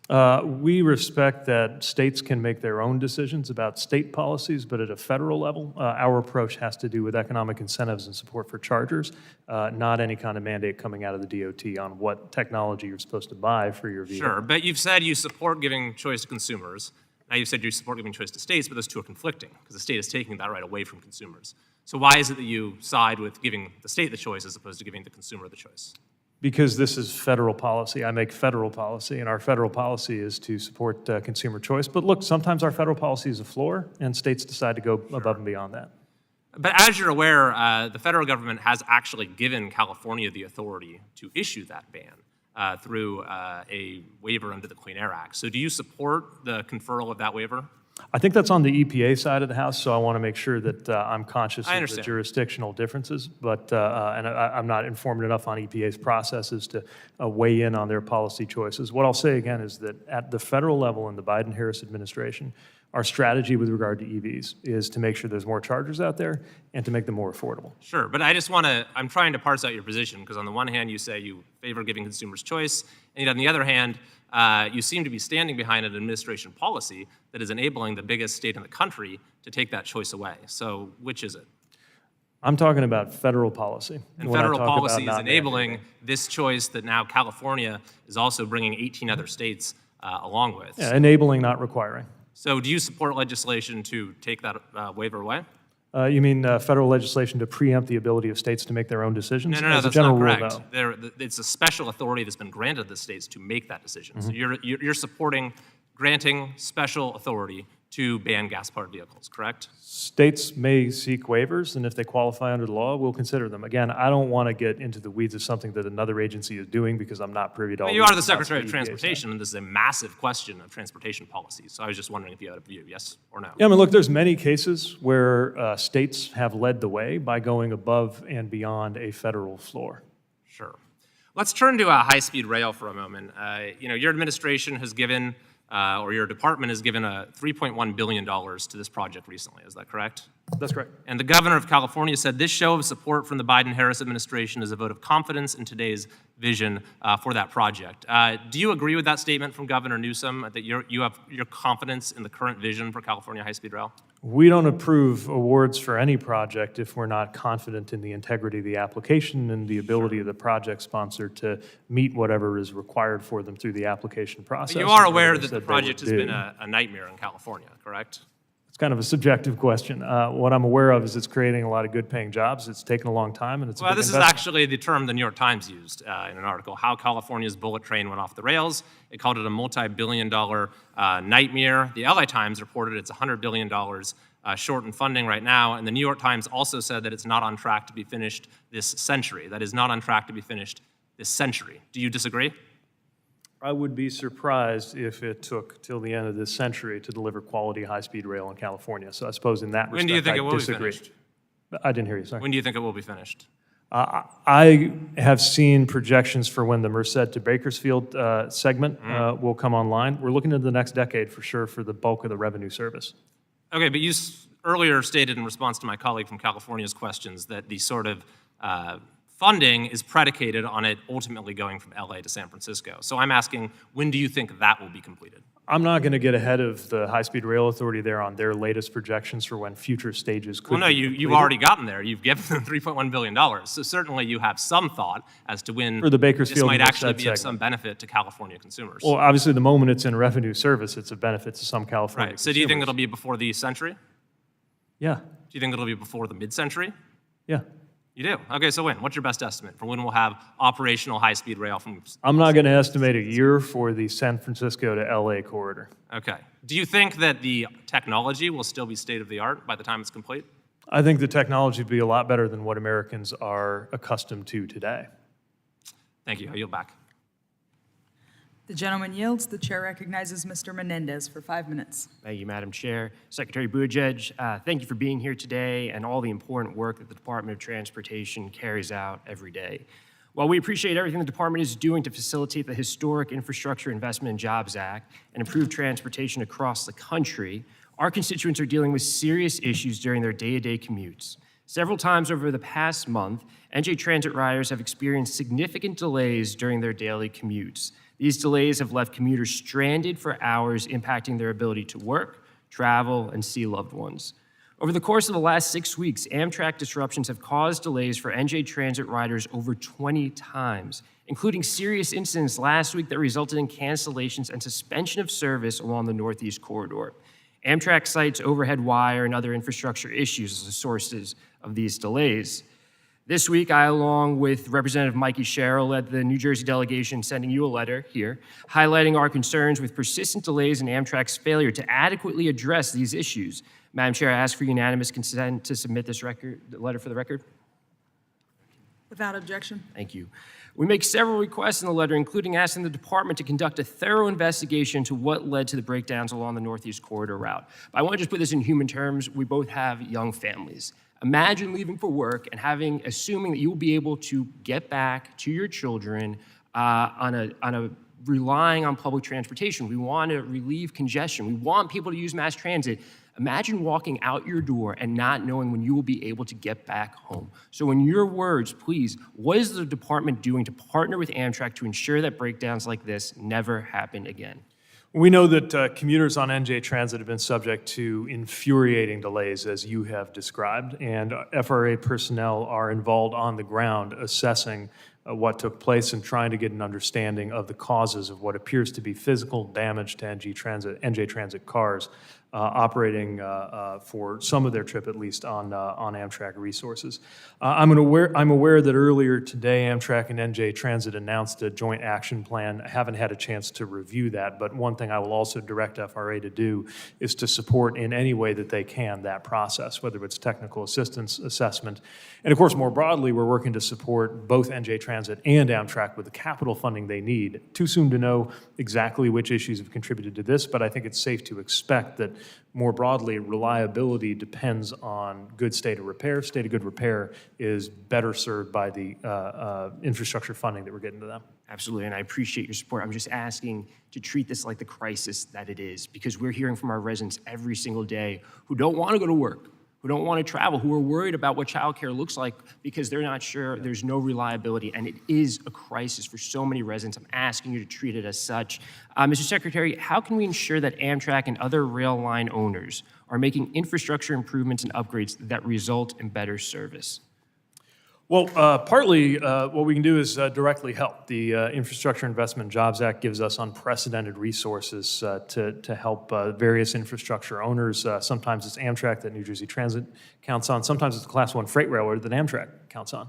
I also believe the Surface Transportation Board's work of stepped-up enforcement and attention to the legal responsibility that host railroads have to allow passenger rail to take priority is an important part of this, and we welcome the attention that the STB is paying to that. And anything else we can do to support those processes is certainly something of great interest to us, because on-time performance and reliability is vital for the reasons you just went through in terms of people's daily lives. I appreciate that. And on this topic, lastly, can you describe how the department tracks and monitors Amtrak spending, including how Amtrak allocates its funding to state of good repair versus other initiatives?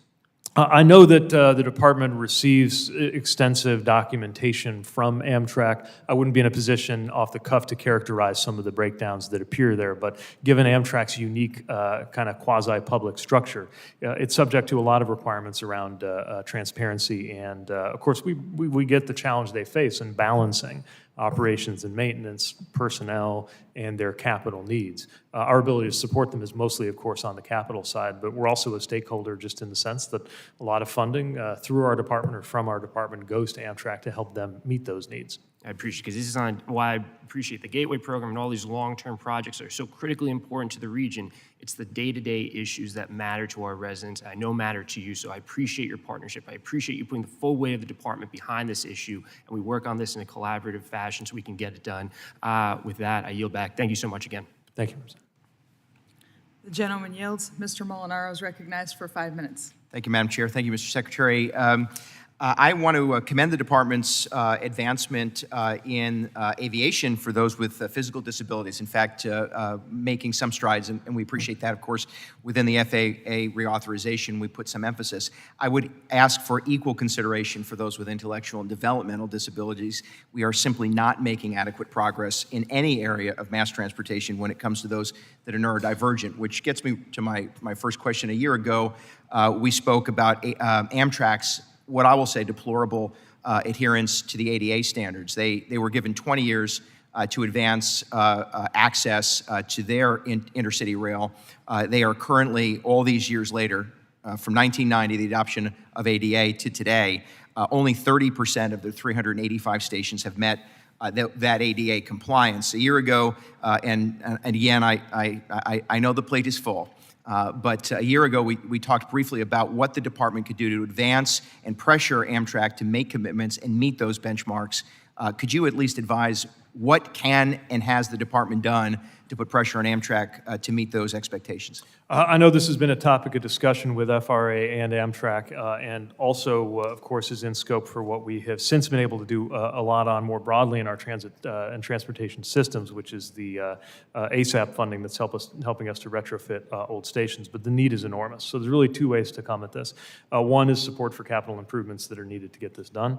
But the other also is the enforcement side of the house. And so we do have Title VI capabilities anytime there is a more specific civil rights related. How often does the department take action using the enforcement mechanism as it relates to ADA compliance at Amtrak? I'd have to go back and pull that data. It would be helpful because I suspect, and this is not just your administration, but prior administrations have allowed far too much leeway, and quite frankly, this population is just being unmet, and it truly is a disgrace and a violation of their own civil rights, if not simply an acknowledgement that there's lack of access. On the similarly, I have a concern as it relates to New York State's abandonment of congestion pricing. I know one of my colleagues may have mentioned it earlier. I'll be candid with you. I think in New York State, congestion pricing actually causes a greater pain for those who can afford it least, in particular those who are forced to commute into the city of New York for employment.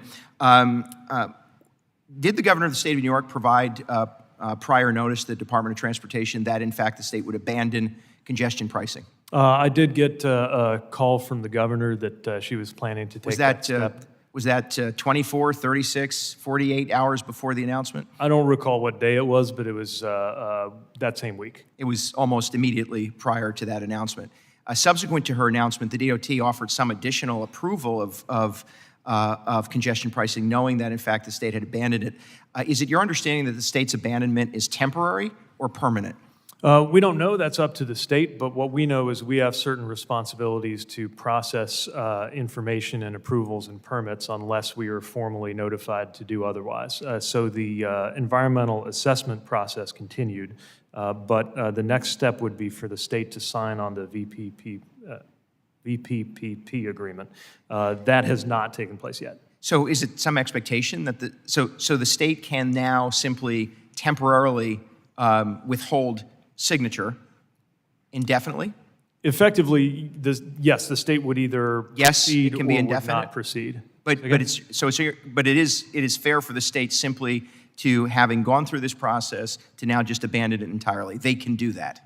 In terms of compliance with the environmental assessment, they've met their marks and we've met ours. How many federal dollars do you think have been committed to assisting either in the environmental review stage or planning stage or even capital to the implementation of congestion pricing in the city of New York? I can tell you it was a complex and thoroughgoing process. I'm not sure I'd be able to compute how many person-hours went into it. I think it's important for the American taxpayers and New York taxpayers to know how much has already been committed and how much is going to be set aside because of the state's abandonment. It is clear to most of us in New York, and again, I have my reservations about it to begin with, that the governor of New York made a political decision. That political decision has now left the taxpayers of the state of New York with a fairly significant budget hole.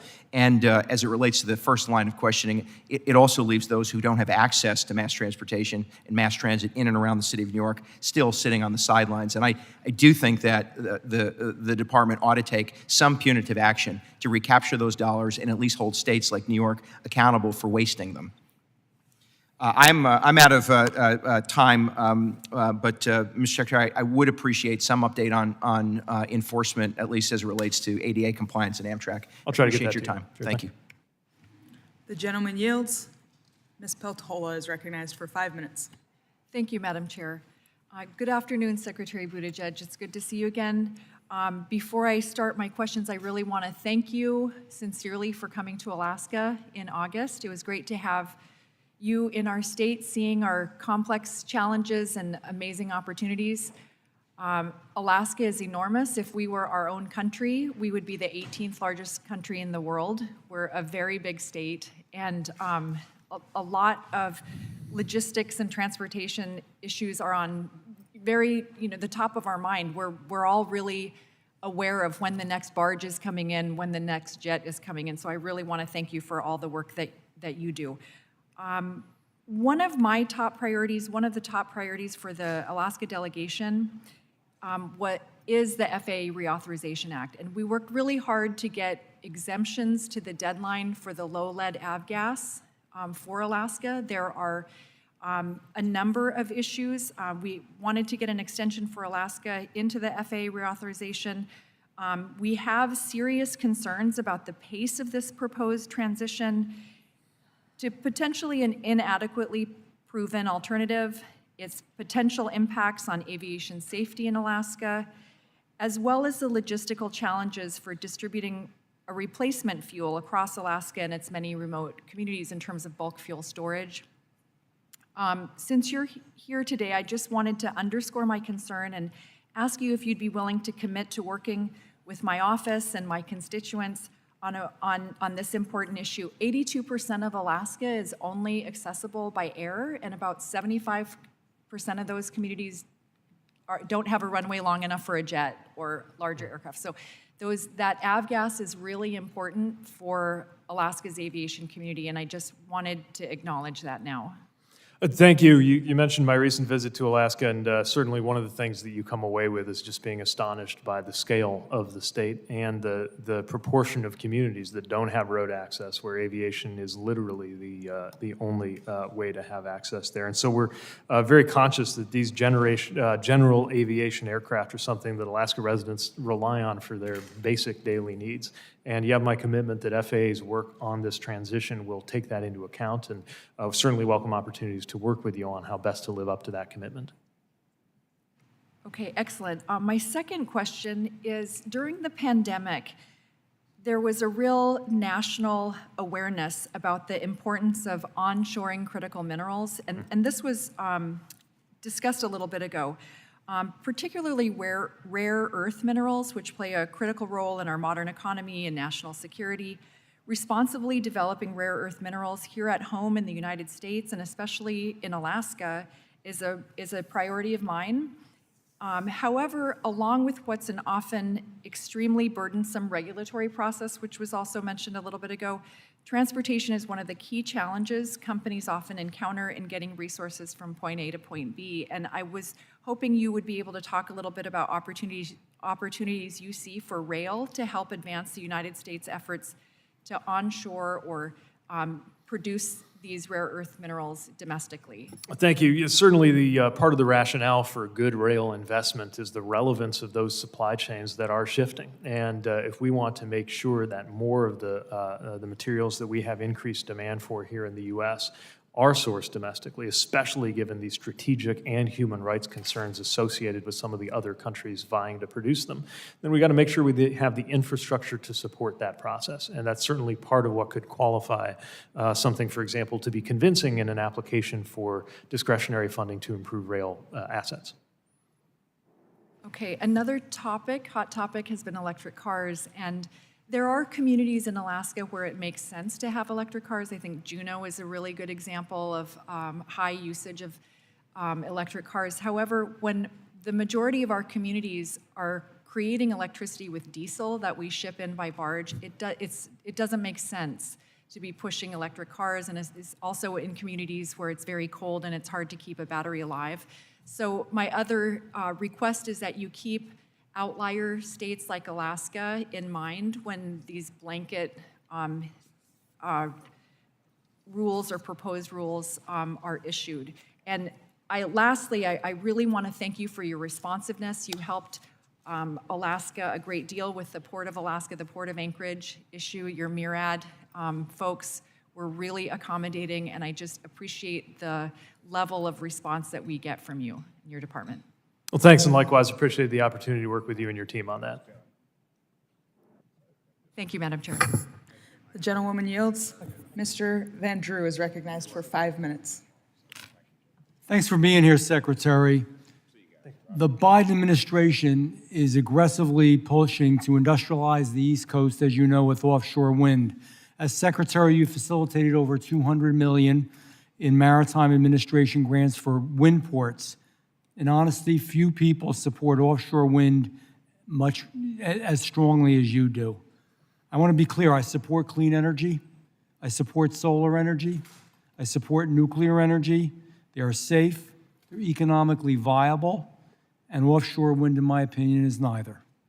Offshore wind negatively impacts transportation safety under this committee's jurisdiction, and that's why I ask you about it. I'm not asking you an energy question. Including maritime navigation and aviation. Offshore wind interferes with radar systems. This includes maritime navigation radar and air traffic radar. And this is not me just saying this. A recent study found that mid-Atlantic wind farms interfere with 36 different land-based radar systems. This interference diminishes safety at sea and in the air. The Bureau of Ocean Energy Management, which you're very familiar with, determined that offshore wind increases, again, it's not me saying this, it's them, the risk of maritime collisions, the risk of injury, and even the risk of death at sea. Your own FAA is now reviewing the impact of offshore wind projects on major airports, including New York's JFK Airport and in my district, the Atlantic City Airport. In both cases, offshore wind interferes with airport flight paths. Somehow, these projects have already been approved by the federal government despite the aviation safety conflicts that exist. I have a simple question, and I appreciate a yes or a no. Can you commit to me that the DOT and the FAA, through the federal environmental review process, will block offshore wind turbines from being built in areas if found that they will threaten air traffic safety in those areas? Would that be blocked? Yeah, FAA will never permit an unsafe condition. So you would help to make sure that that was blocked? If there was no alternative and it was going to be unsafe, then the FAA wouldn't be able to support it. I just wanted you on the record on that. In my opinion, these conflicts prove that safety evaluation is incomplete to this date, and again, not just me saying, and that offshore wind is moving ahead, in my sense, prematurely. The GAO office, Government Accountability Office, is currently conducting a comprehensive study of the impacts of offshore wind. We requested that. It includes a major focus on safety impacts. It looks at the environment, the economy, national security, utility costs, noise, natural disaster resilience, not all of which falls under your bailiwick, but some of it does. We must understand the breadth of the impacts of offshore wind. It's a permanent industrialization of our ocean. Should we wait? All I'm asking here is for the GAO study to be completed. That's not a Republican study. It's not my study. It is the Government Accountability Office, totally nonpartisan. Shouldn't we wait until their safety analysis is done before we go ahead and build offshore wind? Yes or no? I can only weigh in on the transportation side of the house, but we will not proceed with anything we think harms safety. And if GAO or anybody else produce data or analysis that would affect a safety decision about transportation, we'd want to know it. So we're building those projects now. Shouldn't we wait until they come back and say whether they're safe or unsafe? A purely objective, non-political, nonpartisan viewpoint. As a general rule, we don't terminate economic development because research is underway, but when research is completed, we include that in our future work. Well, the shame of that is, and was alluded to before, if we go ahead and are in the middle of doing these projects and find that there are safety issues where they're being placed, now we've spent huge amounts, and I mean huge amounts of taxpayer dollars, and we find out that we shouldn't move forward. Either way, we're going to move forward and it'll be unsafe, or we wouldn't move forward and spent a ton of money that we shouldn't have spent. And by the way, with offshore wind, everybody pays more. The government, huge multi-billion-dollar subsidies. Taxpayers pay more for that reason. Families pay more because the utility rates are going to increase radically. See, the difference with solar panels is when you use solar panels, it decreases the cost to the family for their energy source. When you do wind, their costs and residential utility rates are going to go way up. These developers and also are foreign countries. Now, all of that doesn't fall under you. I realize that, but the safety issues do. They are enormously expensive, and the subsidies are great. Do you support, okay, I have the last question. Do you support the offshore wind financing strategy of increasing utility rates?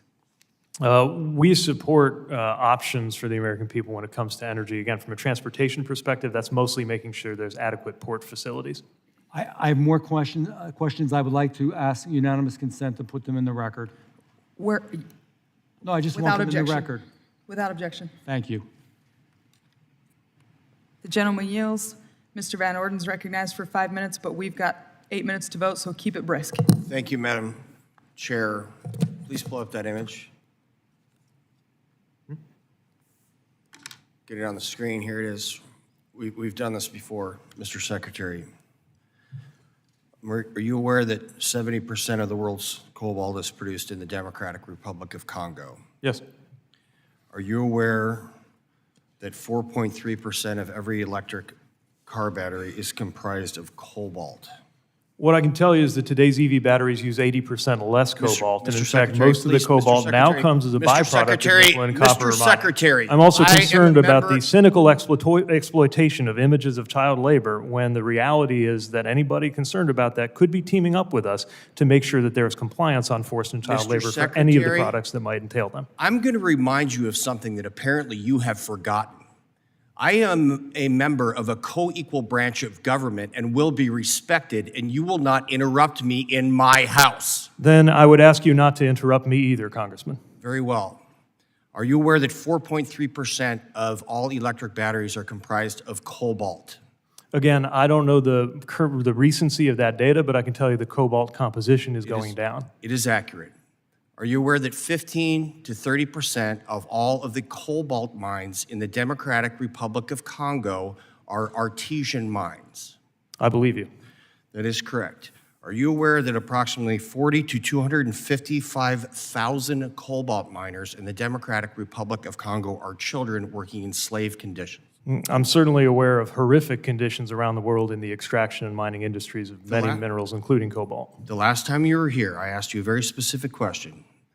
How many of these children do you estimate will have to die to make the goal of electrifying 50% of the fleet by 2030 electric? This was your response. You have better data on how many children will die if we allow climate change to increase unimpeded. That tells me that you actually do have data on how many children will die from mining cobalt. If you are able to tell me that you have more data on how many children will be dying from climate change. So I'd like an answer to my question. How many children are going to have to die in those conditions to meet the artificial goal of 2030 of electrifying half of the fleet? None, if you will work with us to make sure that anything imported is conforming to our requirements around forced and child labor. Until that's able to take place, how many children are going to have to continue to work in slave conditions in the Democratic Republic of Congo to make sure that we can meet the artificial goal of 50% of the fleet being electrified by 2030? None is the only acceptable answer. That is excellent. And guess what, sir? This is H.R. 8495. It's put in by my friend, Mr. Duarte from California. It's EV-free trade bill. I'm going to ask you publicly now, and I'll send this to your office, if you will support this bill. You and me are 6 and 7. I know you got little kids. I got 9 grandkids. I'm going to have 11 by the end of the summer. I don't ever want your children to be exposed to any of this. I don't want my grandchildren to be exposed to any of this. And I don't think you do either, Mr. Secretary. If this legislation represents a serious effort to ensure compliance with forced and child labor requirements and make sure that none of that finds its way into products used in America, then I would be very interested to work on that. I will send it to you because it is laser focused on that very specific issue. So what I heard from you, Mr. Secretary, is that you do understand that there are children working in these horrific conditions, and we acknowledge this. And we acknowledge the fact that what's driving those conditions with these African children, and some of their folks are right across the way, what's driving these children, these African children, to work in slave conditions is our want and consumption of cobalt. That's factual.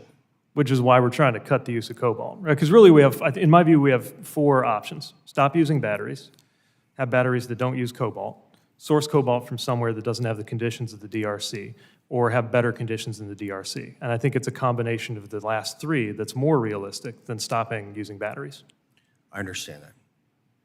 So we do know, and we're acknowledging publicly, that this is taking place and that we can work collectively to stop this, because this is terrible, and no one who has a soul can look at those pictures and say that having an artificial date of 2030 established for 50% of our fleet to be electrified is worth a single child working in slavery.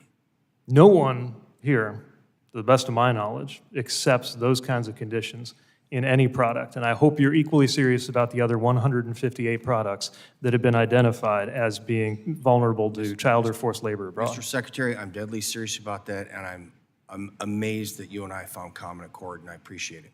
Wonders never With that, I cease, yield Congressman. back. Thank you.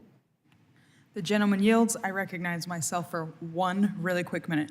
Mr. Secretary, this morning, in response to my colleague, Mr. Crawford, you said everything we do is a good allocation of taxpayer resources, or else we wouldn't do it. I'm not sure I agree with that, but as a member of the legislative branch with the responsibility to control the purse strings, I want to help you make that more true. So I want to just really quickly ask for your cooperation. My colleague, Ms. Chavez DeRemer, talked about the FREE Act and permit by rule and how we could make these projects move faster. The first thing it does is ask the administration to identify places where permit by rule would be appropriate. Will you work with us on identifying some of those so that we can shorten up this time period and make it more cost-effective for taxpayers? I'd be happy to. Okay, well, in that case, I yield back. Are there any further questions from any members of the committee who have not been recognized? Seeing none, that concludes our hearing for today. I'd like to thank the witness for his testimony. The committee stands adjourned. Okay.